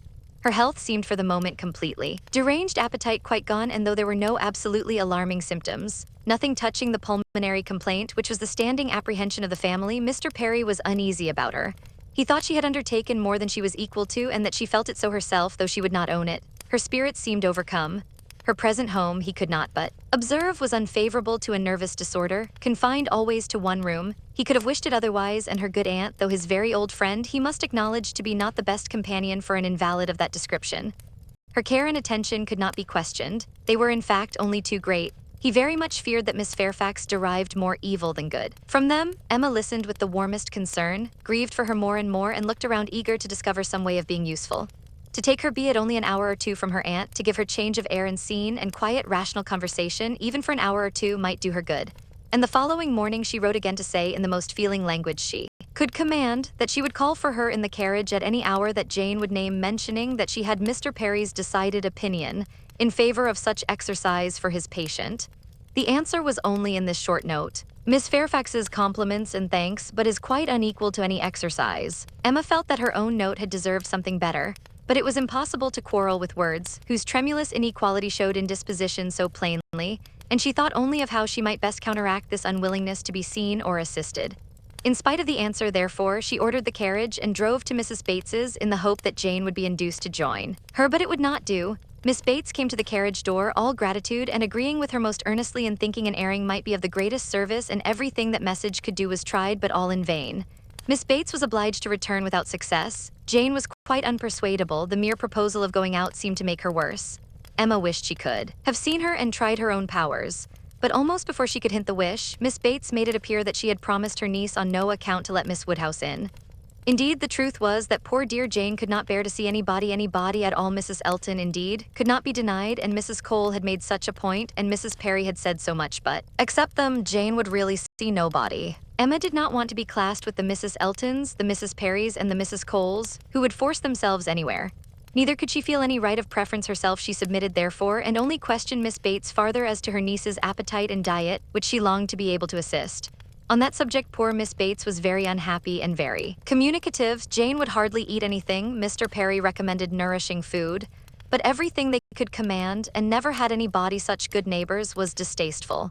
Emma, on reaching home, called the housekeeper directly to an examination of her stores, and some arrowroot of very superior quality was speedily dispatched to Miss Bates with a most friendly note. In half an hour the arrowroot was returned with 1,000 thanks from Miss Bates, but dear Jane would not be satisfied without its being sent back. It was a thing she could not take, and moreover, she insisted on her saying that she was not at all in want of anything. When Emma afterwards heard that Jane Fairfax had been seen wandering about the meadows, at some distance from Highbury, on the afternoon of the very day on which she had, under the plea of being unequal to any exercise, so peremptorily refused to go out with her in the carriage. She could have no doubt putting everything together that Jane was resolved to receive no kindness from her. She was sorry, very sorry. Her heart was grieved for a state which seemed but the more pitiable from this sort of irritation of spirits, inconsistency of action, and inequality of powers, and it mortified her that she was given so little credit for proper feeling or esteemed so little worthy as a friend.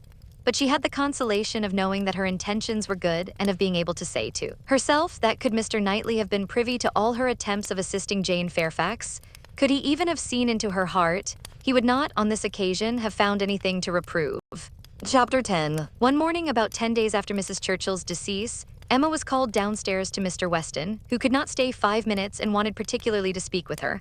He met her at the parlor door and, hardly asking her how she did in the natural key of his voice, sunk it immediately to say, unheard by her father, "Can you come to Randall's at any time this morning? Do, if it be possible. Mrs. Weston wants to see you. She must see you." "Is she unwell?" No, not at all, only a little agitated.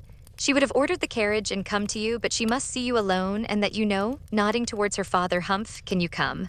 "Certainly, this moment, if you please. It is impossible to refuse what you ask in such a way, but what can be the matter? Is she really not ill?"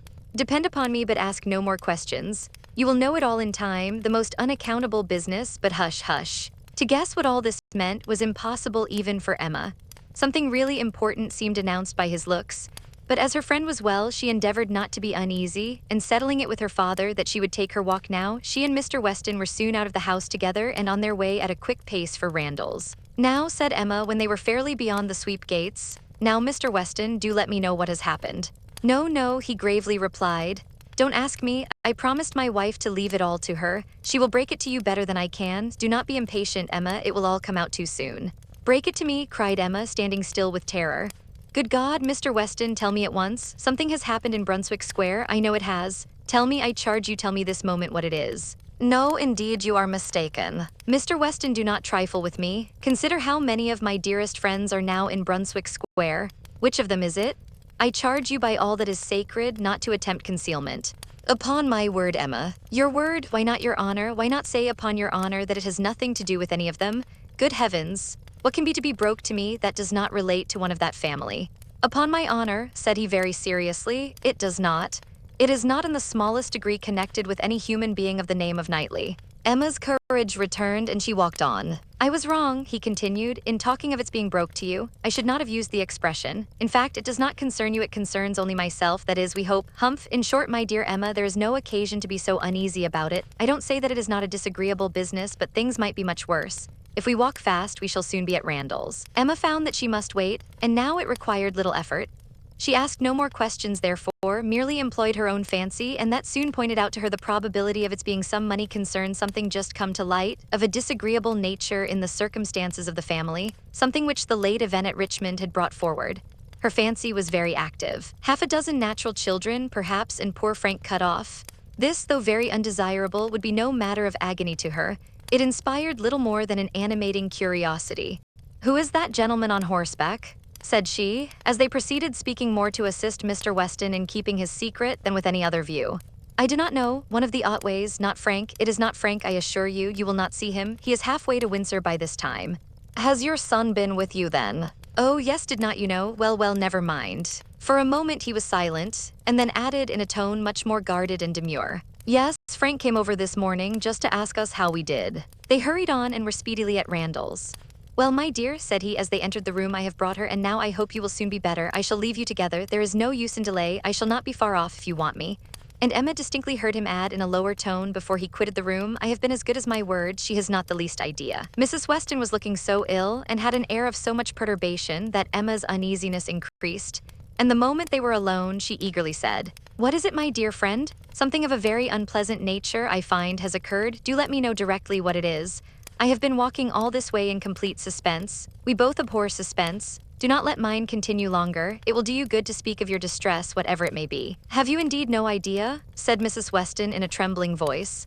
"Cannot you, my dear Emma, cannot you form a guess as to what you are to hear?" "So far as that it relates to Mr. Frank Churchill, I do guess." "You are right, it does relate to him, and I will tell you directly," resuming her work and seeming resolved against looking up. "He has been here this very morning on a most extraordinary errand. It is impossible to express our surprise. He came to speak to his father on a subject, to announce an attachment. She stopped to breathe. Emma thought first of herself and then of Harriet. More than an attachment, indeed, resumed Mrs. Weston. An engagement, a positive engagement. What will you say, Emma, what will anybody say, when it is known that Frank Churchill and Miss Fairfax are engaged? Nay, that they have been long engaged. Emma even jumped with surprise and horror-struck exclaimed, "Jane Fairfax, good God, you are not serious, you do not mean it." "You may well be amazed," returned Mrs. Weston, still averting her eyes and talking on with eagerness that Emma might have time to recover. "You may well be amazed. But it is even so. There has been a solemn engagement between them ever since October, formed at Weymouth and kept a secret from everybody. Not a creature knowing it but themselves, neither the Campbells nor her family. It is so wonderful that though perfectly convinced of the fact, it is yet almost incredible to myself. I can hardly believe it. I thought I knew him." Emma scarcely heard what was said. Her mind was divided between two ideas: her own former conversations with him about Miss Fairfax and poor Harriet, and for some time she could only exclaim and require confirmation, repeated confirmation. "Well," said she at last, trying to recover herself, "this is a circumstance which I must think of at least half a day before I can at all comprehend it. What? Engaged to her all the winter before either of them came to Highbury. Engaged since October, secretly engaged. It has hurt me, Emma, very much. It has hurt his father equally. Some part of his conduct we cannot excuse." Emma pondered a moment and then replied, "I will not pretend not to understand you, and to give you all the relief in my power, be assured that no such effect has followed his attentions to me as you are apprehensive of." Mrs. Weston looked up, afraid to believe, but Emma's countenance was as steady as her words. "That you may have less difficulty in believing this boast of my present perfect indifference," she continued, "I will farther tell you that there was a period in the early part of our acquaintance when I did like him, when I was very much disposed to be attached to him, nay, was attached, and how it came to cease is perhaps the wonder. Fortunately, however, it did cease. I have really for some time past, for at least these 3 months, cared nothing about him. You may believe me, Mrs. Weston, this is the simple truth." Mrs. Weston kissed her with tears of joy, and when she could find utterance, assured her that this protestation had done her more good than anything else in the world could do. "Mr. Weston will be almost as much relieved as myself," said she. "On this point we have been wretched. It was our darling wish that you might be attached to each other, and we were persuaded that it was so. Imagine what we have been feeling on your account. I have escaped, and that I should escape may be a matter of grateful wonder to you and myself. But this does not acquit him, Mrs. Weston, and I must say that I think him greatly to blame. What right had he to come among us with affection and faith engaged, and with manners so very disengaged? What right had he to endeavor to please, as he certainly did, to distinguish any one young woman, with persevering attention, as he certainly did, while he really belonged to another? How could he tell what mischief he might be doing? How could he tell that he might not be making me in love with him? Very wrong indeed. From something that he said, my dear Emma, I rather imagine. And how could she bear such behavior? Composure with a witness? To look on while repeated attentions were offering to another woman before her face and not resent it? That is a degree of placidity which I can neither comprehend nor respect. There were misunderstandings between them, Emma, he said so expressly. He had not time to enter into much explanation. He was here only a quarter of an hour, and in a state of agitation which did not allow the full use even of the time he could stay, but that there had been misunderstandings, he decidedly said. The present crisis, indeed, seemed to be brought on by them, and those misunderstandings might very possibly arise from the impropriety of his conduct. Impropriety, oh, Mrs. Weston, it is too calm a censure. Much beyond impropriety. It has sunk him. I cannot say how it has sunk him, in my opinion. So unlike what a man should be. None of that upright integrity, that strict adherence to truth and principle, that disdain of trick and littleness, which a man should display in every transaction of his life. Nay, dear Emma, now I must take his part. For though he has been wrong in this instance, I have known him long enough to answer for his having many, very many, good qualities. And, good God, cried Emma, not attending to her. Mrs. Smallridge too, Jane actually on the point of going as governess. What could he mean by such horrible indelicacy? To suffer her to engage herself, to suffer her even to think of such a measure. He knew nothing about it, Emma. On this article I can fully acquit him. It was a private resolution of hers, not communicated to him, or at least not communicated in a way to carry conviction. Till yesterday I know he said he was in the dark as to her plans. They burst on him, I do not know how, but by some letter or message, and it was the discovery of what she was doing, of this very project of hers, which determined him to come forward at once, own it all to his uncle, throw himself on his kindness, and in short, put an end to the miserable state of concealment that had been carrying on so long. Emma began to listen better. I am to hear from him soon, continued Mrs. Weston. He told me at parting that he should soon write, and he spoke in a manner which seemed to promise me many particulars that could not be given now. Let us wait, therefore, for this letter. It may bring many extenuations. It may make many things intelligible and excusable which now are not to be understood. Don't let us be severe, don't let us be in a hurry to condemn him. Let us have patience. I must love him, and now that I am satisfied on one point, the one material point, I am sincerely anxious for its all turning out well and ready to hope that it may. They must both have suffered a great deal under such a system of secrecy and concealment. His sufferings, replied Emma dryly, do not appear to have done him much harm. Well, and how did Mr. Churchill take it? Most favorably, for his nephew gave his consent with scarcely a difficulty. Conceive what the events of a week have done in that family. While poor Mrs. Churchill lived, I suppose there could not have been a hope, a chance, a possibility, but scarcely are her remains at rest in the family vault than her husband is persuaded to act exactly opposite to what she would have required. What a blessing it is when undue influence does not survive the grave. He gave his consent with very little persuasion. Ah, thought Emma, he would have done as much for Harriet. This was settled last night, and Frank was off with the light this morning. He stopped at Highbury at the Bateses, I fancy, some time and then came on hither, but was in such a hurry to get back to his uncle, to whom he is just now more necessary than ever, that, as I tell you, he could stay with us but a quarter of an hour. He was very much agitated, very much, indeed, to a degree that made him appear quite a different creature from anything I had ever seen him before. In addition to all the rest, there had been the shock of finding her so very unwell, which he had had no previous suspicion of, and there was every appearance of his having been feeling a great deal.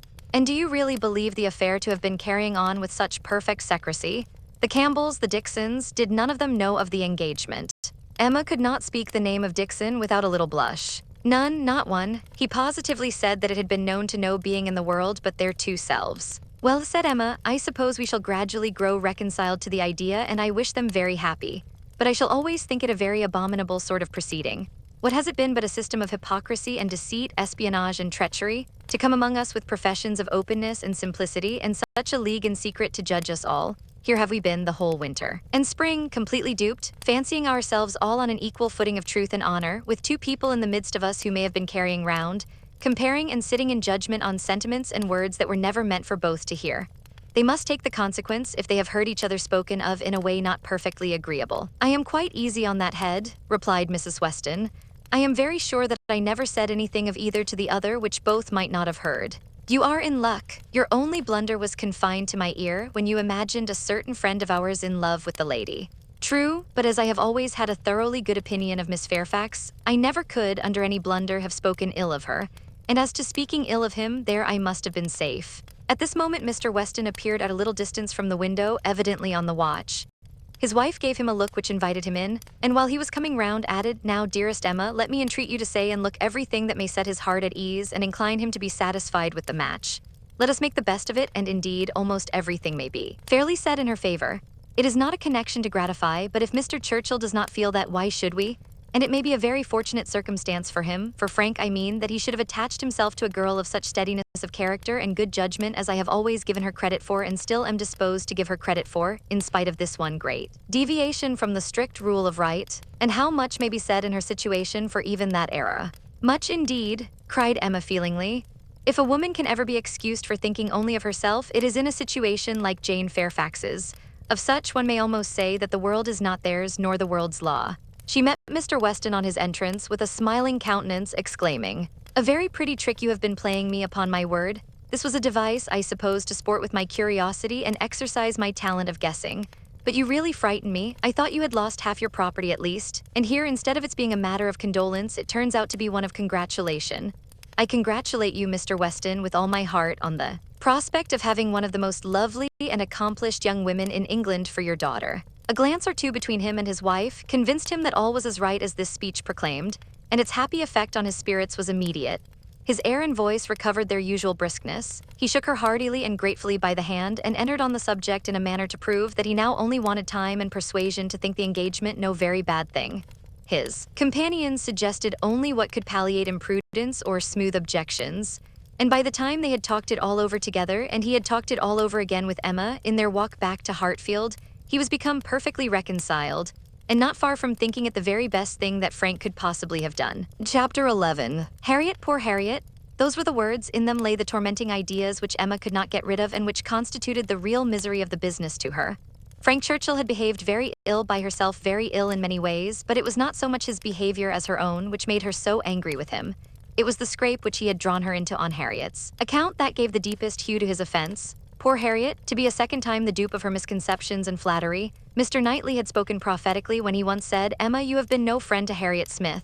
She was afraid she had done her nothing but disservice. It was true that she had not to charge herself in this instance as in the former with being the sole and original author of the mischief, with having suggested such feelings as might otherwise never have entered Harriet's imagination.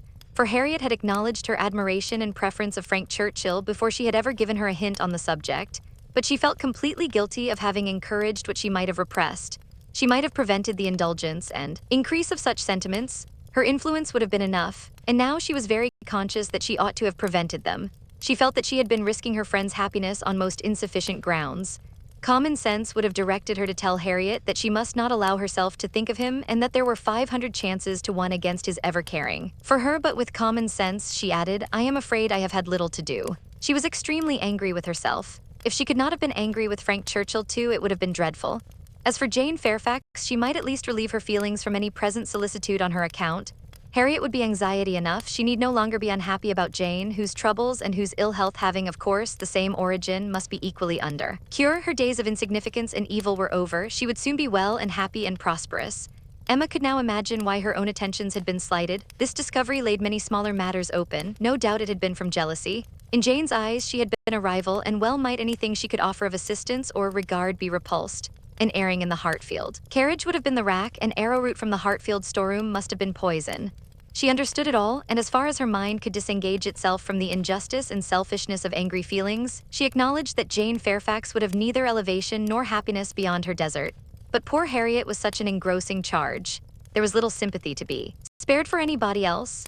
Emma was sadly fearful that this second disappointment would be more severe than the first. Considering the very superior claims of the object it ought, and judging by its apparently stronger effect on Harriet's mind, producing reserve and self-command, it would. She must communicate the painful truth, however, and as soon as possible. An injunction of secrecy among Mr. Weston's parting words. For the present, the whole affair was to be completely a secret. Mr. Churchill had made a point of it as a token of respect to the wife he had so very recently lost, and everybody admitted it to be no more than due decorum. Emma had promised, but still Harriet must be accepted. It was her superior duty. In spite of her vexation, she could not help feeling it almost ridiculous that she should have the very same distressing and delicate office to perform by Harriet, which Mrs. Weston had just gone through by herself. The intelligence which had been so anxiously announced to her, she was now to be anxiously announcing to another. Her heart beat quick on hearing Harriet's footstep and voice, so, she supposed, had poor Mrs. Weston felt when she was approaching Randall's. Could the event of the disclosure bear an equal resemblance? But of that, unfortunately, there could be no chance. "Well, Miss Woodhouse," cried Harriet, coming eagerly into the room, "is not this the oddest news that ever was?" "What news do you mean?" replied Emma, unable to guess by look or voice whether Harriet could indeed have received any hint. "About Jane Fairfax. Did you ever hear anything so strange? Oh, you need not be afraid of owning it to me, for Mr. Weston has told me himself. I met him just now. He told me it was to be a great secret, and therefore I should not think of mentioning it to anybody but you, but he said you knew it." "What did Mr. Weston tell you?" said Emma, still perplexed. "Oh, he told me all about it, that Jane Fairfax and Mr. Frank Churchill are to be married, and that they have been privately engaged to one another this long while." How very odd. It was indeed so odd. Harriet's behavior was so extremely odd that Emma did not know how to understand it. Her character appeared absolutely changed. She seemed to propose showing no agitation or disappointment or peculiar concern in the discovery. Emma looked at her, quite unable to speak. "Had you any idea," cried Harriet, "of his being in love with her? You perhaps might, you blushing as she spoke, who can see into everybody's heart but nobody else." "Upon my word," said Emma, "I begin to doubt my having any such talent. Can you seriously ask me, Harriet, whether I imagined him attached to another woman at the very time that I was tacitly, if not openly, encouraging you to give way to your own feelings? I never had the slightest suspicion, till within the last hour, of Mr. Frank Churchill's having the least regard for Jane Fairfax. You may be very sure that if I had, I should have cautioned you accordingly." "Me?" cried Harriet, coloring and astonished. "Why should you caution me? You do not think I care about Mr. Frank Churchill." "I am delighted to hear you speak so stoutly on the subject," replied Emma, smiling. "But you do not mean to deny that there was a time, and not very distant either, when you gave me reason to understand that you did care about him." "Him? Never, never, dear Miss Woodhouse. How could you so mistake me?" turning away distressed. "Harriet," cried Emma after a moment's pause, "what do you mean? Good heaven, what do you mean, mistake you, am I to suppose then?" She could not speak another word. Her voice was lost, and she sat down, waiting in great terror till Harriet should answer. Harriet, who was standing at some distance, and with face turned from her, did not immediately say anything, and when she did speak, it was in a voice nearly as agitated as Emma's. "I should not have thought it possible," she began, "that you could have misunderstood me. I know we agreed never to name him, but considering how infinitely superior he is to everybody else, I should not have thought it possible that I could be supposed to mean any other person. Mr. Frank Churchill, indeed. I do not know who would ever look at him in the company of the other. I hope I have a better taste than to think of Mr. Frank Churchill, who is like nobody by his side. And that you should have been so mistaken is amazing. I am sure, but for believing that you entirely approved and meant to encourage me in my attachment, I should have considered it at first too great a presumption almost to dare to think of him. At first, if you had not told me that more wonderful things had happened, that there had been matches of greater disparity, those were your very words. I should not have dared to give way to I should not have thought it possible, but if you, who had been always acquainted with him." "Harriet," cried Emma, collecting herself resolutely, "let us understand each other now, without the possibility of farther mistake. Are you speaking of Mr. Knightley?" "To be sure I am. I never could have an idea of anybody else, and so I thought you knew. When we talked about him, it was as clear as possible." "Not quite," returned Emma with forced calmness, "for all that you then said appeared to me to relate to a different person. I could almost assert that you had named Mr. Frank Churchill. I am sure the service Mr. Frank Churchill had rendered you in protecting you from the gypsies was spoken of." "Oh, Miss Woodhouse, how you do forget." "My dear Harriet, I perfectly remember the substance of what I said on the occasion. I told you that I did not wonder at your attachment, that considering the service he had rendered you, it was extremely natural, and you agreed to it, expressing yourself very warmly as to your sense of that service, and mentioning even what your sensations had been in seeing him come forward to your rescue. Impression of it is strong on my memory." "Oh dear," cried Harriet, "now I recollect what you mean, but I was thinking of something very different at the time. It was not the gypsies, it was not Mr. Frank Churchill that I meant. No, with some elevation, I was thinking of a much more precious circumstance of Mr. Knightley's coming and asking me to dance when Mr. Elton would not stand up with me, and when there was no other partner in the room. That was the kind action, that was the noble benevolence and generosity. That was the service which made me begin to feel how superior he was to every other being upon earth." "Good God," cried Emma, "this has been a most unfortunate, most deplorable mistake. What is to be done?" "You would not have encouraged me then if you had understood me. At least, however, I cannot be worse off than I should have been if the other had been the person, and now it is possible." She paused a few moments. Emma could not speak. "I do not wonder, Miss Woodhouse," she resumed, "that you should feel a great difference between the two as to me or as to anybody. You must think one 500 million times more above me than the other. But I hope, Miss Woodhouse, that supposing that if strange as it may appear, but you know they were your own words, that more wonderful things had happened, matches of greater disparity had taken place than between Mr. Frank Churchill and me, and therefore it seems as if such a thing even as this may have occurred before, and if I should be so fortunate beyond expression, as to if Mr. Knightley should really, if he does not mind the disparity, I hope, dear Miss Woodhouse, you will not set yourself against it and try to put difficulties in the way. But you are too good for that, I am sure." Harriet was standing at one of the windows. Emma turned round to look at her in consternation and hastily said, "Have you any idea of Mr. Knightley's returning your affection?" "Yes," replied Harriet modestly but not fearfully, "I must say that I have." Emma's eyes were instantly withdrawn, and she sat silently meditating in a fixed attitude for a few minutes. A few minutes were sufficient for making her acquainted with her own heart. A mind like hers, once opening to suspicion, made rapid progress. She touched, she admitted, she acknowledged the whole truth. Why was it so much worse that Harriet should be in love with Mr. Knightley than with Frank Churchill? Why was the evil so dreadfully increased by Harriet's having some hope of a return? It darted through her with the speed of an arrow that Mr. Knightley must marry no one but herself. Her own conduct as well as her own heart was before her in the same few minutes. She saw it all with a clearness which had never blessed her before. How improperly had she been acting by Harriet, how inconsiderate, how indelicate, how irrational, how unfeeling had been her conduct. What blindness, what madness had led her on. It struck her with dreadful force, and she was ready to give it every bad name in the world. Some portion of respect for herself, however, in spite of all these demerits, some concern for her own appearance, and a strong sense of justice by Harriet. There would be no need of compassion to the girl who believed herself loved by Mr. Knightley, but justice required that she should not be made unhappy by any coldness now, gave Emma the resolution to sit and endure farther with calmness, with even apparent kindness. For her own advantage, indeed, it was fit that the utmost extent of Harriet's hopes should be inquired into, and Harriet had done nothing to forfeit the regard and interest which had been so voluntarily formed and maintained, or to deserve to be slighted by the person whose counsels had never led her right. Rousing from reflection, therefore, and subduing her emotion, she turned to Harriet again and, in a more inviting accent, renewed the conversation. For as to the subject which had first introduced it, the wonderful story of Jane Fairfax, that was quite sunk and lost.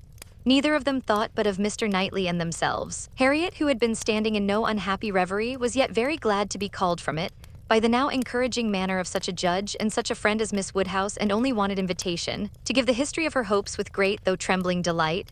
Emma's tremblings as she asked and as she listened were better concealed than Harriet's, but they were not less.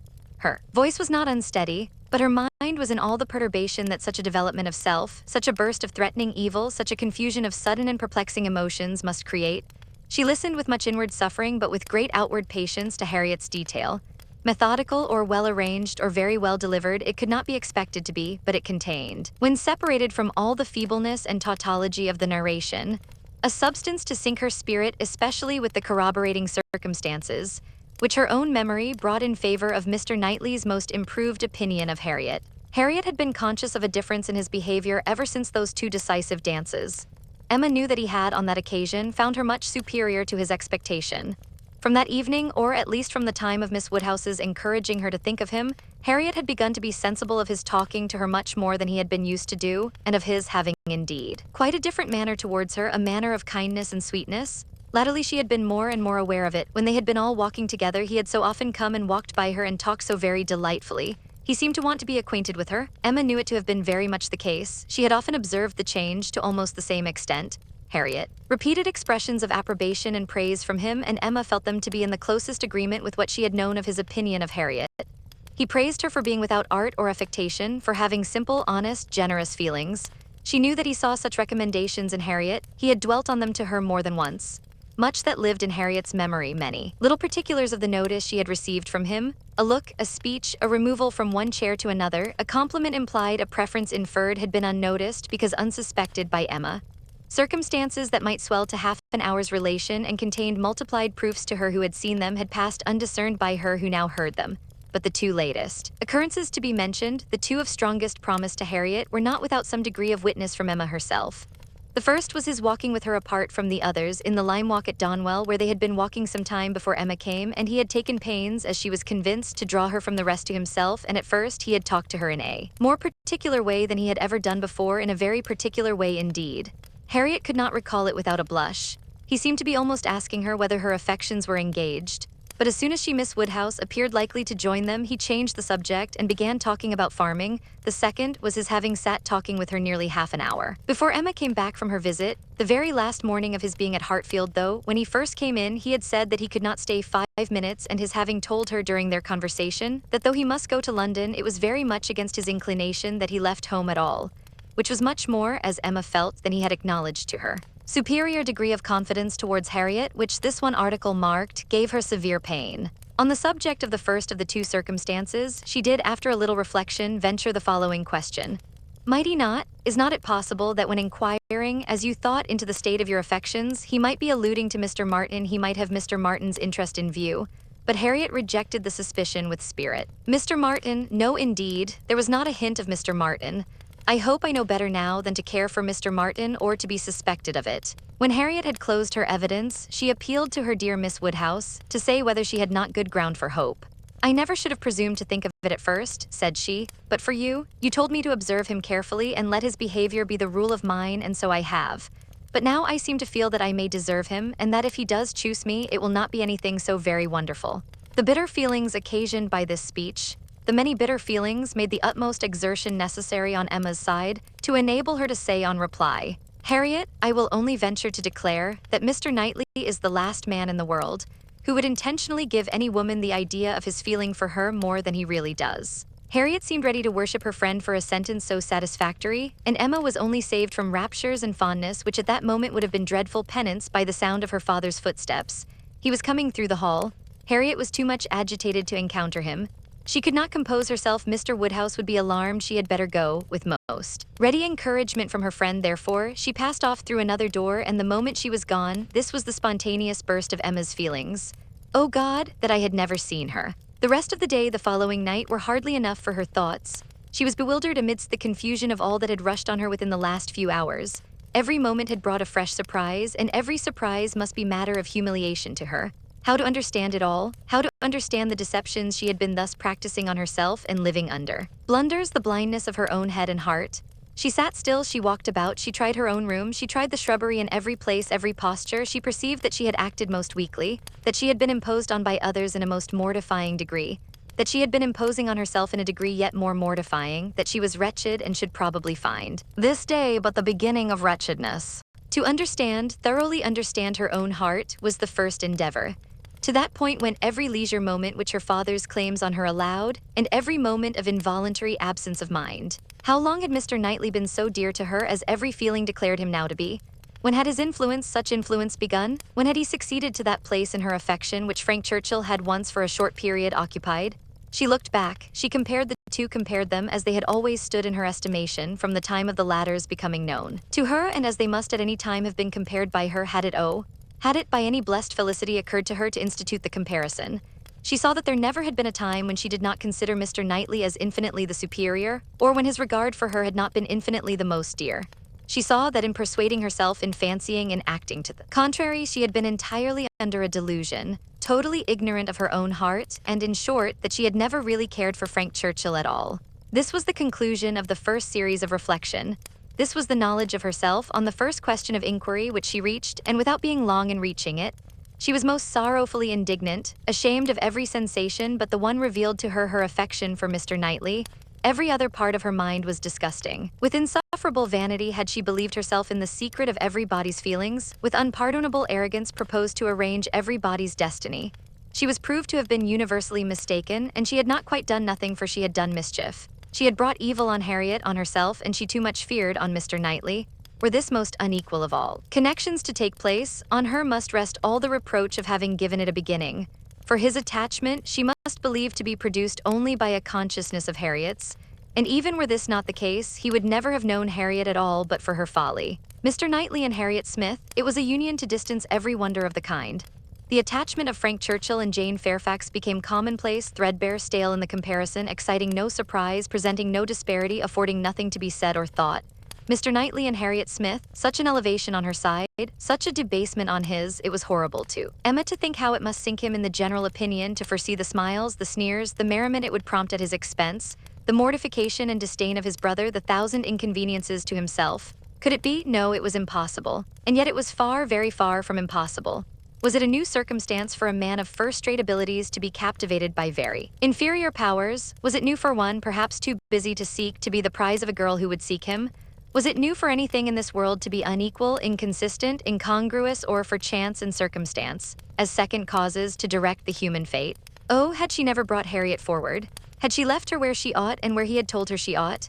Had she not, with a folly which no tongue could express, prevented her marrying the unexceptionable young man who would have made her happy and respectable in the line of life to which she ought to belong? All would have been safe.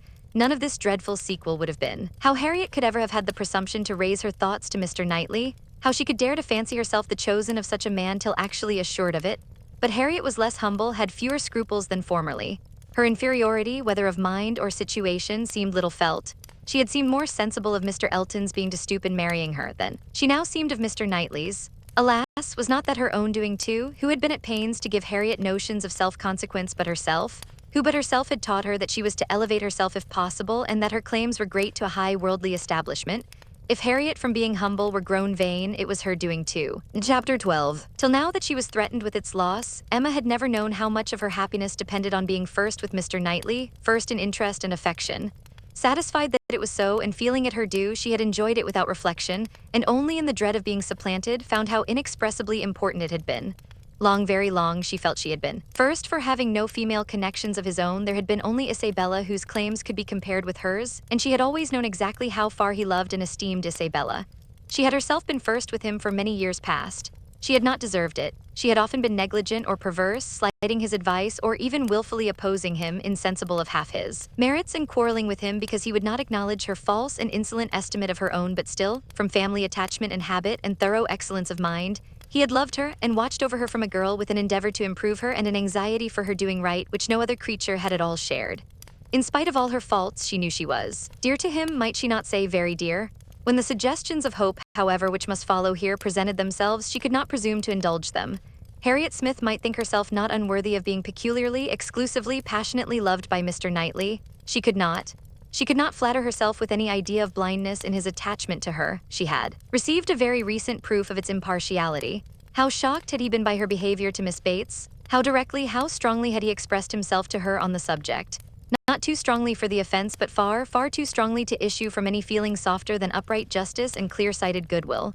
She had no hope, nothing to deserve the name of hope that he could have. That sort of affection for herself which was now in question. But there was a hope, at times a slight one, at times much stronger, that Harriet might have deceived herself and be overrating his regard for her.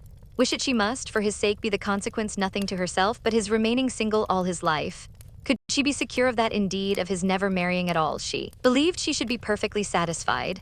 Let him but continue the same Mr. Knightley to her and her father, the same Mr. Knightley to all the world. Let Donwell and Hartfield lose none of their precious intercourse of friendship and confidence, and her peace would be fully secured. Marriage, in fact, would not do for her. It would be incompatible with what she owed to her father, and with what she felt for him. Nothing should separate her from her father. She would not marry, even if she were asked by Mr. Knightley. It must be her ardent wish that Harriet might be disappointed, and she hoped that when able to see them together again, she might at least be able to ascertain what the chances for it were. She should see them henceforward with the closest observance. And wretchedly as she had hitherto misunderstood even those she was watching, she did not know how to admit that she could be blinded here. He was expected back every day. The power of observation would be soon given. Frightfully soon it appeared when her thoughts were in one course. In the meanwhile, she resolved against seeing Harriet. It would do neither of them good, it would do the subject no good to be talking of it farther. She was resolved not to be convinced as long as she could doubt, and yet had no authority for opposing Harriet's confidence. To talk would be only to irritate.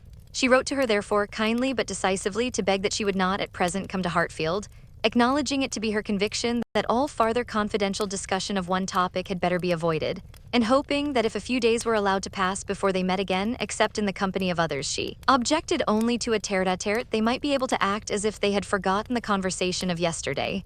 Harriet submitted and approved and was grateful. This point was just arranged, when a visitor arrived to tear Emma's thoughts a little from the one subject which had engrossed them, sleeping or waking. The last 24 hours, Mrs. Weston, who had been calling on her daughter-in-law elect and took Hartfield in her way home, almost as much in duty to Emma as in pleasure to herself, to relate all the particulars of so interesting an interview. Mr. Weston had accompanied her to Mrs. Bates's, and gone through his share of this essential attention most handsomely.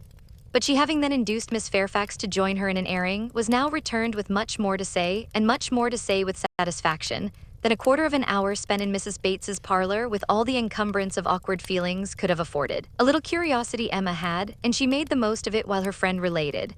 Mrs. Weston had set off to pay the visit in a good deal of agitation herself, and in the first place had wished not to go at all at present, to be allowed merely to write to Miss Fairfax instead, and to defer this ceremonious call till a little time had passed, and Mr. Churchil could be reconciled to the engagements becoming known, as, considering everything, she thought such a visit could not be paid without leading to reports. But Mr. Weston had thought differently.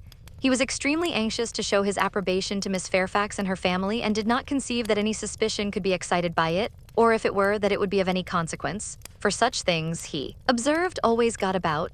Emma smiled and felt that Mr. Weston had very good reason for saying so.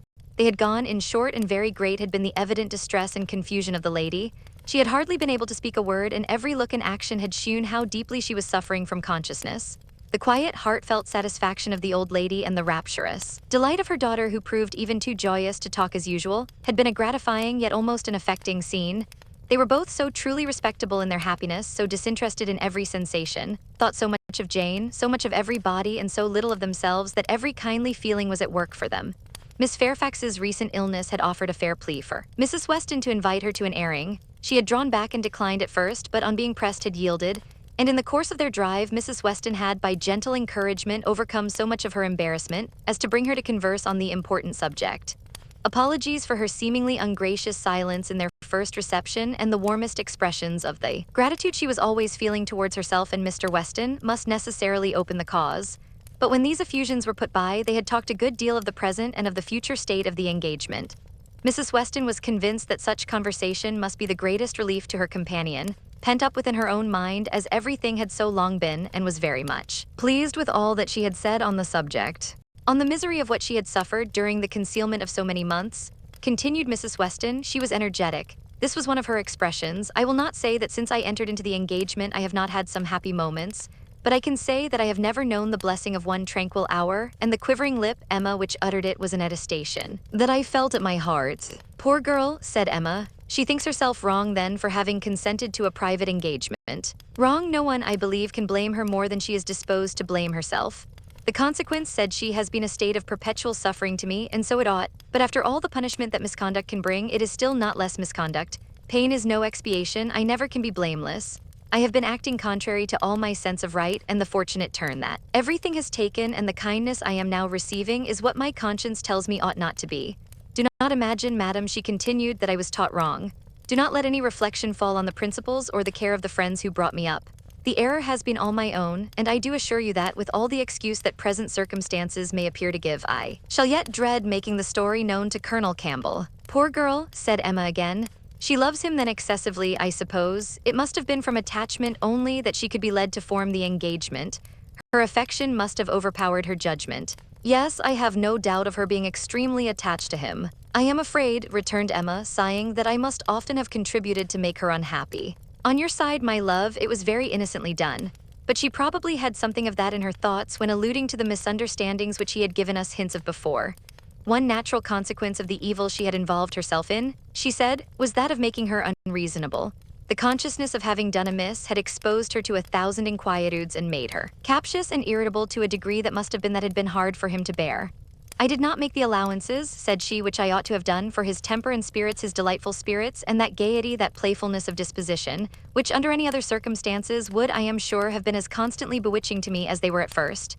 She then began to speak of you and of the great kindness you had shewn her during her illness, and with a blush which showed me how it was all connected, desired me, whenever I had an opportunity, to thank you. I could not thank you too much for every wish and every endeavor to do her good.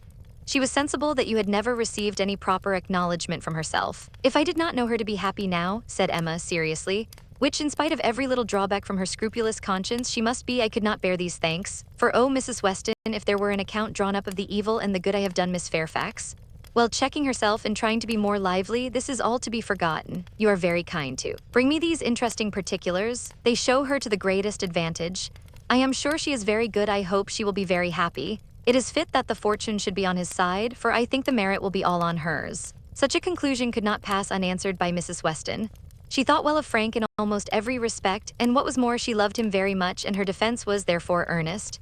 She talked with a great deal of reason and at least equal affection, but she had too much to urge for Emma's attention. It was soon gone to Brunswick Square or to Donwell. She forgot to attempt to listen, and when Mrs. Weston ended with, "We have not yet had the letter we are so anxious for, you know, but I hope it will soon come," she was obliged to pause before she answered, and at last obliged to answer at random, before she could at all recollect what letter it was which they were so anxious for. "Are you well, my Emma?" It was Mrs. Weston's parting question. "Oh, perfectly. I am always well, you know. Be sure to give me intelligence of the letter as soon as possible." Mrs. Weston's communications furnished Emma with more food for unpleasant reflection, by increasing her esteem and compassion and her sense of past injustice towards Miss Fairfax. She bitterly regretted not having sought a closer acquaintance with her, and blushed for the envious feelings which had certainly been in some measure the cause. Had she followed Mr. Knightley's known wishes in paying that attention to Miss Fairfax which was every way her due, had she tried to know her better, had she done her part towards intimacy, had she endeavored to find a friend there instead of in Harriet Smith, she must in all probability have been spared from every pain which pressed on her now. Birth, abilities, and education had been equally marking one as an associate for her to be received with gratitude, and the other what was she?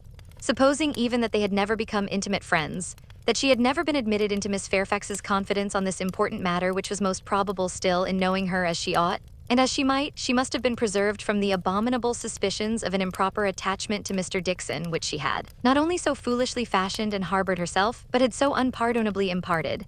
An idea which she greatly feared had been made a subject of material distress to the delicacy of Jane's feelings by the levity or carelessness of Frank Churchill's. Of all the sources of evil surrounding the former, since her coming to Highbury, she was persuaded that she must herself have been the worst. She must have been a perpetual enemy.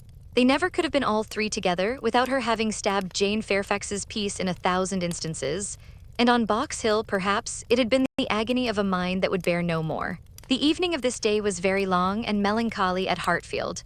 The weather added what it could of gloom. A cold, stormy rain set in, and nothing of July appeared but in the trees and shrubs which the wind was despoiling, and the length of the day which only made such cruel sights the longer visible. The weather affected Mr. Woodhouse, and he could only be kept tolerably comfortable by almost ceaseless attention on his daughter's side, and by exertions which had never cost her half so much before. It reminded her of their first forlorn tête-à-tête on the evening of Mrs. Weston's wedding day, but Mr. Knightley had walked in then, soon after tea, and dissipated every melancholy fancy. Alas, such delightful proofs of Hartfield's attraction as those sort of visits conveyed might shortly be over. The picture which she had then drawn of the privations of the approaching winter had proved erroneous. No friends had deserted them, no pleasures had been lost. But her present forebodings, she feared, would experience no similar contradiction. The prospect before her now was threatening to a degree that could not be entirely dispelled, that might not be even partially brightened. If all took place that might take place among the circle of her friends, Hartfield must be comparatively deserted, and she left to cheer her father with the spirits only of ruined happiness. The child to be born at Randalls must be a tie there even dearer than herself, and Mrs. Weston's heart and time would be occupied by it. They should lose her, and probably in great measure her husband also. Frank Churchill would return among them no more, and Miss Fairfax, it was reasonable to suppose, would soon cease to belong to Highbury. They would be married and settled either at or near Enscombe. All that were good would be withdrawn, and if to these losses the loss of Donwell were to be added, what would remain of cheerful or of rational society within their reach? Mr. Knightley to be no longer coming there for his evening comfort, no longer walking in at all hours as if ever willing to change his own home for theirs. How was it to be endured, and if he were to be lost to them for Harriet's sake, if he were to be thought of hereafter as finding in Harriet's society all that he wanted, if Harriet were to be the chosen, the first, the dearest, the friend, the wife to whom he looked for all the best blessings of existence? What could be increasing Emma's wretchedness but the reflection, never far distant from her mind, that it had been all her own work? When it came to such a pitch as this, she was not able to refrain from a start, or a heavy sigh, or even from walking about the room for a few seconds, and the only source whence anything like consolation or composure could be drawn was in the resolution of her own better conduct, and the hope that, however inferior in spirit and gaiety might be the following and every future winter of her life, to the past it would yet find her more rational, more acquainted with herself, and leave her less to regret when it were gone. Chapter 13. The weather continued much the same all the following morning, and the same loneliness and the same melancholy seemed to reign at Hartfield, but in the afternoon it cleared, the wind changed into a softer quarter, the clouds were carried off, the sun appeared, it was summer again. With all the eagerness which such a transition gives, Emma resolved to be out of doors as soon as possible. Never had the exquisite sight, smell, sensation of nature, tranquil, warm, and brilliant after a storm, been more attractive to her. She longed for the serenity they might gradually introduce. And on Mr. Perry's coming in soon after dinner with a disengaged hour to give her father, she lost no time in hurrying into the shrubbery. There, with spirits freshened and thoughts a little relieved, she had taken a few turns when she saw Mr. Knightley passing through the garden door and coming towards her. It was the first intimation of his being returned from London. She had been thinking of him the moment before as unquestionably 16 miles distant. There was time only for the quickest arrangement of mind. She must be collected and calm. In half a minute they were together. The how-do-you-dos were quiet and constrained on each side. She asked after their mutual friends. They were all well. When had he left them? Only that morning. He must have had a wet ride. Yes, he meant to walk with her, she found. He had just looked into the dining room, and as he was not wanted there, preferred being out of doors. She thought he neither looked nor spoke cheerfully, and the first possible cause for it, suggested by her fears, was that he had perhaps been communicating his plans to his brother, and was pained by the manner in which they had been received. They walked together. He was silent. She thought he was often looking at her and trying for a fuller view of her face than it suited her to give, and this belief produced another dread. Perhaps he wanted to speak to her of his attachment to Harriet. He might be watching for encouragement to begin. She could not feel equal to lead the way to any such subject. He must do it all himself. Yet she could not bear this silence. With him it was most unnatural. She considered, resolved, and trying to smile, began. "You have some news to hear, now you are come back, that will rather surprise you." "Have I?" said he quietly, and looking at her. "Of what nature?" "Oh, the best nature in the world, a wedding." After waiting a moment, as if to be sure she intended to say no more, he replied, "If you mean Miss Fairfax and Frank Churchill, I have heard that already." "How is it possible?" cried Emma, turning her glowing cheeks towards him, for while she spoke it occurred to her that he might have called at Mrs. Goddard's in his way. "I had a few lines on parish business from Mr. Weston this morning, and at the end of them he gave me a brief account of what had happened." Emma was quite relieved, and could presently say with a little more composure, "You probably have been less surprised than any of us, for you have had your suspicions.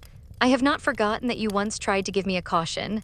I wish I had attended to it, but with a sinking voice and a heavy sigh, I seem to have been doomed to blindness." For a moment or two nothing was said, and she was unsuspicious of having excited any particular interest, till she found her arm drawn within his and pressed against his heart, and heard him thus saying in a tone of great sensibility, speaking low, "Time, my dearest Emma, time will heal the wound. Your own excellent sense, your exertions for your father's sake, I know you will not allow yourself Her arm was pressed again as he added in a more broken and subdued accent, the feelings of the warmest friendship, indignation, abominable scoundrel.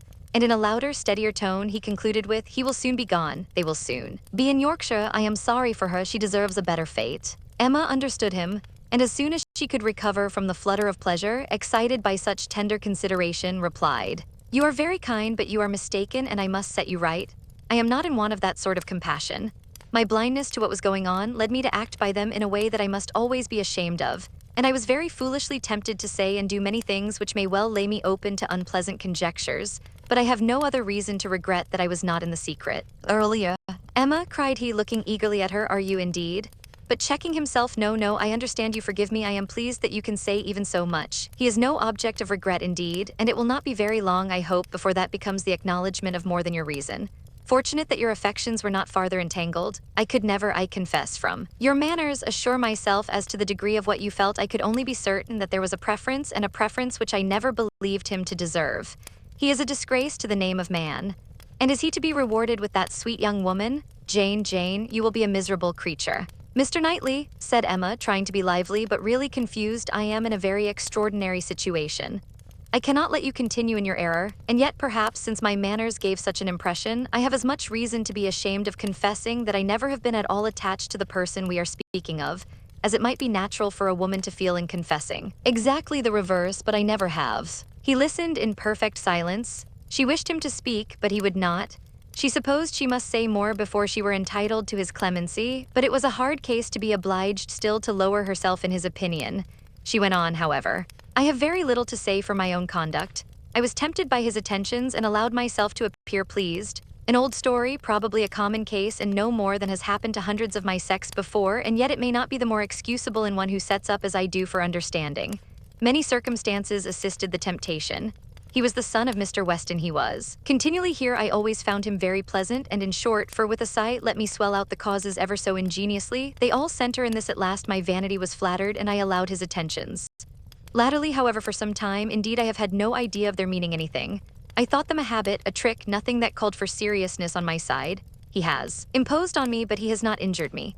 I have never been attached to him, and now I can tolerably comprehend his behavior. He never wished to attach me. It was merely a blind to conceal his real situation with another. It was his object to blind all about him, and no one, I am sure, could be more effectually blinded than myself, except that I was not blinded that it was my good fortune that, in short, I was somehow or other safe from him. She had hoped for an answer here, for a few words to say that her conduct was at least intelligible, but he was silent, and as far as she could judge, deep in thought. At last, and tolerably in his usual tone, he said, I have never had a high opinion of Frank Churchill. I can suppose, however, that I may have underrated him. My acquaintance with him has been but trifling, and even if I have not underrated him hitherto, he may yet turn out well. With such a woman he has a chance. I have no motive for wishing him ill, and for her sake, whose happiness will be involved in his good character and conduct, I shall certainly wish him well. I have no doubt of their being happy together, said Emma.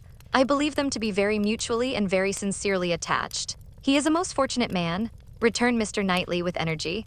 So early in life, at 23, a period when, if a man chooses a wife, he generally chooses ill. At 23 to have drawn such a prize, what years of felicity that man in all human calculation has before him. Assured of the love of such a woman, the disinterested love for Jane Fairfax's character vouches for her disinterestedness, everything in his favor, equality of situation, I mean, as far as regards society and all the habits and manners that are important. Equality in every point but one, in that one, since the purity of her heart is not to be doubted, such as must increase his felicity, for it will be his to bestow the only advantages she wants. A man would always wish to give a woman a better home than the one he takes her from, and he who can do it where there is no doubt of her regard must, I think, be the happiest of mortals. Frank Churchill is indeed the favorite of fortune. Everything turns out for his good. He meets with a young woman at a watering place, gains her affection, cannot even weary her by negligent treatment, and had he and all his family sought round the world for a perfect wife for him, they could not have found her superior. His aunt is in the way, his aunt dies, he has only to speak, his friends are eager to promote his happiness. He had used everybody ill, and they are all delighted to forgive him. He is a fortunate man indeed. You speak as if you envied him. And I do envy him, Emma. In one respect, he is the object of my envy. Emma could say no more. They seemed to be within half a sentence of Harriet, and her immediate feeling was to avert the subject, if possible. She made her plan. She would speak of something totally different, the children in Brunswick Square, and she only waited for breath to begin when Mr. Knightley startled her by saying, You will not ask me what is the point of envy. You are determined, I see, to have no curiosity. You are wise, but I cannot be wise. Emma, I must tell you what you will not ask, though I may wish it unsaid the next moment. Oh, then don't speak it, she eagerly cried.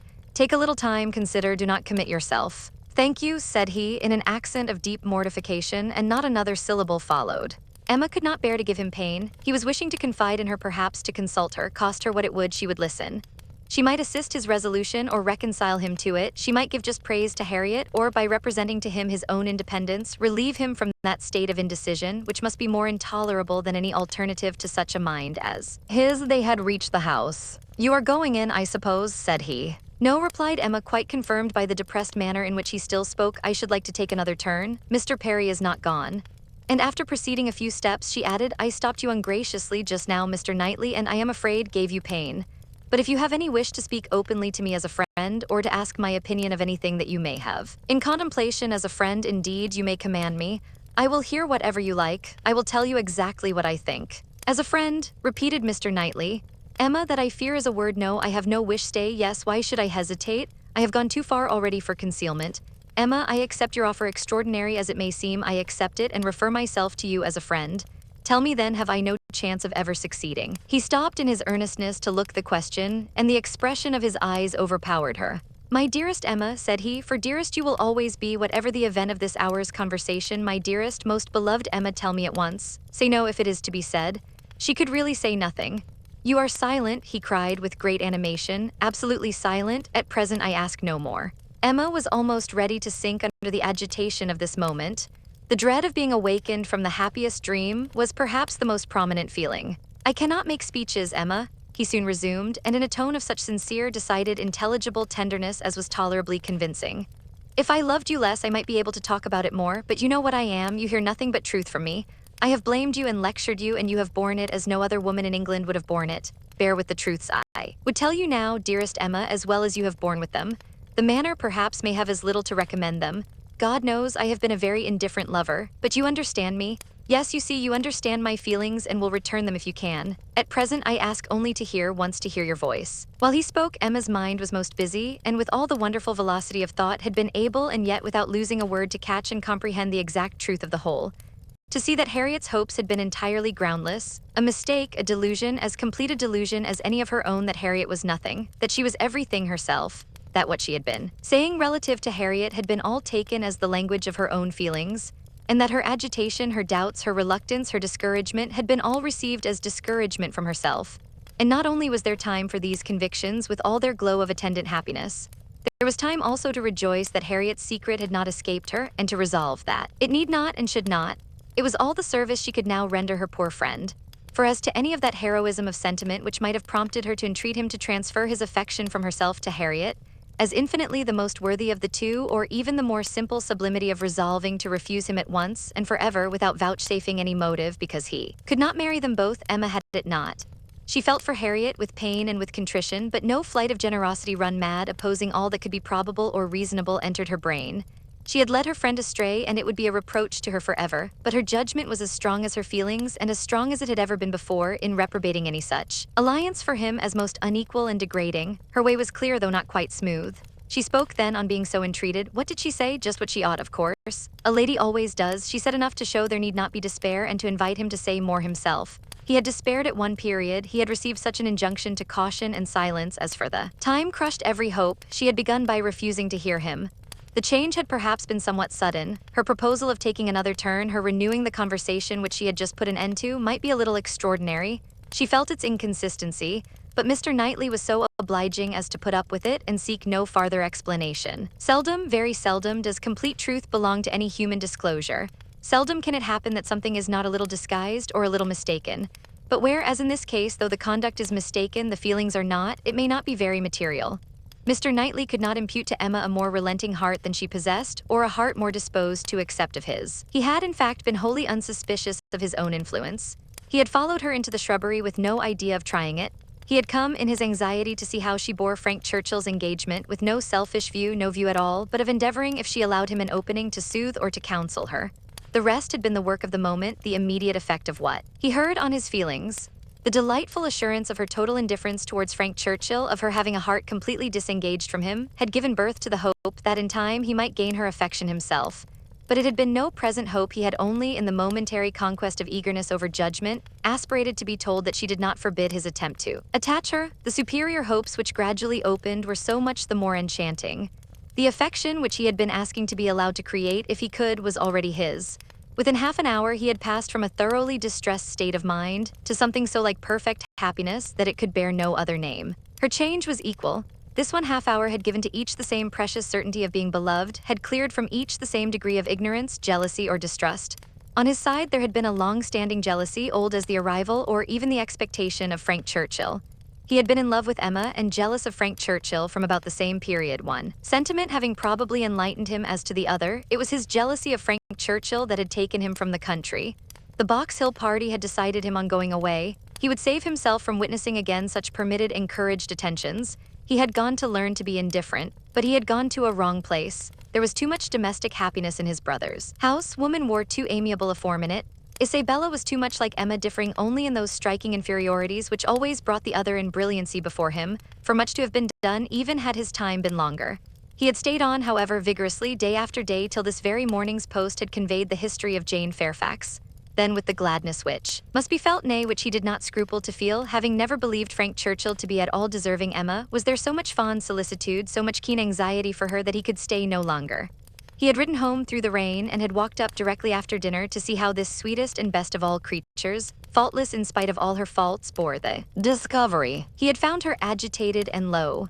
Frank Churchill was a villain. He heard her declare that she had never loved him. Frank Churchill's character was not desperate. She was his own Emma by hand and word when they returned into the house, and if he could have thought of Frank Churchill then, he might have deemed him a very good sort of fellow. Chapter 14. What totally different feelings did Emma take back into the house from what she had brought out? She had then been only daring to hope for a little respite of suffering. She was now in an exquisite flutter of happiness, and such happiness, moreover, as she believed must still be greater when the flutter should have passed away. They sat down to tea, the same party, round the same table. How often it had been collected, and how often had her eyes fallen on the same shrubs in the lawn and observed the same beautiful effect of the western sun, but never in such a state of spirits, never in anything like it. And it was with difficulty that she could summon enough of her usual self to be the attentive lady of the house, or even the attentive daughter. Poor Mr. Woodhouse little suspected what was plotting against him in the breast of that man whom he was so cordially welcoming, and so anxiously hoping might not have taken cold from his ride. Could he have seen the heart, he would have cared very little for the lungs, but without the most distant imagination of the impending evil, without the slightest perception of anything extraordinary in the looks or ways of either, he repeated to them very comfortably all the articles of news he had received from Mr. Perry, and talked on with much self-contentment, totally unsuspicious of what they could have told him in return. As long as Mr. Knightley remained with them, Emma's fever continued. But when he was gone, she began to be a little tranquilized and subdued, and in the course of the sleepless night, which was the tax for such an evening, she found one or two such very serious points to consider as made her feel that even her happiness must have some alloy. Her father and Harriet, she could not be alone. Without feeling the full weight of their separate claims, and how to guard the comfort of both to the utmost was the question. With respect to her father, it was a question soon answered. She hardly knew yet what Mr. Knightley would ask, but a very short parley with her own heart produced the most solemn resolution of never quitting her father. She even wept over the idea of it as a sin of thought. While he lived, it must be only an engagement, but she flattered herself that if divested of the danger of drawing her away, it might become an increase of comfort to him. How to do her best by Harriet was of more difficult decision, how to spare her from any unnecessary pain, how to make her any possible atonement, how to appear least her enemy. On these subjects her perplexity and distress were very great, and her mind had to pass again and again through every bitter reproach and sorrowful regret that had ever surrounded it. She could only resolve at last that she would still avoid a meeting with her and communicate all that need be told by letter, that it would be inexpressibly desirable to have her removed just now for a time from Highbury, and indulging in one scheme, more nearly resolved that it might be practicable to get an invitation for her to Brunswick Square. Isabella had been pleased with Harriet, and a few weeks spent in London must give her some amusement. She did not think it in Harriet's nature to escape being benefited by novelty and variety, by the streets, the shops, and the children. At any rate, it would be a proof of attention and kindness in herself, from whom everything was due, a separation for the present, an averting of the evil day when they must all be together again. She rose early and wrote her letter to Harriet, an employment which left her so very serious, so nearly sad, that Mr. Knightley, in walking up to Hartfield to breakfast, did not arrive at all too soon. and half an hour stolen afterwards to go over the same ground again with him, literally and figuratively, was quite necessary to reinstate her in a proper share of the happiness of the evening. Before, he had not left her long, by no means long enough for her to have the slightest inclination for thinking of anybody else. When a letter was brought her from Randall's, a very thick letter, she guessed what it must contain and deprecated the necessity of reading it. She was now in perfect charity with Frank Churchil. She wanted no explanations, she wanted only to have her thoughts to herself, and as for understanding anything he wrote, she was sure she was incapable of it. It must be waded through, however. She opened the packet, it was too surely so. A note from Mrs. Weston to herself, ushered in the letter from Frank to Mrs. Weston. I have the greatest pleasure, my dear Emma, in forwarding to you the enclosed. I know what thorough justice you will do it and have scarcely a doubt of its happy effect. I think we shall never materially disagree about the writer again, but I will not delay you by a long preface. We are quite well. This letter has been the cure of all the little nervousness I have been feeling lately. I did. Not quite like your looks on Tuesday, but it was an ungenial morning. And though you will never own being affected by weather, I think every body feels a northeast wind. I felt for your dear father very much in the storm of Tuesday afternoon and yesterday morning, but had the comfort of hearing last night by Mr. Perry that it had not made him ill. Yours ever, a W. To Mrs. Weston, Windsor, July. My dear madam, if I made myself intelligible yesterday, this letter will be expected, but expected or not, I know it will be read with candor and indulgence. You are all goodness, and I believe there will be need of even all your goodness to allow for some parts of my past conduct, but I have been forgiven by one who had still more to resent. My courage rises while I write. It is very difficult for the prosperous to be humble. I have already met with such success in 2 applications for pardon that I may be in danger of thinking myself too sure of yours, and of those among your friends who have had any ground of offense. You must all endeavor to comprehend the exact nature of my situation when I first arrived at Randall's. You must consider me as having a secret which was to be kept at hazards. This was the fact. My right to place myself in a situation requiring such concealment is another question. I shall not discuss it here. For my temptation to think it aright, I refer every caviller to a brick house, sashed windows below and casements above in Highbury. I dared not address her openly. My difficulties in the then state of Enscombe must be too well known to require definition, and I was fortunate enough to prevail before we parted at Weymouth and to induce the most upright female mind in the creation to stoop in charity to a secret engagement. Had she refused, I should have gone mad. But you will be ready to say, what was your hope in doing this? What did you look forward to? To anything, everything, to time, chance, circumstance, slow effects, sudden bursts, perseverance and weariness, health and sickness. Every possibility of good was before me, and the first of blessings secured in obtaining her promises of faith and correspondence. If you need farther explanation, I have the honor, my dear madam, of being your husband's son, and the advantage of inheriting a disposition to hope for good, which no inheritance of houses or lands can ever equal the value of. See me then under these circumstances, arriving on my first visit to Randall's, and here I am conscious of wrong, for that visit might have been sooner paid. You will look back and see that I did not come till Miss Fairfax was in Highbury, and as you were the person slighted, you will forgive me instantly. But I must work on my father's compassion by reminding him that so long as I absented myself from his house, so long I lost the blessing of knowing you.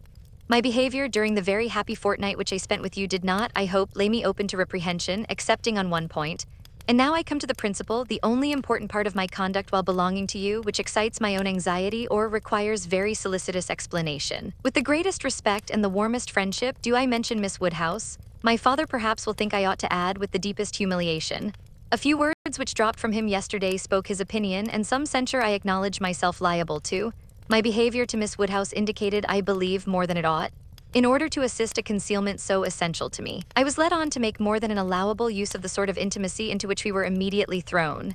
I cannot deny that Miss Woodhouse was my ostensible object, but I am sure you will believe the declaration that had I not been convinced of her indifference, I would not have been induced by any selfish views to go on. Amiable and delightful as Miss Woodhouse is, she never gave me the idea of a young woman likely to be attached, and that she was perfectly free from any tendency to being attached to me was as much my conviction as my wish. She received my attentions with an easy, friendly, good-humored playfulness which exactly suited me. We seemed to understand each other. From our relative situation, those attentions were her due and were felt to be so. Whether Miss Woodhouse began really to understand me before the expiration of that fortnight, I cannot say. When I called to take leave of her, I remember that I was within a moment of confessing the truth, and I then fancied she was not without suspicion. But I have no doubt of her having since detected me, at least in some degree. She may not have surmised the whole, but her quickness must have penetrated. Apart, I cannot doubt it. You will find, whenever the subject becomes freed from its present restraints, that it did not take her wholly by surprise.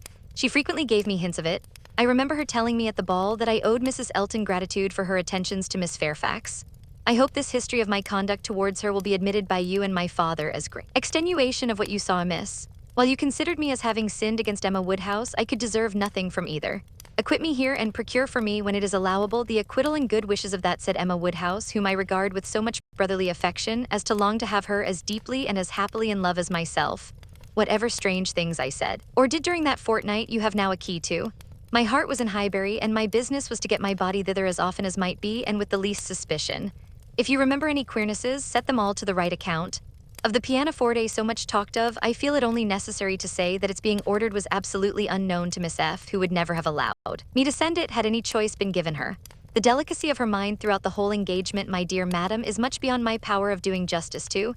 You will soon, I earnestly hope, know her thoroughly yourself. No description can describe her. She must tell you herself what she is, yet not by word, for never was there a human creature who would so designedly suppress her own merit. Since I began this letter, which will be longer than I foresaw, I have heard from her. She gives a good account of her own health, but as she never complains, I dare not depend. I want to have your opinion of her looks. I know you will soon call on her. She is living in dread of the visit. Perhaps it is paid already.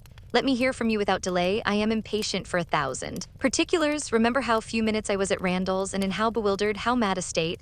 And I am not much better yet, still insane either from happiness or misery. When I think of the kindness and favor I have met with, of her excellence and patience, and my uncle's generosity, I am mad with joy. But when I recollect all the uneasiness I occasioned her, and how little I deserve to be forgiven, I am mad with anger. If I could but see her again, but I must not propose it yet. My uncle has been too good for me to encroach. I must still add to this long letter. You have not heard all that you ought to hear. I could not give any connected detail yesterday, but the suddenness, and in one light the unseasonableness with which the affair burst out, needs explanation, for though the event of the 26th ult., as you will conclude, immediately opened to me the happiest prospects, I should not have presumed on such early measures, but from the very particular circumstances which left me not an hour to lose. I should myself have shrunk from anything so hasty, and she would have felt every scruple of mine with multiplied strength and refinement, but I had no choice. The hasty engagement she had entered into with that woman here, my dear madam, I was obliged to leave off abruptly, to recollect and compose myself. I have been walking over the country, and am now, I hope, rational enough to make the rest of my letter what it ought to be. It is, in fact, a most mortifying retrospect for me. I behaved shamefully, and here I can admit that my manners to Miss W, in being unpleasant to Miss F, were highly blamable. She disapproved them, which ought to have been enough. My plea of concealing the truth she did not think sufficient. She was displeased, I thought unreasonably so. I thought her on 1,000 occasions unnecessarily scrupulous and cautious. I thought her even cold.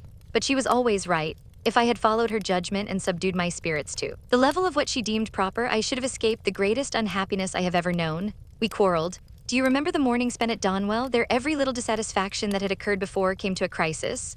I was late. I met her walking home by herself and wanted to walk with her, but she would not suffer it. She absolutely refused to allow me, which I then thought most unreasonable. Now, however, I see nothing in it but a very natural and consistent degree of discretion. While I, to blind the world to our engagement, was behaving 1 hour with objectionable particularity to another woman, was she to be consenting the next to a proposal which might have made every previous caution useless? Had we been met walking together between Donwell and Highbury, the truth must have been suspected. I was mad enough, however, to resent. I doubted her affection. I doubted it more the next day on Box Hill, when provoked by such conduct on my side, such shameful, insolent neglect of her, and such apparent devotion to Miss W as it would have been impossible for any woman of sense to endure. She spoke her resentment in a form of words perfectly intelligible to me. In short, my dear madam, it was a quarrel blameless on her side, abominable on mine, and I returned the same evening to Richmond, though I might have stayed with you till the next morning, merely because I would be as angry with her as possible. Even then I was not such a fool as not to mean to be reconciled in time. But I was the injured person, injured by her coldness, and I went away determined that she should make the first advances. I shall always congratulate myself that you were not of the Box Hill party. Had you witnessed my behavior there, I can hardly suppose you would ever have thought well of me again. Its effect upon her appears in the immediate resolution it produced. As soon as she found I was really gone from Randall's, she closed with the offer of that officious Mrs. Elton, the whole system of whose treatment of her, by the by, has ever filled me with indignation and hatred. I must not quarrel with the spirit of forbearance which has been so richly extended towards myself, but otherwise I should loudly protest against the share of it which that woman has known. Jane, indeed, you will observe that I have not yet indulged myself in calling her by that name, even to you. Think then what I must have endured in hearing it bandied between the Eltons with all the vulgarity of needless repetition and all the insolence of imaginary superiority. Have patience with me, I shall soon have done. She closed with this offer, resolving to break with me entirely, and wrote the next day to tell me that we never were to meet again. She felt the engagement to be a source of repentance and misery to each. She dissolved it. This letter reached me on the very morning of my poor aunt's death. I answered it within an hour, but from the confusion of my mind and the multiplicity of business falling on me at once, my answer, instead of being sent with all the many other letters of that day, was locked up in my writing desk, and I, trusting that I had written enough, though but a few lines, to satisfy her, remained without any uneasiness.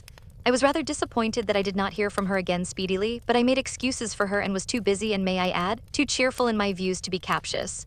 We removed to Windsor, and 2 days afterwards I received a parcel from her, my own letters, all returned, and a few lines at the same time by the post, stating her extreme surprise at not having had the smallest reply to her last, and adding that as silence on such a point could not be misconstrued, and as it must be equally desirable to both to have every subordinate arrangement concluded as soon as possible, she now sent me by a safe conveyance all my letters and requested that, if I could not directly command hers so as to send them to Highbury within a week, I would forward them after that period to her at, in short, the full direction to Mr. Smallridge's near Bristol stared me in the face.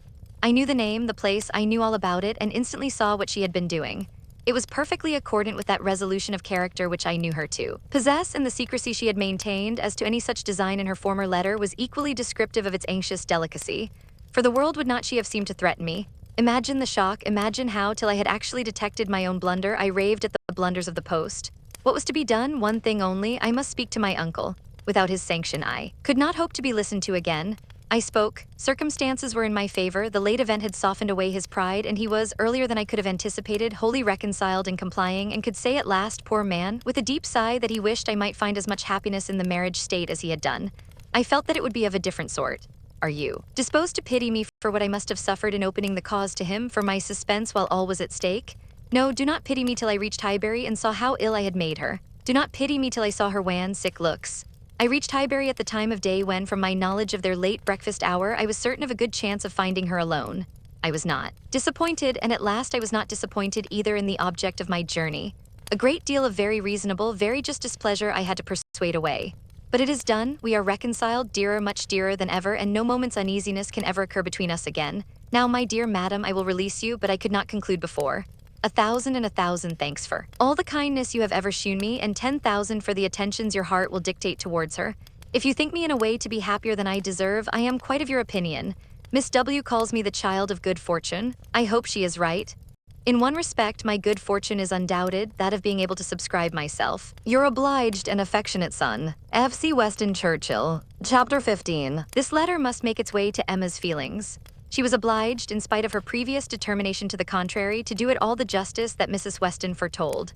As soon as she came to her own name, it was irresistible. Every line relating to herself was interesting, and almost every line agreeable.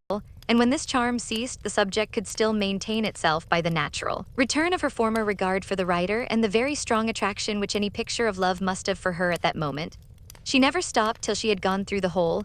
And though it was impossible not to feel that he had been wrong, yet he had been less wrong than she had supposed, and he had suffered, and was very sorry, and he was so grateful to Mrs. Weston, and so much in love with Miss Fairfax, and she was so happy herself that there was no being severe.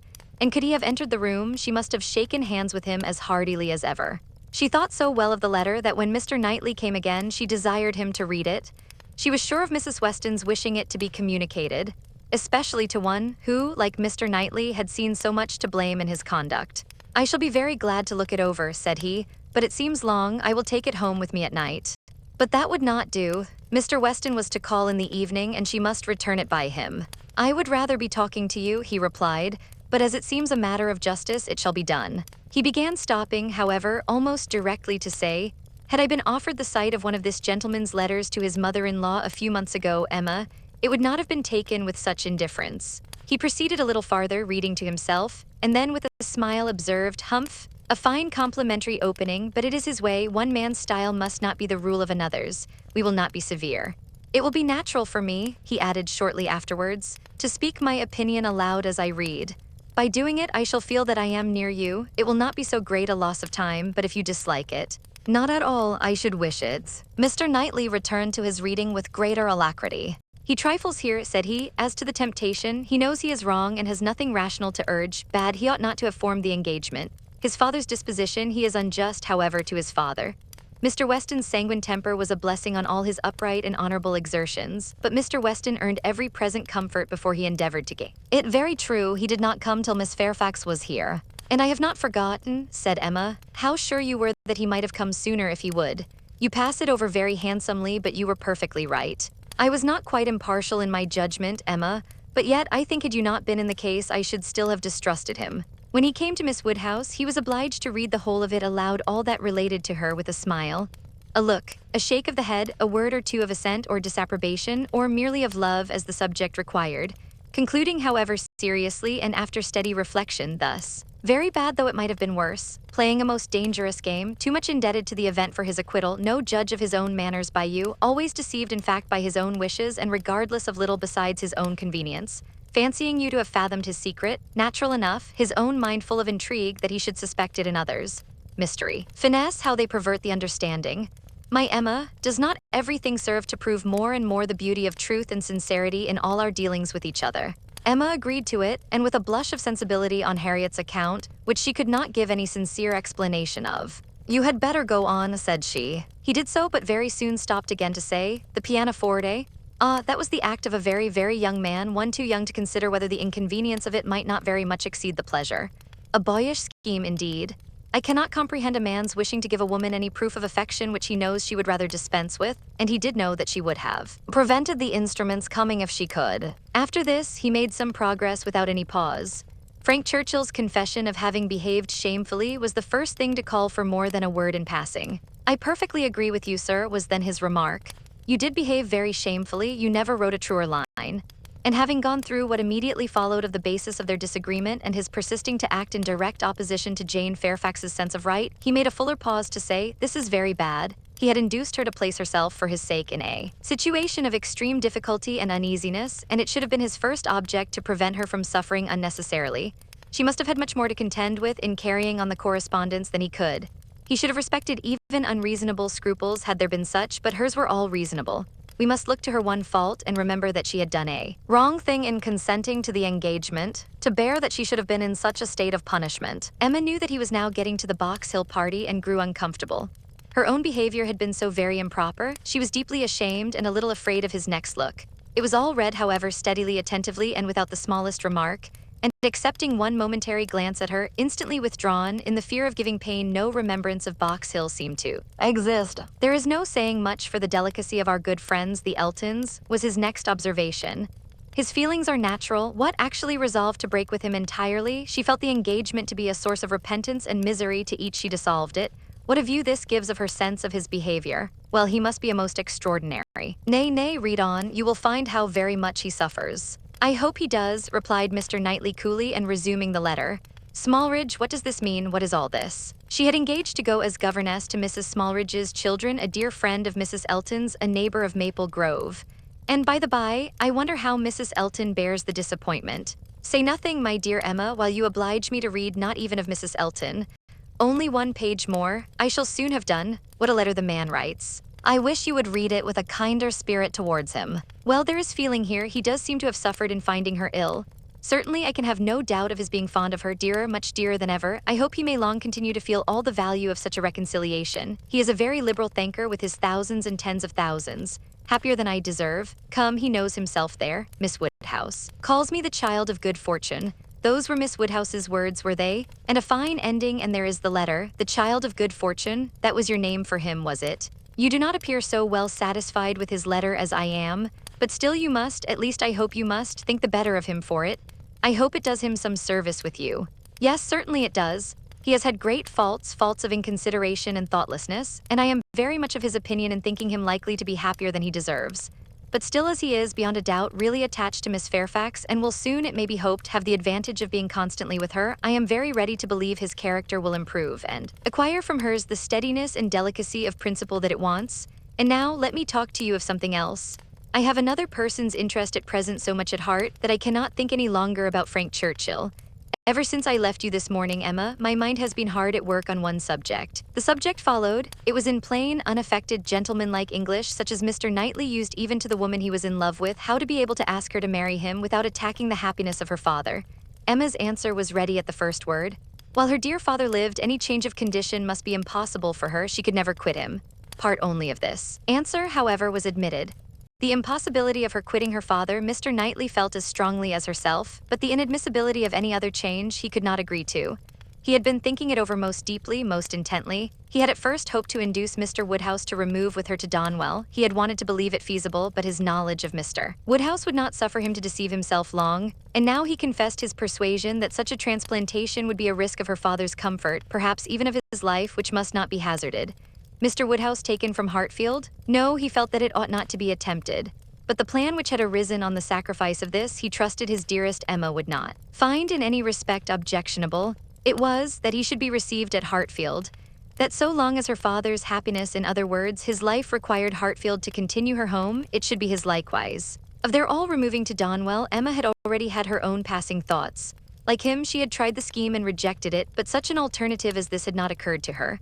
She was sensible of all the affection it evinced. She felt that in quitting Donwell, he must be sacrificing a great deal of independence of hours and habits, that in living constantly with her father and in no house of his own there would be much, very much to be borne with. She promised to think of it and advised him to think of it more, but he was fully convinced that no reflection could alter his wishes or his opinion on the subject.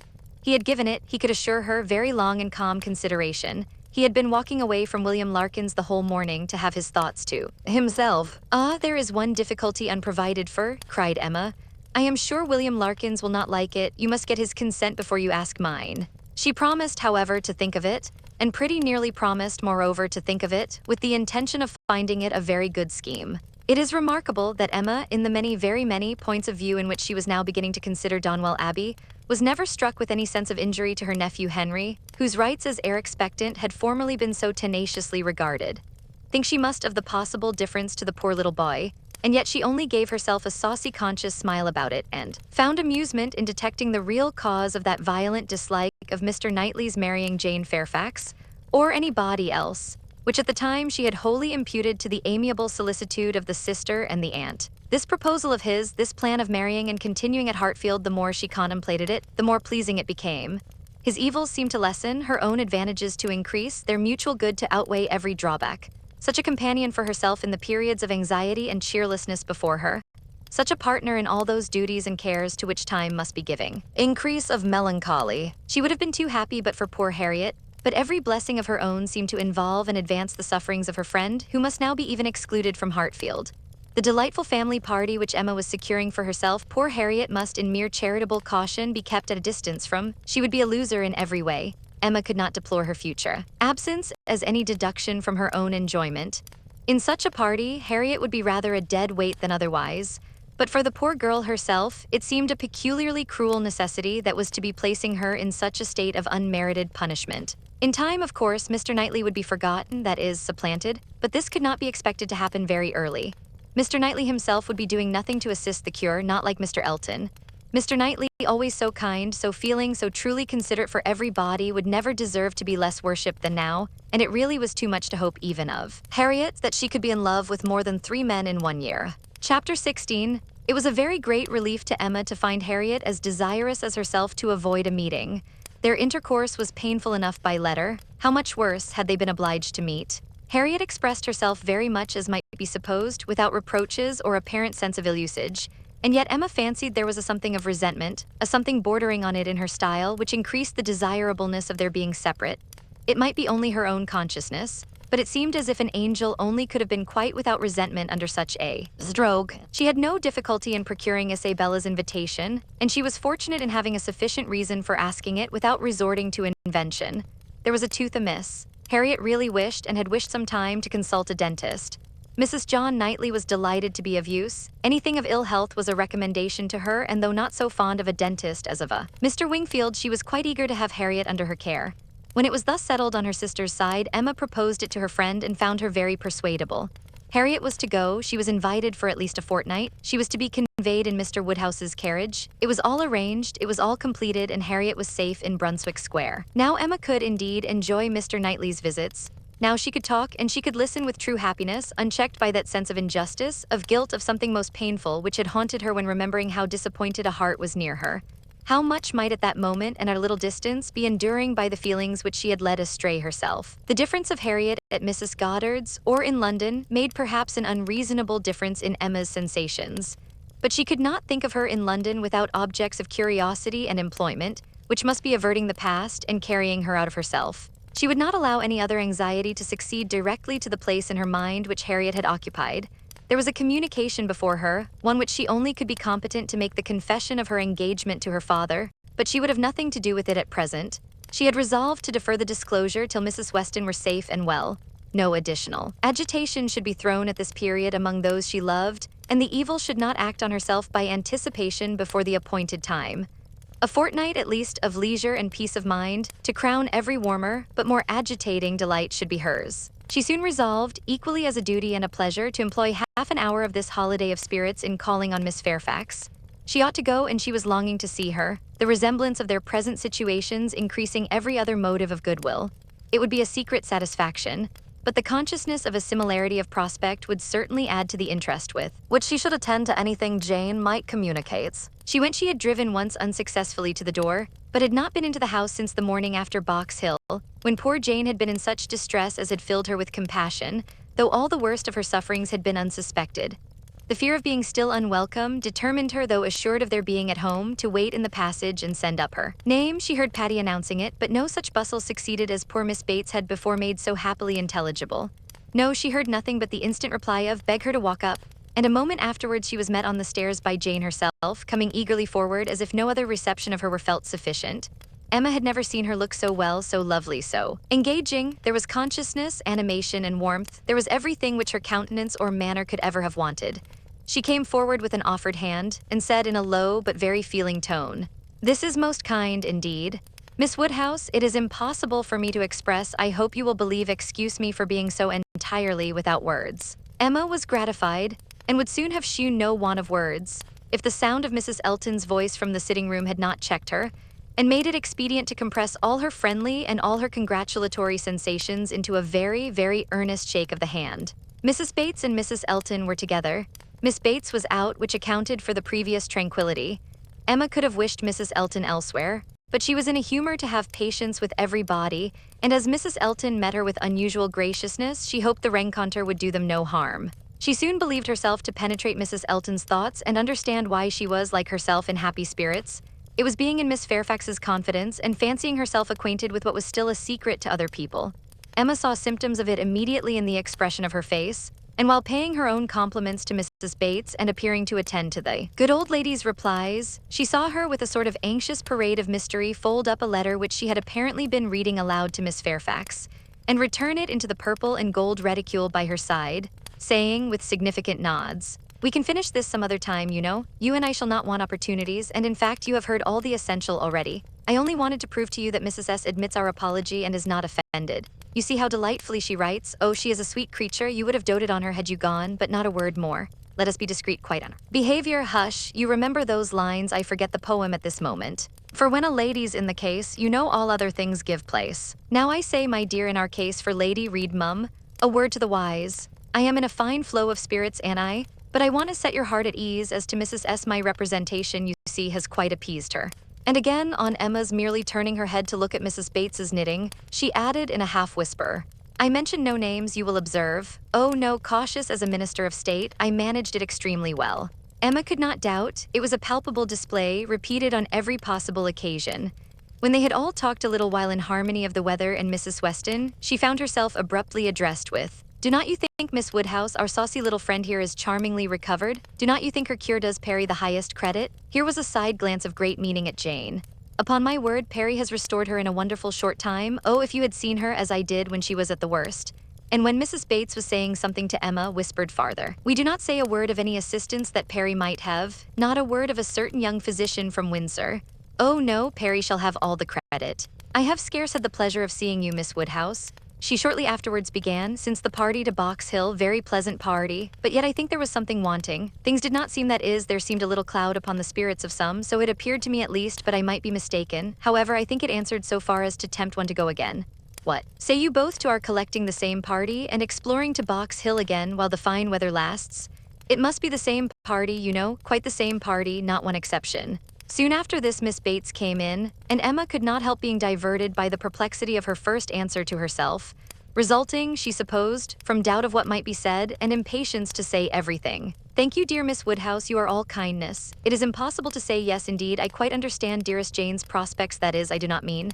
but she is charmingly recovered. How is Mr. Woodhouse? I am so glad, quite out of my power. Such a happy little circle as you find us here. Yes, indeed, charming young man, that is so very friendly, I mean good Mr. Perry, such attention to Jane.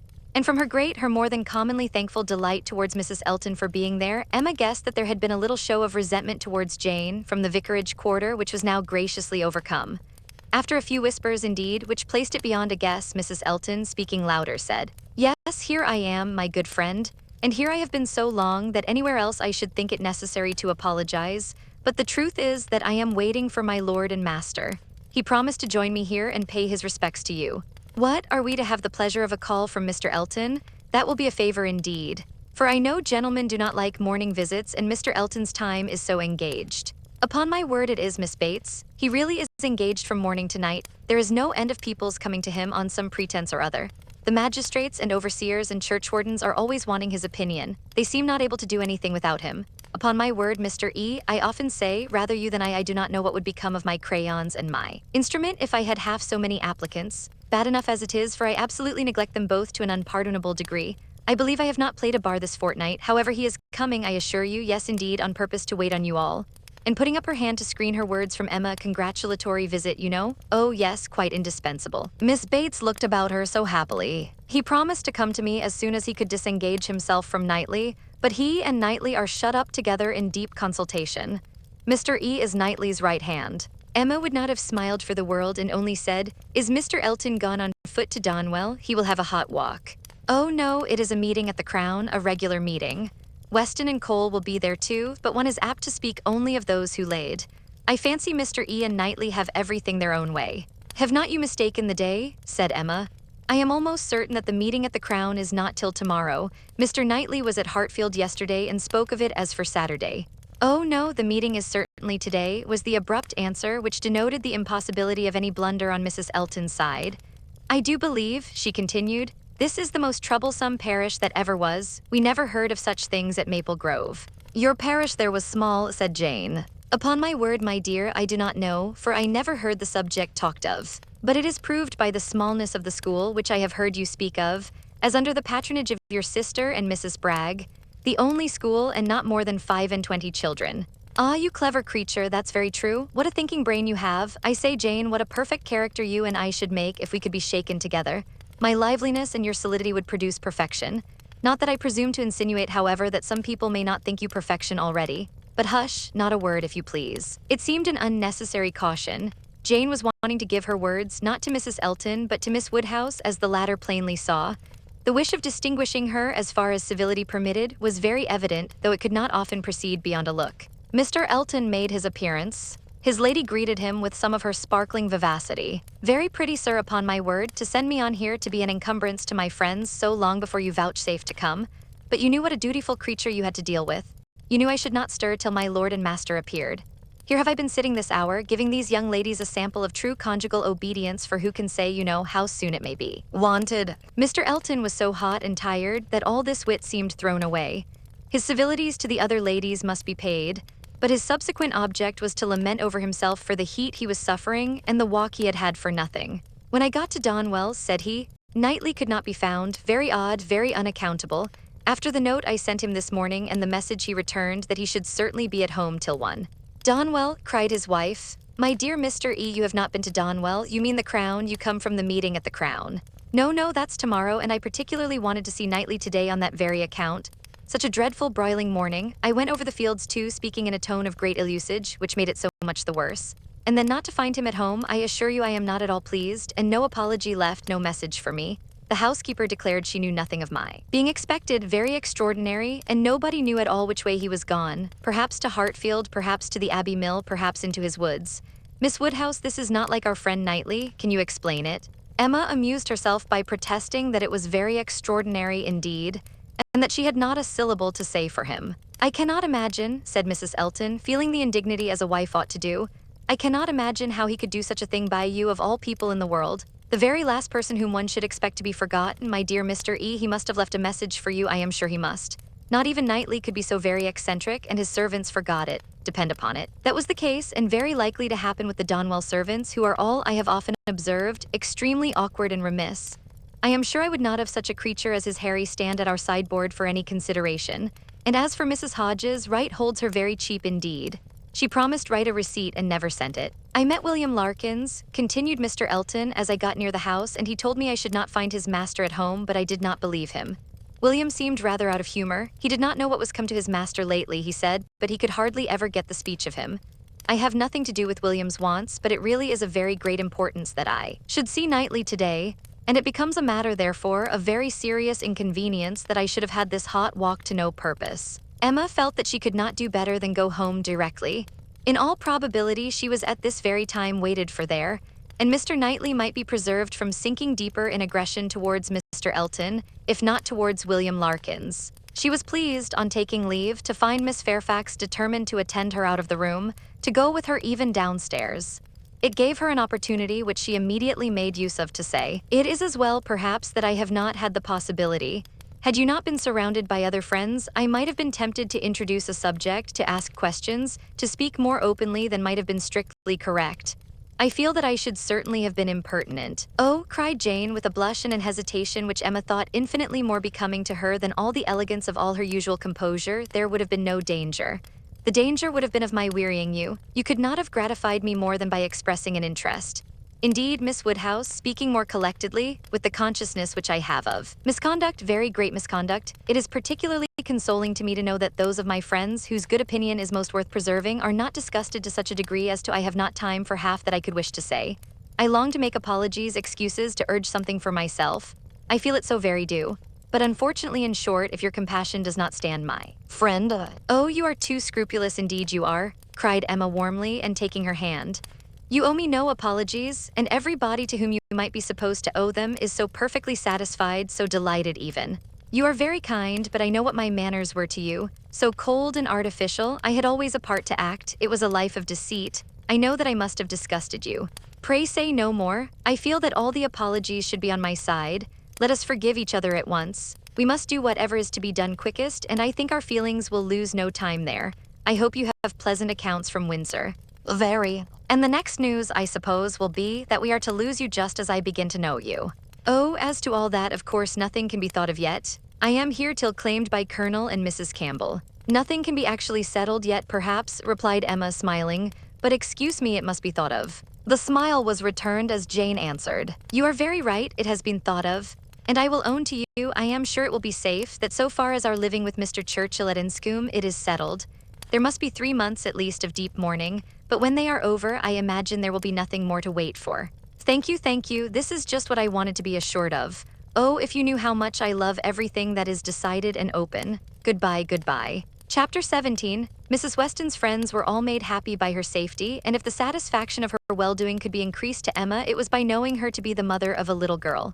She had been decided in wishing for Miss Weston. She would not acknowledge that it was with any view of making a match for her hereafter with either of Isabella's sons, but she was convinced that a daughter would suit both father and mother best. It would be a great comfort to Mr. Weston as he grew older, and even Mr. Weston might be growing older 10 years hence, to have his fireside enlivened by the sports and the nonsense, the freaks and the fancies of a child never banished from home. And Mrs. Weston, no one could doubt that a daughter would be most to her, and it would be quite a pity that anyone who so well knew how to teach should not have their powers in exercise again. She has had the advantage, you know, of practicing on me," she continued, "like la Baronne d'Almaine on la Comtesse d'Ostalis, in Madame de Genlis' Adelaide and Theodore, and we shall now see her own little Adelaide educated on a more perfect plan." "That is," replied Mr. Knightley, "she will indulge her even more than she did you, and believe that she does not indulge her at all. It will be the only difference." "Poor child," cried Emma, "at that rate what will become of her?" "Nothing very bad, the fate of thousands. She will be disagreeable in infancy and correct herself as she grows older. I am losing all my bitterness against spoilt children, my dearest Emma. I, who am owing all my happiness to you, would not it be horrible ingratitude in me to be severe on them?" Emma laughed and replied, "But I had the assistance of all your endeavors to counteract the indulgence of other people.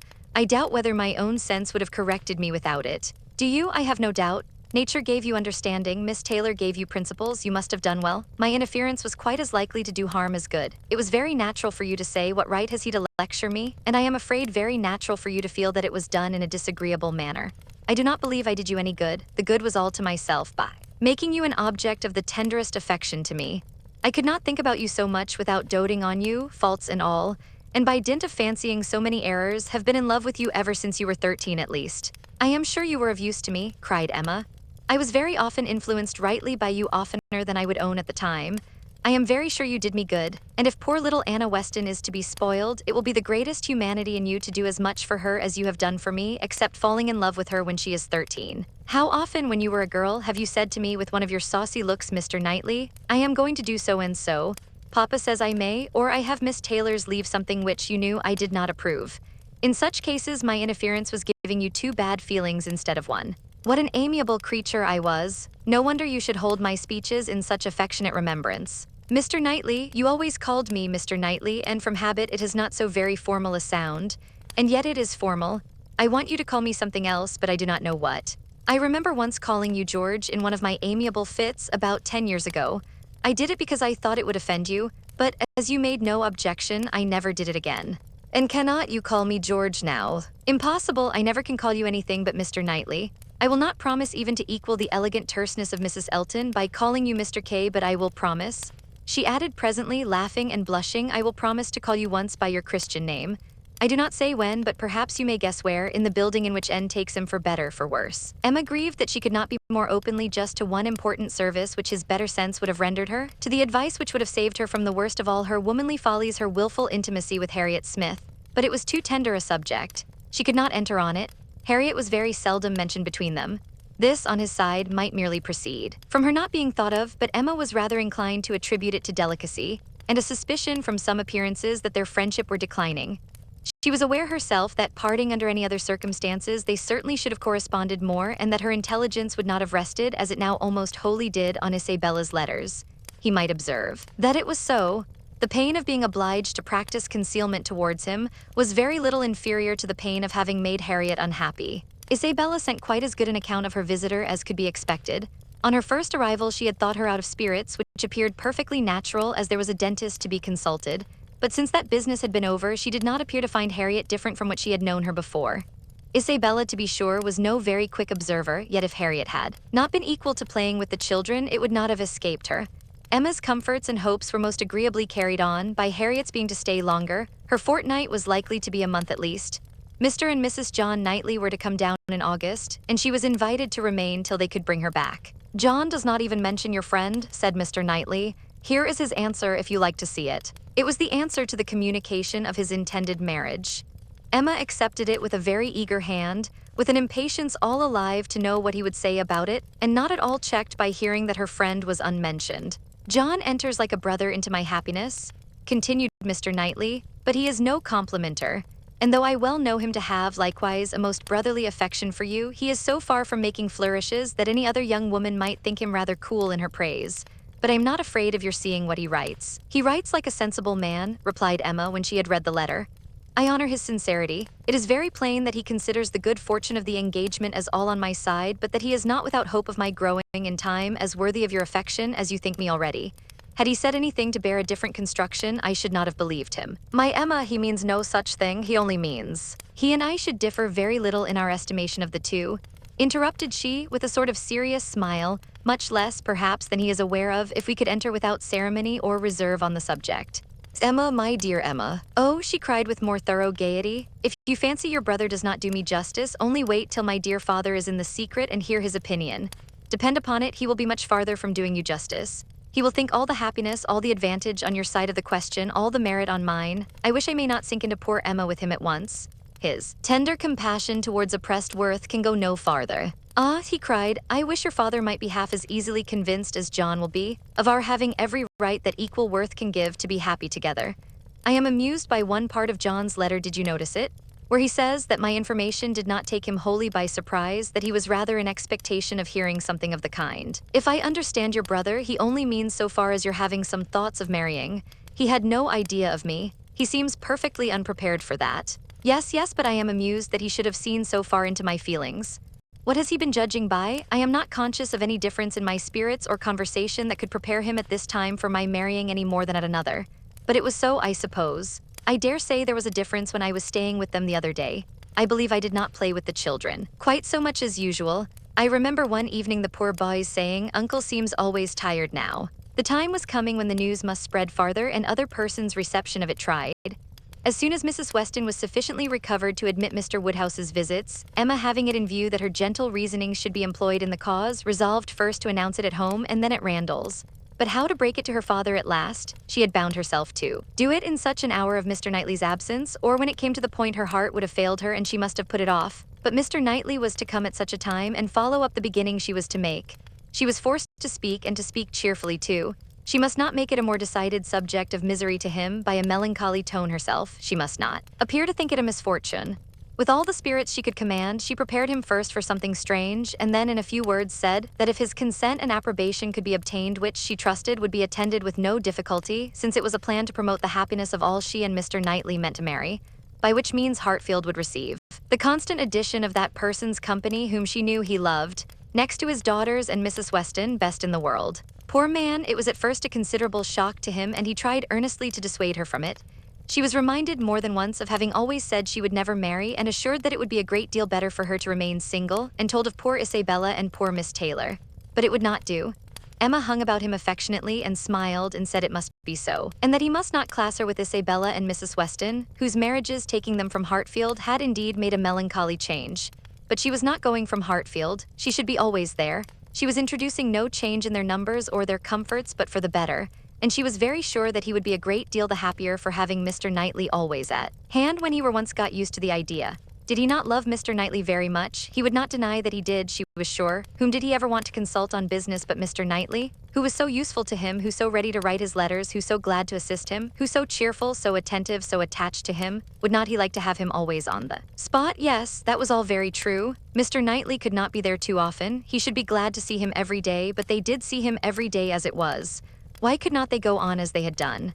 Mr. Woodhouse could not be soon reconciled. But the worst was overcome, the idea was given, time and continual repetition must do the rest.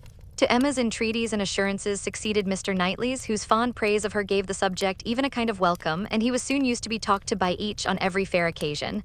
They had all the assistance which Isabella could give by letters of the strongest approbation, and Mrs. Weston was ready on the first meeting to consider the subject in the most serviceable light, first as a settled, and secondly as a good one, well aware of the nearly equal importance of the two recommendations to Mr. Woodhouse's mind. It was agreed upon as what was to be, and every body by whom he was used to be guided assuring him that it would be for his happiness, and having some feelings himself which almost admitted it, he began to think that some time or other in another year or two, perhaps it might not be so very bad if the marriage did take place. Mrs. Weston was acting no part, feigning no feelings in all that she said to him in favor of the event. She had been extremely surprised, never more so than when Emma first opened the affair to her, but she saw in it only increase of happiness to all and had no scruple in urging him to the utmost. She had such a regard for Mr. Knightley as to think he deserved even her dearest Emma, and it was in every respect so proper, suitable, and unexceptionable a connection, and in one respect, one point of the highest importance, so peculiarly eligible, so singularly fortunate, that now it seemed as if Emma could not safely have attached herself to any other creature, and that she had herself been the stupidest of beings in not having thought of it and wished it long ago. How very few of those men in a rank of life to address Emma would have renounced their own home for Hartfield, and who but Mr. Knightley could know and bear with Mr. Woodhouse, so as to make such an arrangement desirable. The difficulty of disposing of poor Mr. Woodhouse had been always felt in her husband's plans and her own for a marriage between Frank and Emma. How to settle the claims of Enscombe and Hartfield had been a continual impediment, less acknowledged by Mr. Weston than by herself, but even he had never been able to finish the subject better than by saying, "Those matters will take care of themselves, the young people will find a way." But here there was nothing to be shifted off in a wild speculation on the future. It was all right, all open, all equal, no sacrifice on any side worth the name. It was a union of the highest promise of felicity in itself, and without one real, rational difficulty to oppose or delay it. Mrs. Weston, with her baby on her knee, indulging in such reflections as these, was one of the happiest women in the world. If anything could increase her delight, it was perceiving that the baby would soon have outgrown its first set of caps. The news was universally a surprise wherever it spread, and Mr. Weston had his 5 minutes' share of it, but 5 minutes were enough to familiarize the idea to his quickness of mind. He saw the advantages of the match and rejoiced in them with all the constancy of his wife, but the wonder of it was very soon nothing, and by the end of an hour he was not far from believing that he had always foreseen it. "It is to be a secret, I conclude," said he. "These matters are always a secret till it is found out that everybody knows them. Only let me be told when I may speak out. I wonder whether Jane has any suspicion." He went to Highbury the next morning and satisfied himself on that point. He told her the news. Was not she like a daughter, his eldest daughter? He must tell her, and Miss Bates being present, it passed of course to Mrs. Cole, Mrs. Perry, and Mrs. Elton immediately afterwards. It was no more than the principals were prepared for, they had calculated from the time of its being known at Randall's, how soon it would be over Highbury, and were thinking of themselves as the evening wonder in many a family circle with great sagacity. In general, it was a very well-approved match. Some might think him and others might think her the most in luck. One set might recommend their all removing to Donwell and leaving Hartfield for the John Knightleys, and another might predict disagreements among their servants. But yet upon the whole there was no serious objection raised except in one habitation, the vicarage. There the surprise was not softened by any satisfaction. Mr. Elton cared little about it compared with his wife. He only hoped the young lady's pride would now be contented, and supposed she had always meant to catch Knightley if she could, and on the point of living at Hartfield could daringly exclaim, rather he than I. But Mrs. Elton was very much discomposed indeed. Poor Knightley, poor fellow, sad business for him. She was extremely concerned, for though very eccentric, he had 1,000 good qualities. How could he be so taken in? Did not think him at all in love, not in the least. Poor Knightley, there would be an end of all pleasant intercourse with him. How happy he had been to come and dine with them whenever they asked him, but that would be all over now. Fellow, no more exploring parties to Donwell made for her. Oh no, there would be a Mrs. Knightley to throw cold water on everything, extremely disagreeable, but she was not at all sorry that she had abused the housekeeper the other day. Shocking plan, living together, it would never do. She knew a family near Maple Grove who had tried it and been obliged to separate before the end of the first quarter. Chapter 18. Time passed on, a few more tomorrows, and the party from London would be arriving. It was an alarming change, and Emma was thinking of it one morning as what must bring a great deal to agitate and grieve her when Mr. Knightley came in and distressing thoughts were put by. After the first chat of pleasure he was silent, and then in a graver tone began with, "I have something to tell you, Emma, some news." "Good or bad?" said she quickly, looking up in his face. "I do not know which it ought to be called." "Oh, good, I am sure. I see it in your countenance. You are trying not to smile." "I am afraid," said he, composing his features, "I am very much afraid, my dear Emma, that you will not smile when you hear it." "Indeed, but why so? I can hardly imagine that anything which pleases or amuses you should not please and amuse me too." "There is one subject," he replied, "I hope, but one on which we do not think alike." He paused a moment, again smiling with his eyes fixed on her face. "Does nothing occur to you? Do not you recollect Harriet Smith?" Her cheeks flushed at the name, and she felt afraid of something, though she knew not what. "Have you heard from her yourself this morning?" cried he. "You have, I believe, and know the whole." "No, I have not. I know nothing. Pray tell me." "You are prepared for the worst, I see, and very bad it is. Harriet Smith marries Robert Martin." Emma gave a start, which did not seem like being prepared, and her eyes in eager gaze said, "No, this is impossible." But her lips were closed. "It is so indeed," continued Mr. Knightley. "I have it from Robert Martin himself. He left me not half an hour ago." She was still looking at him with the most speaking amazement. "You like it, my Emma, as little as I feared. I wish our opinions were the same, but in time they will. Time, you may be sure, will make one or the other of us think differently, and in the meanwhile we need not talk much on the subject." "You mistake me, you quite mistake me," she replied, exerting herself. "It is not that such a circumstance would now make me unhappy, but I cannot believe it. It seems an impossibility. You cannot mean to say that Harriet Smith has accepted Robert Martin. You cannot mean that he has even proposed to her again yet. You only mean that he intends it." "I mean that he has done it," answered Mr. Knightley with smiling but determined decision, "and been accepted." "Good God!" she cried. Well, then, having recourse to her work-basket in excuse for leaning down her face and concealing all the exquisite feelings of delight and entertainment which she knew she must be expressing, she added, "Well, now tell me everything, make this intelligible to me. How, where, when, let me know it all. I never was more surprised, but it does not make me unhappy. I assure you, how has it been possible? It is a very simple story. He went to town on business 3 days ago, and I got him to take charge of some papers which I was wanting to send to John.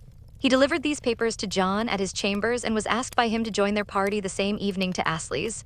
They were going to take the 2 eldest boys to Astley's. The party was to be our brother and sister, Henry, John, and Miss Smith. My friend Robert could not resist. They called for him in their way, were all extremely amused, and my brother asked him to dine with them the next day, which he did, and in the course of that visit, as I understand, he found an opportunity of speaking to Harriet, and certainly did not speak in vain. She made him, by her acceptance, as happy even as he is deserving. He came down by yesterday's coach and was with me this morning immediately after breakfast to report his proceedings, first on my affairs and then on his own. This is all that I can relate of the how, where, and when. Your friend Harriet will make a much longer history when you see her. She will give you all the minute particulars which only woman's language can make interesting. In our communications we deal only in the great. However, I must say that Robert Martin's heart seemed for him and to me very overflowing, and that he did mention, without its being much to the purpose, that on quitting their box at Astley's my brother took charge of Mrs. John Knightley and little John, and he followed with Miss Smith and Henry. and that at one time they were in such a crowd as to make Miss Smith rather uneasy. He stopped. Emma dared not attempt any immediate reply. To speak, she was sure, would be to betray a most unreasonable degree of happiness. She must wait a moment, or he would think her mad. Her silence disturbed him, and after observing her a little while, he added, "Emma, my love, you said that this circumstance would not now make you unhappy, but I am afraid it gives you more pain than you expected. His situation is an evil, but you must consider it as what satisfies your friend, and I will answer for your thinking better and better of him as you know him more. His good sense and good principles would delight you. As far as the man is concerned, you could not wish your friend in better hands. His rank in society I would alter if I could, which is saying a great deal, I assure you, Emma.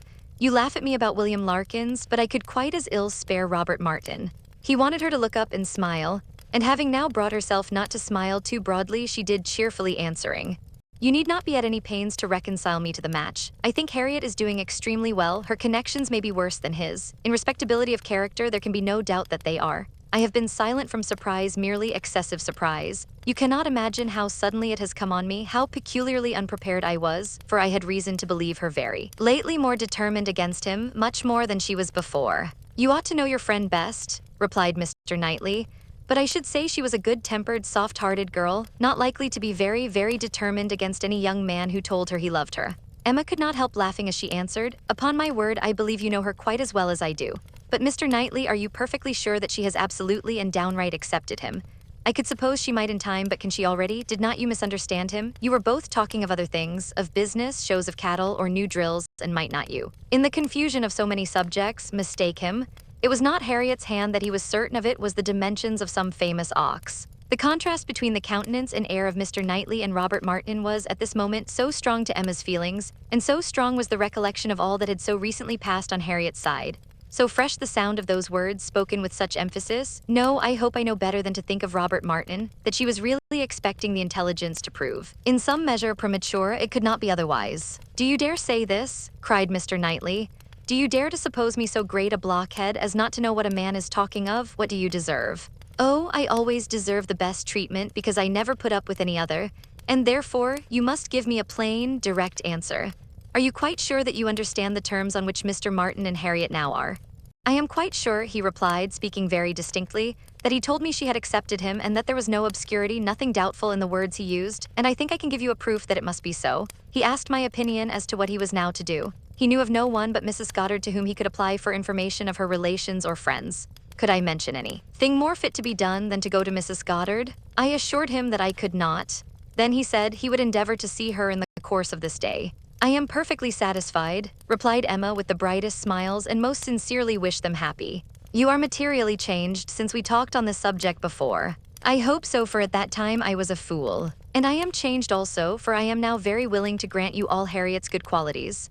I have taken some pains for your sake and for Robert Martin's sake, whom I have always had reason to believe as much in love with her as ever, to get acquainted with her. I have often talked to her a good deal. You must have seen that I did. Sometimes, indeed, I have thought you were half suspecting me of pleading poor Martin's cause, which was never the case. But from all my observations, I am convinced of her being an artless, amiable girl, with very good notions, very seriously good principles, and placing her happiness in the affections and utility of domestic life. Much of this, I have no doubt, she may thank you for." "Me?" cried Emma, shaking her head. "Ah, poor Harriet." She checked herself, however, and submitted quietly to a little more praise than she deserved. Their conversation was soon afterwards closed by the entrance of her father. She was not sorry, she wanted to be alone. Her mind was in a state of flutter and wonder which made it impossible for her to be collected. She was in dancing, singing, exclaiming spirits, until she had moved about and talked to herself and laughed and reflected she could be fit for nothing rational. Her father's business was to announce James's being gone out to put the horses to, preparatory to their now daily drive to Randall's, and she had therefore an immediate excuse for disappearing. The joy, the gratitude, the exquisite delight of her sensations may be imagined. The sole grievance and alloy thus removed in the prospect of Harriet's welfare, she was really in danger of becoming too happy for security. What had she to wish for? Nothing but to grow more worthy of him whose intentions and judgment had been ever so superior to her own. Nothing but that the lessons of her past folly might teach her humility and circumspection in future. Serious she was, very serious in her thankfulness and in her resolutions, and yet there was no preventing a laugh sometimes in the very midst of them. She must laugh at such a close, such an end of the doleful disappointment of 5 weeks back, such a heart, such a Harriet. Now there would be pleasure in her returning, everything would be a pleasure. It would be a great pleasure to know Robert Martins. High in the rank of her most serious and heartfelt felicities was the reflection that all necessity of concealment from Mr. Knightley would soon be over. The disguise, equivocation, mystery, so hateful to her to practice, might soon be over. She could now look forward to giving him that full and perfect confidence which her disposition was most ready to welcome as a duty. In the gayest and happiest spirits, she set forward with her father, not always listening, but always agreeing to what he said, and whether in speech or silence, conniving at the comfortable persuasion of his being obliged to go to Randall's every day, or poor Mrs. Weston would be disappointed. They arrived. Mrs. Weston was alone in the drawing-room, but hardly had they been told of the baby, and Mr. Woodhouse received the thanks for coming which he asked for when a glimpse was caught through the blind of two figures passing near the window. "It is Frank and Miss Fairfax," said Mrs. Weston. "I was just going to tell you of our agreeable surprise in seeing him arrive this morning. He stays till tomorrow, and Miss Fairfax has been persuaded to spend the day with us. They are coming in, I hope." In half a minute they were in the room. Emma was extremely glad to see him, but there was a degree of confusion, a number of embarrassing recollections on each side.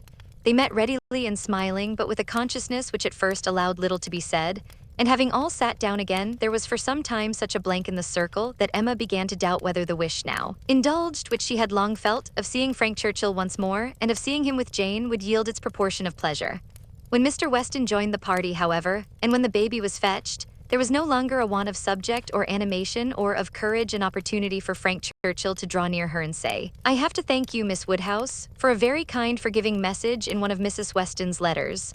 I hope time has not made you less willing to pardon. I hope you do not retract what you then said." "No, indeed," cried Emma, most happy to begin, "not in the least. I am particularly glad to see and shake hands with you and to give you joy in person." He thanked her with all his heart, and continued some time to speak with serious feeling of his gratitude and happiness. "Is not she looking well?" said he, turning his eyes towards Jane.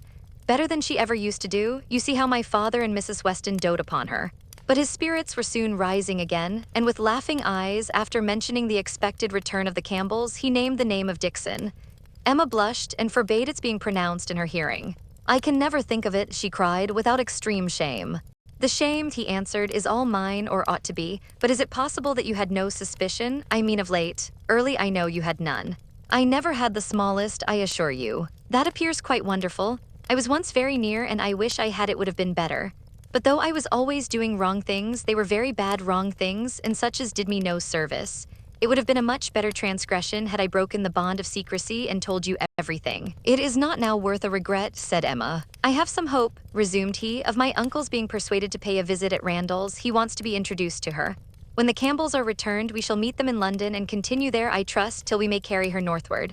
But now I am at such a distance from her, is not it hard, Miss Woodhouse? Till this morning we have not once met since the day of reconciliation. Do not you pity me?" Emma spoke her pity so very kindly that with a sudden accession of gay thought he cried, "Ah, by the by," then sinking his voice and looking demure for the moment, "I hope Mr. Knightley is well." He paused, she colored and laughed.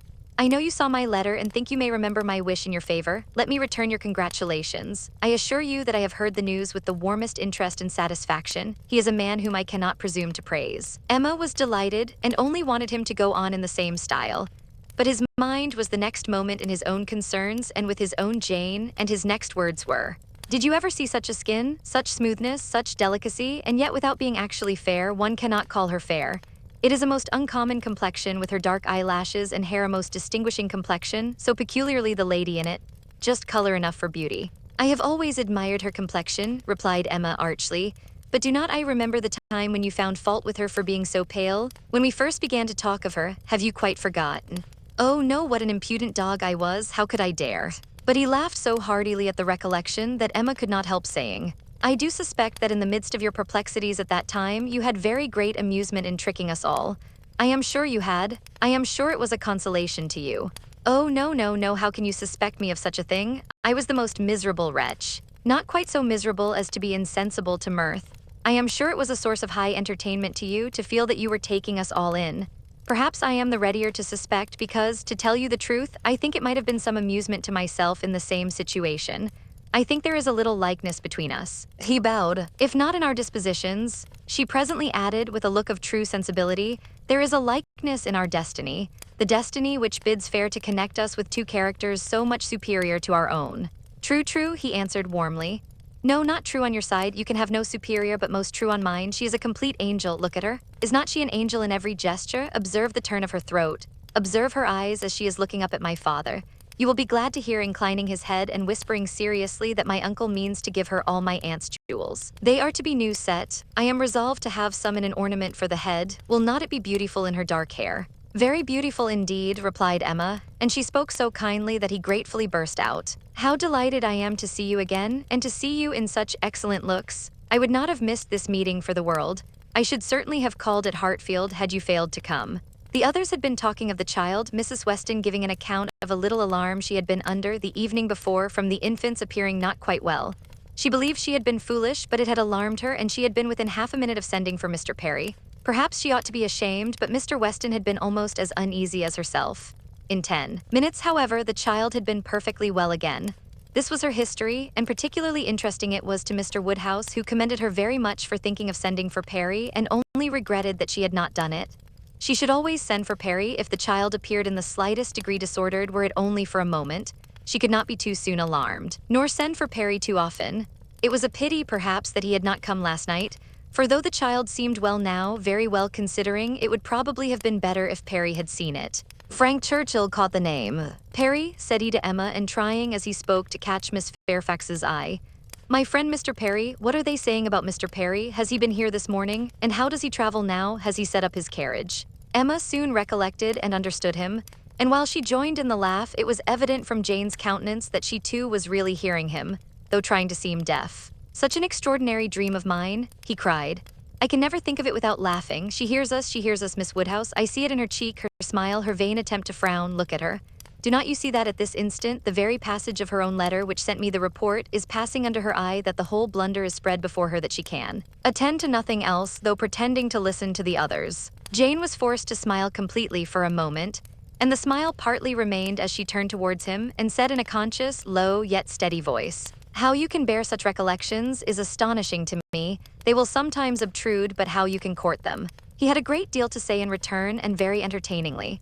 But Emma's feelings were chiefly with Jane in the argument, and on leaving Randall's and falling naturally into a comparison of the two men, she felt that pleased as she had been to see Frank Churchill, and really regarding him as she did with friendship, she had never been more sensible of Mr. Knightley's high superiority of character. The happiness of this most happy day received its completion in the animated contemplation of his worth which this comparison produced. Chapter 19. If Emma had still at intervals an anxious feeling for Harriet, a momentary doubt of its being possible for her to be really cured of her attachment to Mr. Knightley, and really able to accept another man from unbiased inclination, it was not long that she had to suffer from the recurrence of any such uncertainty.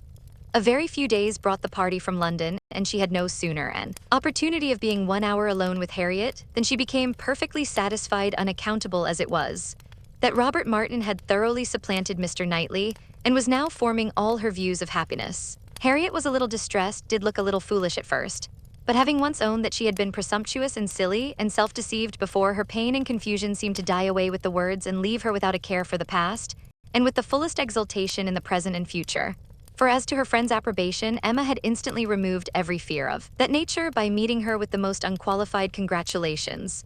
Harriet was most happy to give every particular of the evening at Astley's and the dinner the next day. She could dwell on it all with the utmost delight. But what did such particulars explain? The fact was, as Emma could now acknowledge, that Harriet had always liked Robert Martin, and that his continuing to love her had been irresistible. Beyond this, it must ever be unintelligible to Emma. The event, however, was most joyful, and every day was giving her fresh reason for thinking so. Harriet's parentage became known. She proved to be the daughter of a tradesman, rich enough to afford her the comfortable maintenance which had ever been hers, and decent enough to have always wished for concealment. Such was the blood of gentility which Emma had formerly been so ready to vouch for. It was likely to be as untainted, perhaps, as the blood of many a gentleman. But what a connection had she been preparing for Mr. Knightley, or for the Churchills, or even for Mr. Elton? The stain of illegitimacy, unbleached by nobility or wealth, would have been a stain indeed. No objection was raised on the father's side. The young man was treated liberally. It was all as it should be. And as Emma became acquainted with Robert Martin, who was now introduced at Hartfield, she fully acknowledged in him all the appearance of sense and worth which could bid fairest for her little friend. She had no doubt of Harriet's happiness with any good-tempered man but with him, and in the home he offered there would be the hope of more, of security, stability, and improvement. She would be placed in the midst of those who loved her and who had better sense than herself, retired enough for safety and occupied enough for cheerfulness. She would be never led into temptation, nor left for it to find her out. She would be respectable and happy, and Emma admitted her to be the luckiest creature in the world to have created so steady and persevering an affection in such a man, or, if not quite the luckiest, to yield only to herself. Harriet, necessarily drawn away by her engagements with the Martins, was less and less at Hartfield, which was not to be regretted. The intimacy between her and Emma must sink, their friendship must change into a calmer sort of goodwill, and fortunately what ought to be and must be seemed already beginning, and in the most gradual, natural manner. Before the end of September, Emma attended Harriet to church, and saw her hand bestowed on Robert Martin with so complete a satisfaction, as no remembrances, even connected with Mr. Elton as he stood before them, could impair. Perhaps indeed at that time she scarcely saw Mr. Elton, but as the clergyman whose blessing at the altar might next fall on herself. Robert Martin and Harriet Smith, the latest couple engaged of the three, were the first to be married. Jane Fairfax had already quitted Highbury and was restored to the comforts of her beloved home with the Campbells. The Mr. Churchills were also in town, and they were only waiting for November. The intermediate month was the one fixed on, as far as they dared, by Emma and Mr. Knightley. They had determined that their marriage ought to be concluded while John and Isabella were still at Hartfield, to allow them the fortnight's absence and a tour to the seaside, which was the plan. John and Isabella and every other friend were agreed in approving it. But Mr. Woodhouse, how was Mr. Woodhouse to be induced to consent? He who had never yet alluded to their marriage but as a distant event. When first sounded on the subject, he was so miserable that they were almost hopeless. A second allusion, indeed, gave less pain. He began to think it was to be, and that he could not prevent it, a very promising step of the mind on its way to resignation. Still, however, he was not happy. Nay, he appeared so much otherwise that his daughter's courage failed. She could not bear to see him suffering, to know him fancying himself neglected. And though her understanding almost acquiesced in the assurance of both the Mr. Knightleys, that when once the event were over, his distress would be soon over too, she hesitated, she could not proceed. In this state of suspense they were befriended, not by any sudden illumination of Mr. Woodhouse's mind, or any wonderful change of his nervous system, but by the operation of the same system in another way. Mrs. Weston's poultry house was robbed one night of all her turkeys, evidently by the ingenuity of man. Other poultry yards in the neighborhood also suffered. Pilfering was housebreaking to Mr. Woodhouse's fears. He was very uneasy, and but for the sense of his son-in-law's protection, would have been under wretched alarm every night of his life. The strength, resolution, and presence of mind of the Mr. Knightleys commanded his fullest dependence. While either of them protected him and his, Hartfield was safe, but Mr. John Knightley must be in London again by the end of the first week in November. The result of this distress was that, with a much more voluntary, cheerful consent than his daughter had ever presumed to hope for at the moment, she was able to fix her wedding day, and Mr. Elton was called on, within a month from the marriage of Mr. and Mrs. Robert Martin, to join the hands of Mr. Knightley and Miss Woodhouse. The wedding was very much like other weddings, where the parties have no taste for finery or parade, and Mrs. Elton, from the particulars detailed by her husband, thought it all extremely shabby and very inferior to her own. Very little white satin, very few lace veils, a most pitiful business. Selina would stare when she heard of it. But in spite of these deficiencies, the wishes, the hopes, the confidence, the predictions of the small band of true friends who witnessed the ceremony were fully answered in the perfect happiness of the union. Finney's